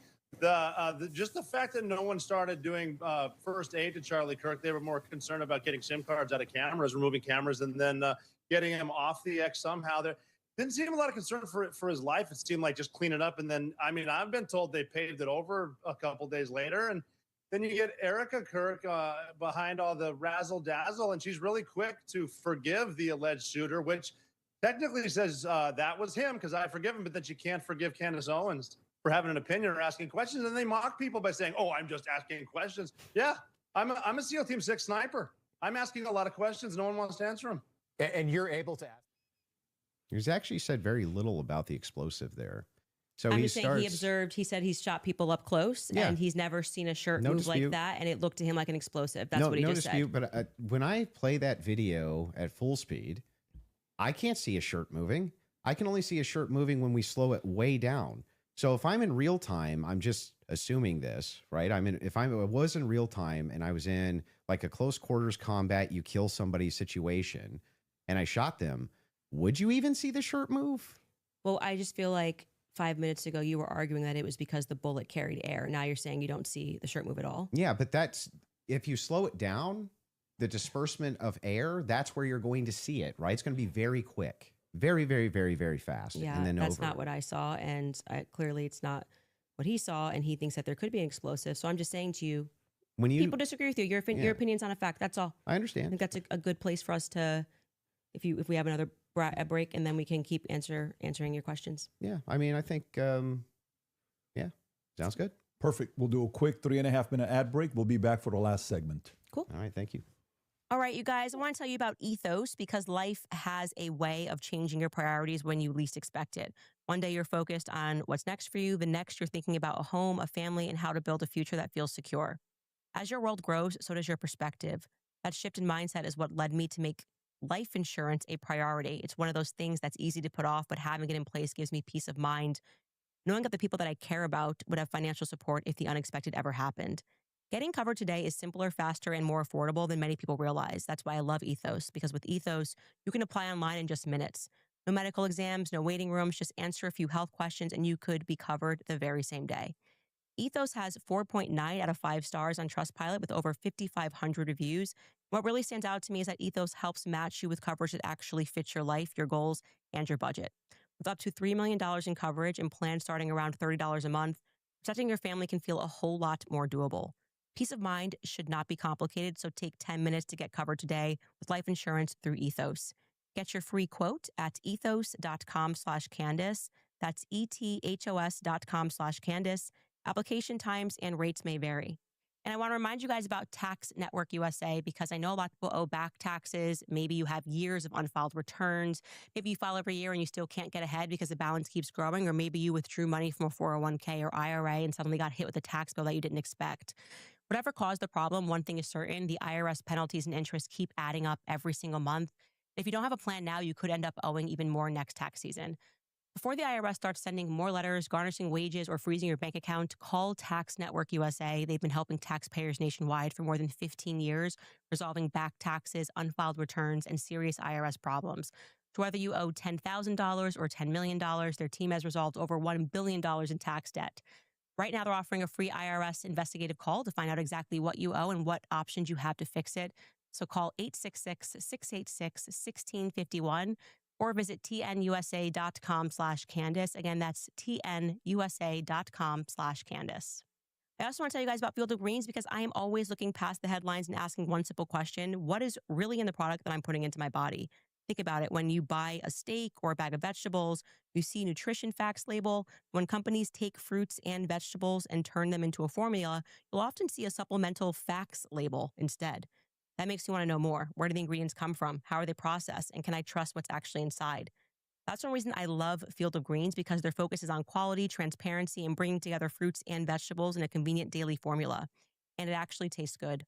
Wildberry is my favorite, but strawberry lemonade is a popular choice as well. No complicated routine, just one scoop mixed with water. If you want to try it, use code Candace at checkout for 20% off your first order by visiting fieldofgreens.com. That's code Candace at fieldofgreens.com.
All right, fantastic. So, Andrew, if you want to go with your last couple thoughts. Yeah, so I just have two more clips to play. Okay. Right, and then we can do final thoughts. I'm guessing. I feel like we got where we were trying to go, or at least for the most part. So the two other clips, I do want to play the Twigs clip. That one is important to me, the Twigs DNA clip. Yeah. And they're going to pull it up just to have you respond Well, to it. you don't have to play it because, like, if you're saying that when I initially watched it, I thought that Lance Twigs' DNA, like, he was directly responding to that because the testimony was a bit confusing. They started by saying that they were going to, like, explaining how they got the samples, and they said Lance, Matt, and Lance, Matt, and Amber Robinson, how they got their DNA samples. And then they started speaking about the gun and said, you know, multiple prints were found on them. And then they moved and they said Lance Twigs's DNA was found on the screwdriver. When I went back and rewatched it, I realized, well, they haven't officially said that Lance or Amber are on the gun. So I think I've already conceded that we don't know that. So I think, like, but if you want to play the clip, this is directly you saying it is on the gun. Twigs' DNA I'm saying is that on I the feel gun. like I've already said to you, like, I've made that concession. But just to be clear, whenever I make a mistake, I just correct it. So that's why when you were asking me 3 times, I've already said we don't know yet, and I've corrected that mistake. So if the purpose of you showing this is to demonstrate that Candace makes mistakes sometimes when she's taking in a lot of information and she's reading through legal documents and she's trying to remember 9-hour testimony. It's to demonstrate something else. It is, in fact, the case. We're all going to make mistakes. Yeah. I'm going to make mistakes. And I've already You're going to make mistakes on the case. Yeah. But in this case, you were very adamant that his DNA was on the gun itself. Yeah. So I'm just saying that it's not ruled out. We know that there's 5+ prints. I've said this so many times. I had to rewatch the testimony again. It's like 9 hours a day. It got very scientific when they were speaking about this. And I think I wrongly extrapolated that they meant all 3 of them were on the prints when the only person they officially named was Matt Robinson. So we don't know yet if Lance Twigs has his DNA on the prints, DNA on the gun officially just yet. Okay. I've already conceded that. Sure. So that's fine. And then the last one is one with Erica Kirk. Sure. This is like the Erica Kirk. All right, Well, Erica. You could just sit down with me, Erica, but we can do it this way. This goes back to a previous claim that you made. Yeah, That's why sure. I'm bringing it up. Straight to jail, straight to jail. For questioning, at least, Erica. I don't care who's mad. I really do not care who wants to be upset after this episode. Really, you will be wasting your breath. You can spend $1 billion on influencers because this is all becoming increasingly inexplicable. You are asking me to be an idiot, actually, and I cannot do that for you. Someone once commented beneath this show that if the situations were reversed and there were this many verifiable lies. So straight to jail? Yeah, so that's the show intro. And straight to jail is a monopoly term. Okay. Like, you know. So do not pass go. Yeah. Do not collect $200. Yes, it's You're going straight to obviously jail. tongue in cheek. And then I explain that actually I think that she should be brought in for questioning because of inconsistencies. So this is the exact episode when I started to think that she should be sat down and questioned. And I still believe that. I still hold the perspective that Erica should be sat down and she should be properly questioned. Do you know that she hasn't been? No, actually, that would be a great thing for the spokesperson of Turning Point USA to say that she's already but sat through. why do they? I mean, my guess would be she hasn't because they returned everything to her. Yeah. But Why do they owe you that though? Why they don't owe me anything. That's my show you're watching. Just, you know, the clips that you're pulling are from my show. So if I want to say something on my show, I can say that. I didn't say they owe me something. I don't think that's ever, unless you have but another if you clip. say like you need to be sat down for questioning and you don't even know if they haven't been, that's strange, right? Do you know if they have been? No, I have no idea. So you're just saying, what if they haven't been? Yeah, if your you're entire just kind of filling the air if your with entire thing just is junk. If you're no, it's not junk. If the query is why is it that Erica Kirk's not being sat down for questioning, but you have absolutely no knowledge whether or not she's been sat down for questioning or not, what that does is it creates an innuendo. It creates an inference. It creates out to the ethos that this should be happening because something's wrong here when you actually don't have the knowledge that anything's wrong at all. I just think that my opinion is that she should be sat down and questioned. But you're not sure if she hasn't been. Yeah, and you're not sure if she has been either. So, like I said, I feel like now you're just kind of filling the Well, air to with my nonsense knowledge, because this Turning is Point's to- like, we want To my make knowledge, sure that you go in there and you nobody- defend Erica. And I have to say, I don't think you've done an extraordinary job Great, at that. but I'm not here to defend Erica. The thing is, though, is like that since 4 out of 5 of the clips that you Yeah. had on the ready when we asked you guys ahead of time. I mean, I want to just assert how professionally we have dealt with this debate. As you can see, we have not planned any gotcha clips for Andrew. I expressed to him that what we were going to do was just to use people for fact checks, and because I might not remember something, or I do remember something and you're saying no, and that is what I think will register to people as very Well, wait, fair. I expressly we did not take out of wait, what? context clips of Andrew But to I try to repair. expressly said Please that don't I cut was me gonna off. bring We did claims, not. right? No, when you said you were going to bring claims Your that you would want me to claims. speak to, you didn't say I intend on sitting you down with out of contexted clips to which we said to you before in an email. Any clips that you want to share with us, send it Mm-hmm. over. Let's assert a debate claim so that we can both be ready to respond to it. This just that's not really what happened. well. What didn't yeah, happen? the way that you're framing the exchange, What that's do you not mean? that's not actually what happened. We were negotiating. It is true we negotiated out the claim itself, right? Which one's going to take which position? I wanted to make sure that I had at least an hour and a half on mine, and you got the time for yours to question me. We did. We got through your hour and a half on mine, roughly an hour and a half now on mine.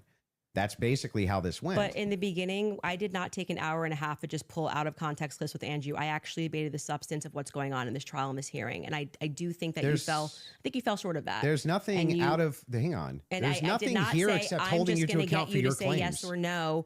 Well, hold on. We were Yeah. supposed to be debating the case This and is whether part of or the not case. there was overwhelming evidence. These are your claims about the case. No, you then admitted that now you're getting into another sphere and you want to talk about the transcendentals and things that I've And we said. got through- And like 4 yeah. out of 5 of your clips are about Erica Kirk. So the general I perception don't think 4 out of 5 even is were. your turning points horse. Oh, I so you think just quite just- a few you of just- them were. you Was just- there 3 just made it Ericas up? or 4? So you're just making stuff Can up? we get a count of how many were about Erica? I feel like think it was Yeah. 3. 3. Okay, Yeah, 3. I said 4. But those are extraordinary sorry. claims. That's which is why you were asked about Okay, them, well, right? okay, but the point being is now you're veering into trying to get me to defend my opinions, and then you completely shirk responsibility when I point claims. out yours. No, they're not claims. When No, you they're tweet Erica claims. is too retarded, you go, that's just whatever, and then you move on. That's a claim that and I'm responsible for the claim. Well, earlier when I brought it up, you said that it was tongue in cheek. Yes, sure. That's me responding to your criticism Okay. of the claim. That's all I'm doing here. I was interested, and I'm happy to get into also the Patsy stuff now, if you would like to. Well, Your that team was has one more supposed to clip be they the want to whole play The from one 7 more, days okay, ago. sorry. They got one They more had clip. to. and we then were can getting go to into the Patsy stuff, and you stopped it, and I was explaining to you. Oh, they have one more clip. Okay, let's go. They want to hit the minimum of 4 clips you were saying with Erica. So 100%. This is absurd. okay. And this is the one you're saying from 7 days ago.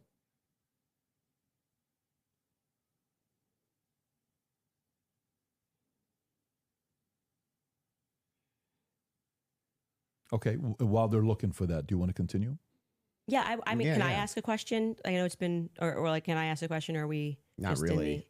I'm just gonna. Okay. We're going to hold to the actual contract itself. the contract does not say that you are allowed to just question me without me being able to respond to you I've never said you or can't have respond. a conversation. You've been able to respond to every question I've asked you. And by the way, the other thing is like Let's have I'm it your still- way. I want it to look like Still happy we've to have done the everything debate. Andrew wanted to, so that people can fairly assess the situation. So you have it your way. I Totally will not fine. ask a question. Totally fair with me. So are you good with her asking a question or He no? said no. Waiting for the clip. Okay. So you want to wait for the clip first. Mm-hmm. Okay. You guys have it in the back? Okay, beautiful.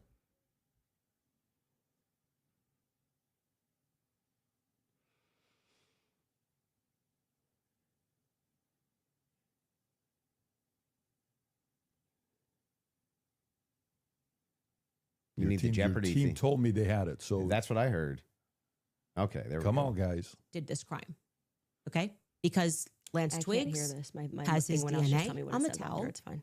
Lance Twiggs has his DNA on the rifle. Lance Twiggs And to has be his clear, DNA on the Lance rifle. Twiggs' I've said this- considered this DNA 4 times, was but I don't not know why they feel as like they need degraded to- as Tyler Robinson's DNA was on Tyler's rifle. It's Tyler's rifle. Oh, you but also Lance's said, yeah, it's DNA not as degraded on the rifle. Yeah, because I thought he was one of the things, but I've already that's what I mean when I say that. Like, it just seems like you're not actually here trying to engage, because even before you got to this, and I knew that you had some secret clip planned, I said to you, when I rewatched the testimony, I realized that they didn't explicitly say Lance Twiggs. They said 5 other profiles were on it, and that his was the most degraded. So I hope your team feels fulfilled in playing that. Is there any more? I'm happy to play every clip that he has on the ready. Anybody? You said you had some new evidence at the beginning of the. Oh yeah, we should show that text new. message that you read, Did you just wanna because share I that? think that's important for the public. You shared it out of context. I'll do it on my show. I'll share the text So you're going to message. read it on my show, but not show it. Correct. Okay. So I'll show it on my show, but that's what I'll do. I'll show it on my. Can show. I ask why? Well, because I want to drip out the evidence. You know, that's got to drip out that evidence, keep people coming back for the show, right? I don't know if snark serves you so well. I'm just saying, like, yeah, I'll release it there. Yeah, that's my intention. But yeah, I'm fine with closings if you want to do closings. Well, I also would just, if I may ask a question, is that permitted? Go ahead. Just so I also have clarity, since your basis has been evidentiary, you keep saying that you have evidence or like you are following evidence. Which one of the charges against, or all of them, do you think Tyler Robinson is guilty of? The specific charge? Yeah. Yeah. So what I think is that Tyler Robinson shot Charlie Kirk. Yeah, but of the 7 charges that he's being charged. Yeah. Can we list them real quick? I'll tell you exactly which ones. We'll pull them up. Well, do you know any of the charges that he's up for right now? Yeah, of course. But Can I you- want to can you make sure name that we one? have them listed. Yeah, but like can you name one? Because my general perspective is that you don't actually care about this case. You're not following Is that the it? case. That's the Yeah. question. You're just not but, following it seems, enough. It seems pretty, like, if you're going to engage and you're going to say the evidence is overwhelming that Tyler Robinson is guilty, I just think that you should, like, All right. can you tell me one Then let's do the charge counter. that he's... You can really hang on. This is a great gotcha. No. You just got to ask me, play Yeah. clips out of context, Yeah, put me yeah. in the hot seat. So Mhm. please just answer the This question. is fair. Can Name you all name- 7 can- since you've been following the case. Okay, sure. Go ahead. You name one. Yeah, you named all 7. I'm happy to do that, but can you name one? I think he's been charged with murder. That's actually incorrect. Okay, great. Now name all 7. He doesn't even. This is like. Name all 7. And I. Can you I name think all 7? I can. Then do it. Sure, you don't have to Do put it. No, do it. I'll count them. Go ahead. You don't have Name to put 'em. your fingers up. I Okay, can do hang on. that. Name them. Yeah, sure. Name them. The first charge is aggravated murder because that's what carries Okay. a death sentence So in the murder. state of Utah. No, Next. that's not. That is literally not murder. Okay. And so Next. just for people, I don't have to do it in a time limit. There's nothing going on.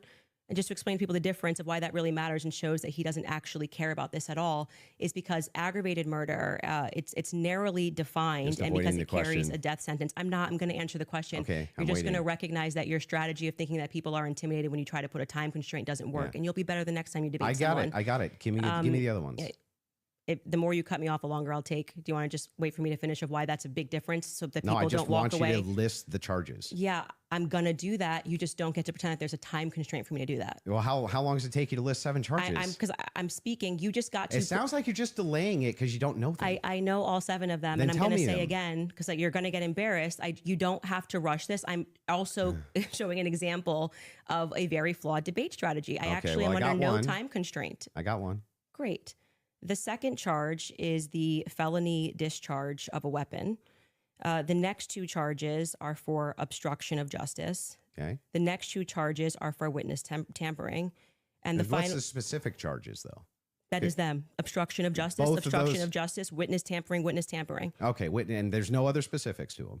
Well, I can tell you why he's being No, charged no, with no. it. Just the charges and then 7. Yeah, see, the bad thing is when you try to be an a-hole and it doesn't work. What's the 7th? The last charge is violence in front of a minor. Okay, got it. So then he's being charged with murder. You just say aggravated murder. That's the distinction. You just want to. It's a massive. It's Got like it. you cannot Massive. say murder versus aggravated Massive murder. distinction. This gets to the entire crux of why him being up for the death sentence. And I actually find the defense's filing about why this is not aggravated to be very compelling of why it's not aggravated murder. I actually think that if the state was going to even try to pull this off, they should have charged him with just murder. And then I do also, again, want to stress to audiences that debate strategy of thinking that you have to speak faster or somebody puts your hand up and they try to pretend like it's some sport. I think he thinks it's a blood sport. It's not. It's about being right and being principled when you're engaging. And you can make mistakes. I make mistakes all the time. but at least be genuine in pretending that you care about this case enough to know one of the 7 charges that are up against Tyler Robinson when you say the evidence is overwhelming that he's guilty. If you would like to move to final statements, I'm fine. I want to make sure Andrew has had the time that he has requested. I think your team would like to pull up the 7 charges that he just asked you about. If you guys want to pull that up just to confirm the 7 you went through. Can you guys zoom in a little bit? For Aggravated murder, felony discharge of a firearm, obstruction of justice, which is counts 3 and 4, 5 and 6, tampering with a witness, and count 7, violent I said offense in the presence of a minor. In front of a child. Yeah. So 5, 6, tampering witness, 3rd degree felony. Now, I did notice something I just was curious about. If I'm just wondering, when you pulled out your phone just before you asked that question, did somebody by chance text you that question? You can check my phone. I'm just curious. No, you can absolutely not. I have not had one communication with a single person, not even my producers who are in there this whole time we were here. You want to check my phone? I'm happy to do it because you're just going to get double embarrassed. Where's my phone? You want to see it? I'm just curious. Yeah. You can literally do that. Here you go. PBD, you're the moderator. Take it. Let's see if anyone was texted at all during this debate. All right. About the violent charges or anything. I'm looking through this. You give me permission. You so have I'm full at, I'm not permission gonna to give go names. through my phone. I don't need to cheat. So the last one has nothing to do with it. It's just a compliment. I haven't even read my text messages. That's so a compliment. He's reading them. You're okay. You're giving me permission. I'm Yes. just going to read 3 of them Yes. to 11:32 because after that, I don't need to read it. And you know their texts. Could have been Telegram. Could have been something All like I that. have is Signal. You can check that too. I only have Signal. Telegram I used in Russia, and that was it. I downloaded for I'll Russia. take your word for it. Yeah. Then- I don't need to I Okay. deeply care about this case. I don't need to I pretend get to it. know If you stuff that deeply I care don't about know. the case, I Yeah. just, I have my other question is about the steakhouse receipt. You just said that you were done asking all your Nothing, just questions. so you know, yeah. nothing there. There. I don't Yeah. Do you need to have do the that. steakhouse receipts? My question. I have said several times that I have never said I have the receipt for the steakhouse. I have said the person who's working on that story is going to be forthcoming with the receipt. And that was what I was responding to. And he then dropped the receipt. He redacted elements of it. And I said, stay tuned. He's the one working on that story.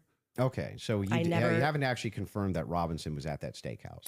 All I did, as I said earlier in this conversation, was I spoke to the owner when I broke that story. I think it was back in January. I spoke to the owner, understood what had happened, and that there was a receipt.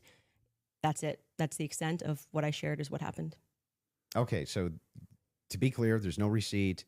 You No, don't- I just said the opposite. I said there is a Well, receipt. you don't have a copy of the receipt. The receipt was published online.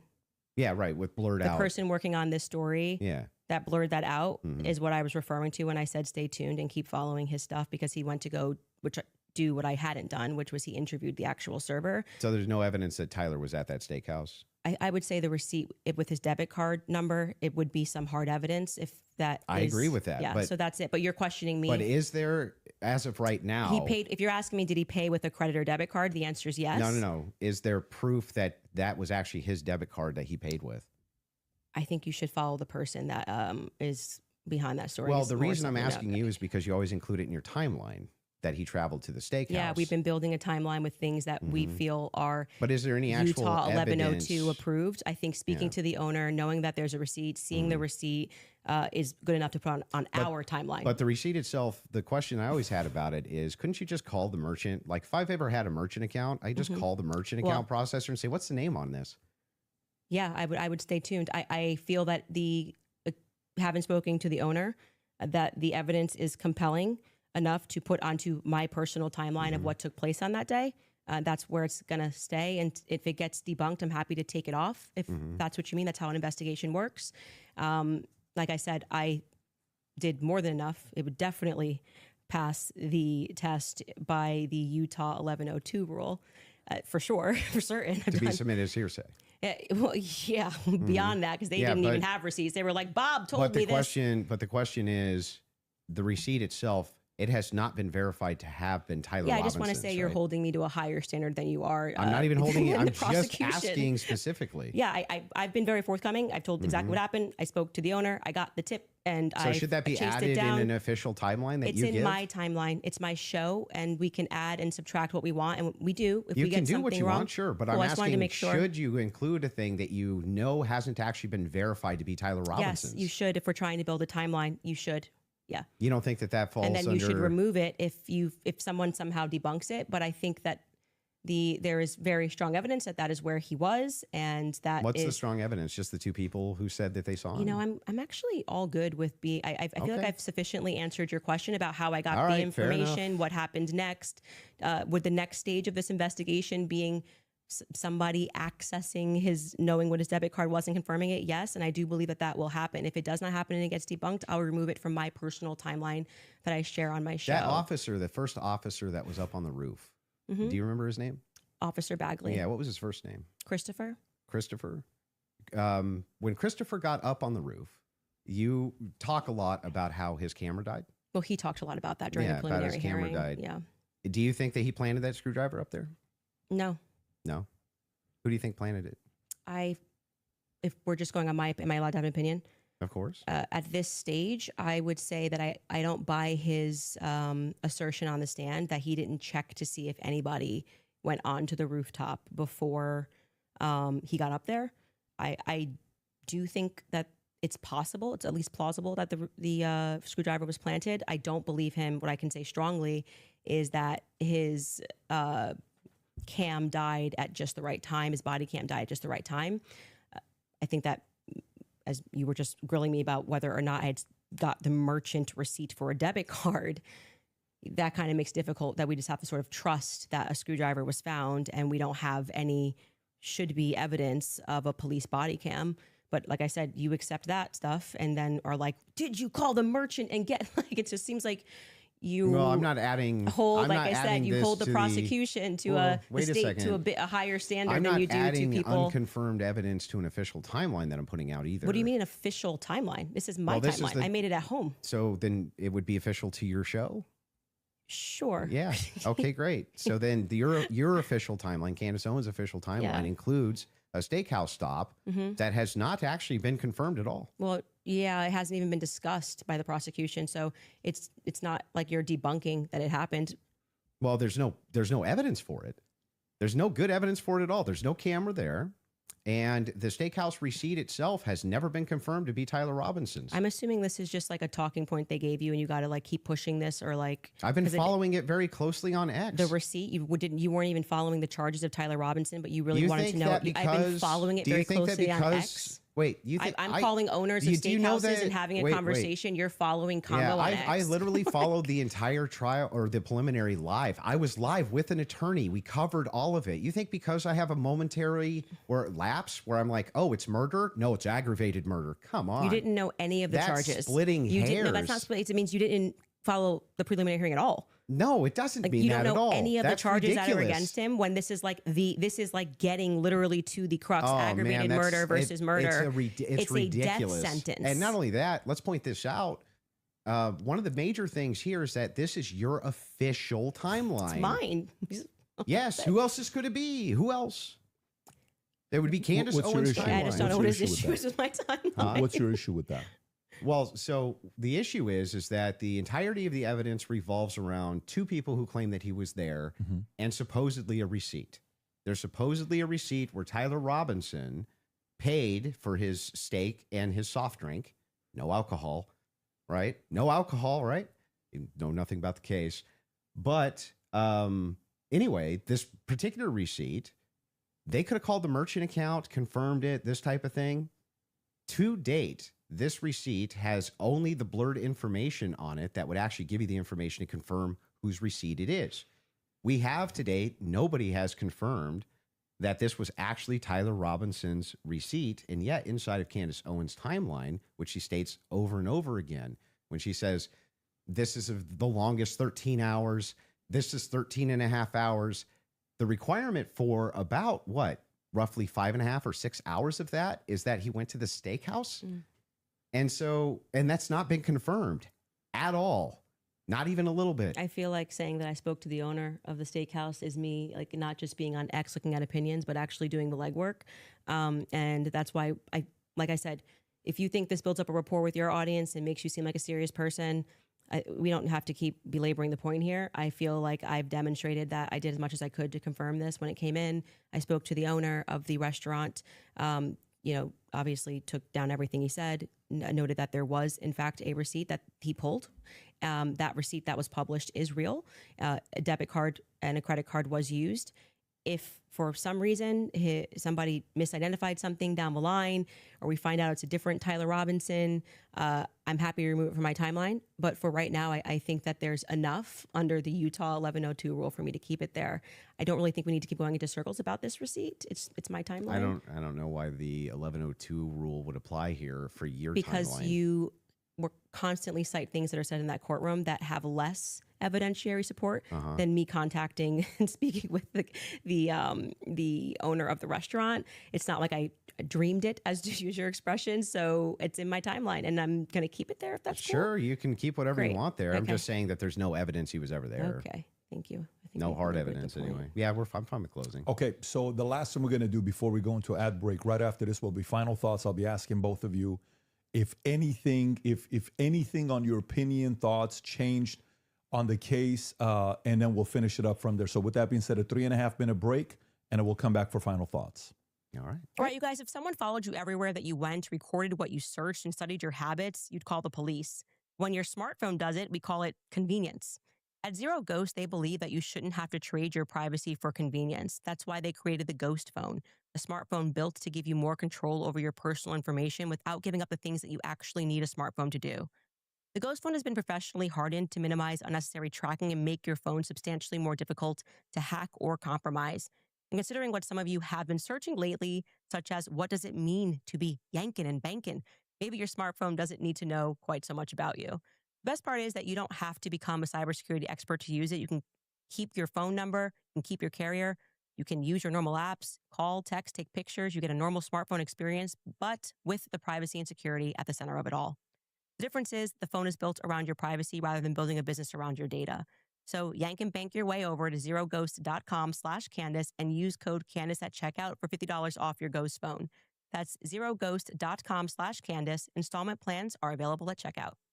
I also want to remind you guys about American Financing because it is no secret that everything is starting to feel a lot more expensive. If your daily essentials are ending up on a credit card, those double-digit interest rates are quietly draining your bank account. If that debt is starting to feel heavy, you should know that you're not alone. If you're a homeowner, you've likely looked at your mortgage rate and thought, I shouldn't touch that. But American Financing offers a smart equity loan so that you don't have to. It allows you to wipe out high interest debt and lower your monthly overhead while keeping your primary mortgage intact. It's a surgical strike against debt. Unlike a fluctuating HELOC, the smart equity loan is a fixed rate loan, giving you a predictable monthly payment. At American Financing, there are never any upfront fees to find out what you qualify for. So talk to a salary-based consultant today. These experts who are paid to help you save, not to sell you more than you need, can help you if you call 800-795-1210. Again, that's 800-795-1210 or visit americanfinancing.net/Owens. Again, that's americanfinancing.net/Owens. I have to tell you guys about Nimi Skincare. You know I love them. They make the best tallow skincare products I've ever used. Their tallow comes from grass-fed, grass-finished cattle raised on a Montana farm, and in a world where so many companies hide where their ingredients are coming from, that really matters. Everyone seems to be talking about tallow these days, but not all tallow is created equally. Nimi has focused on sourcing exceptional ingredients and creating products that people genuinely love to use. That's why I've been using Nimi's Sunshine Tallow Cream and their Buzzin' Tallow Balm. The Sunshine Tallow Cream has become one of Nimi's most popular products. It's rich, nourishing, and made with tallow, aloe vera, avocado oil, and shea butter to deeply moisturize the skin while it's feeling lightweight and comfortable. It leaves your skin looking soft, hydrated, and healthy without that greasy feeling. When my skin needs a little extra support, I reach for the Buzzin' Tallow Balm. It's a richer formula that helps lock in moisture and leave skin feeling deeply nourished and cared for. What I appreciate most is that these products are rooted in simplicity, high-quality ingredients, American sourcing, American manufacturing, and skincare that simply works. So if you've been curious about tallow skincare, now is the perfect time to try it. Visit nimiskincare.com to save an additional 10% off your order with promo code Candace10 at checkout. Again, that's nimiskincare.com, promo code Candace10 at checkout.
All right, we are finally at the end. For those of you that are watching it, maybe a good commentary for you would be the following on if you're a Andrew fan and you are still saying, you know what, Andrew's arguments were solid, great.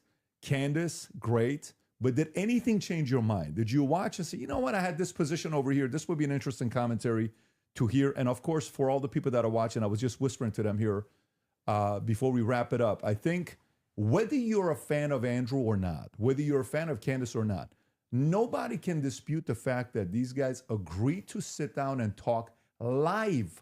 Others were thinking this was pre-recorded. This is not pre-recorded, just so everybody knows. This is purely live. This is a little bit scarier than pre-recorded because pre-recorded can do edits. So whether you agree with them or not, let's make sure we respect both of them for having this sit down. And before the final thoughts, I want to make sure you guys hear that from me as well, for inviting me here as well. Of course. I do know one day, I think it was last week, you sent a message on one of our accounts. You said, can I talk to Patrick? We got on the call. You said, Patrick, can you moderate this? And then I said, great, let's do this. And so before we wrap up, final thoughts, I'll come to you first. Yeah, she had nothing. Just nothing. For all of her claims of Patsy, nothing. She didn't have a single claim. She didn't have a single solid piece of evidence. She had no positive evidence Israel's involved in anything. No positive evidence that France is involved in anything. No positive evidence TPUSA is involved in anything. No positive evidence that Erica Kirk is involved in anything. When I ask her about her claims about Erica Kirk, yeah, it's just funning. It's just funning, you know? Or, yeah, I do think that she needs to sit down and ask some questions, but, or answer some questions, but you know what? I don't even know if she has. Like, maybe she has. I have no idea. Yes, I'm going to have an official timeline with unconfirmed evidence. That's just fine. Hey, it's hearsay. If that's good enough for the state, it's good enough for me. But my biggest problem with the state is that they're admitting all this hearsay. It's like she's a contradiction machine. On top of all of this, the thing that I wanted to get out of this more than anything else was to just demonstrate one thing. Yes, it's true. I'm not perfect on the case. I'm not going to ever pretend that I am, and never did. But what has been made very clear to me is that there's nobody with an alternative theory that has any evidence for it at all. None. Zero. And the continuous kind of expression, we're running an investigation. What kind of investigation builds a timeline out on a receipt that they don't even confirm? What kind of investigation tries to make these bold claims that Israel's involved and France is involved and all these different players are involved and never shows any evidence? We're just asking questions. It's again, like I said in my opening, it's always intuition, my feelings, how I feel about things, how I think about things. Andrew, how many times did you hear this today? Andrew, you can't tell me how I'm supposed to think. Yeah, nobody's trying to tell you how to think. But you should rationally come to your conclusions based on evidence and facts. And the truth is that 90% of what you're saying is simply intuition based. It came to me in a dream. It's intuition. Almost none of it has any evidence at all. Just, I'm skeptical because these people over here said things, and that makes me skeptical. It's like, but no evidence. Note this to the audience, to everybody watching. You might hate my guts. That's fair enough. I get that. I'm not the most likable man. I understand that too. But there was nothing. I mean, no evidence at all that Tyler Robinson was a patsy that was ever put forward by Candace this entire debate. Now, maybe you could say that we stalemated when it came to whether or not Robinson did it. She says, I found the evidence convincing. Unconvincing. Andrew says he found the evidence convincing. Okay, fair enough. Maybe you can't do too much about that, but there was nothing. She had nothing for Robinson being a patsy, nothing for any of her conspiracies, nada, zero, zilch, and she backed away on a bunch of them. This is the first time I think she's ever really backed away from the Twigs thing. First time I've heard her back away from the Erica thing, back away from TPUSA, being very cautious about making any of those claims now, whereas on her show, much more likely to be making those claims. So she just had nothing the entire debate. Zero. Candace. Well, I think that is quite a conclusion. Admitting somewhere, maybe we stalemated, it probably signifies what I've been saying from the beginning, that you didn't feel that you were strong. on the actual facts and the evidence, which I was willing to engage with you. I wanted to go over the screwdriver. I wanted to go over the towel and the things that you've mentioned, and you wanted to then move the conversation into a defense of Erica Kirk and her character, and what I've said about Erica, which is my opinion. And I have not edited that opinion after discussing with you. I would like to extend a compliment to you for being willing to sit down and to have the conversation. I still walk away feeling that the people who are jumping on the bandwagon about this case don't care about this case. They don't care about Erica Kirk. It tends to be follow that they take a meeting with Turning Point USA and they come out and suddenly have a lot of junk to say about Candace Owens. And I do want to also stress that Turning Point USA tried to pepper him with something as a surprise. He showed clips that were meant to be a surprise. I did no such thing. I stressed to PBD from the beginning that I was grateful he was taking this on and that I wanted this to be a clean debate because I believe I can win this on the merits. And I believe that I did win this fully on the merits by engaging the evidence of what has happened. I do still believe that there is more evidence which supports that there are more people involved and that Tyler Robinson has been set up, and that none of the evidence that was presented was in any way overwhelming, which is why I think you wanted to move to end that discussion quickly and to speak to me about France and to talk about this Panguitch receipt and my timeline. I want to remind people that a lot of the at-home investigators, which you were open to, as you called them, internet sleuths. I think it was on a show that you did right after Charlie was assassinated that internet sleuths would solve this. This is the reason why Charlie, a year on, is still a conversation every single day trending on Twitter. I knew Charlie. I cared about Charlie. I care about finding out what the truth is here. My heart is in the right place. I think anybody who watches my show or even just watched this debate knows that if I get something wrong, I'll instantly correct it and own it. I'm not arrogant. I don't need to sit here and pretend that I didn't misspeak on the Lance thing. It hasn't been ruled out. But you saw that he just really wanted to hammer that point. You know, part of being a well-meaning person is to concede when you are wrong, to take something off a timeline when you know it's not right. And I would like to think that that is why I have earned the audience that continues to follow me, because they know my heart's in the right place, that I deeply cared about Charlie and I deeply care about the answers. I want to thank Andrew's team who are providing the fact checks. It's a very small room that they're in. I want to, as always, thank my team who worked really hard to make this happen and flip this set. And to you, PBD, just for being a great moderator. I think very fair, letting us both speak and making sure that Andrew got out of this what he wanted, which is a little more than what I wanted. But I'm very content with how I dealt with this. And I trust, I don't need to convince the audiences with the magic trick of what they need to think about this debate. They can watch it and draw their own conclusions. Beautiful. Fair from both of you. I think the audience won. And again, from the beginning, all of this is because of how much love and respect we have for Charlie Kirk, a great man that's no longer here with us. His 1-year anniversary is coming up here. I can't believe it's that quick that is here. The audience, I think you also won if you did.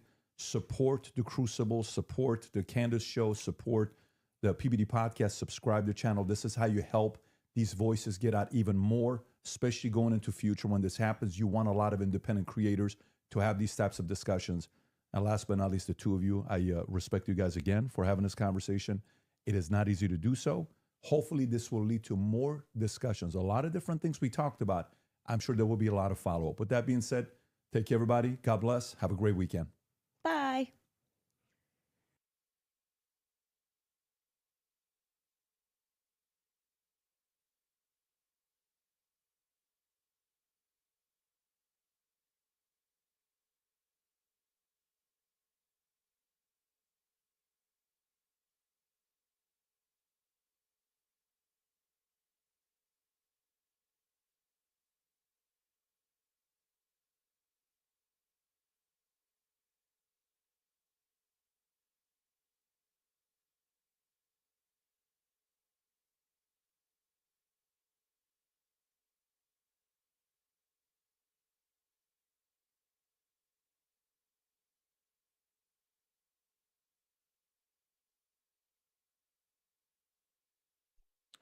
Unevent.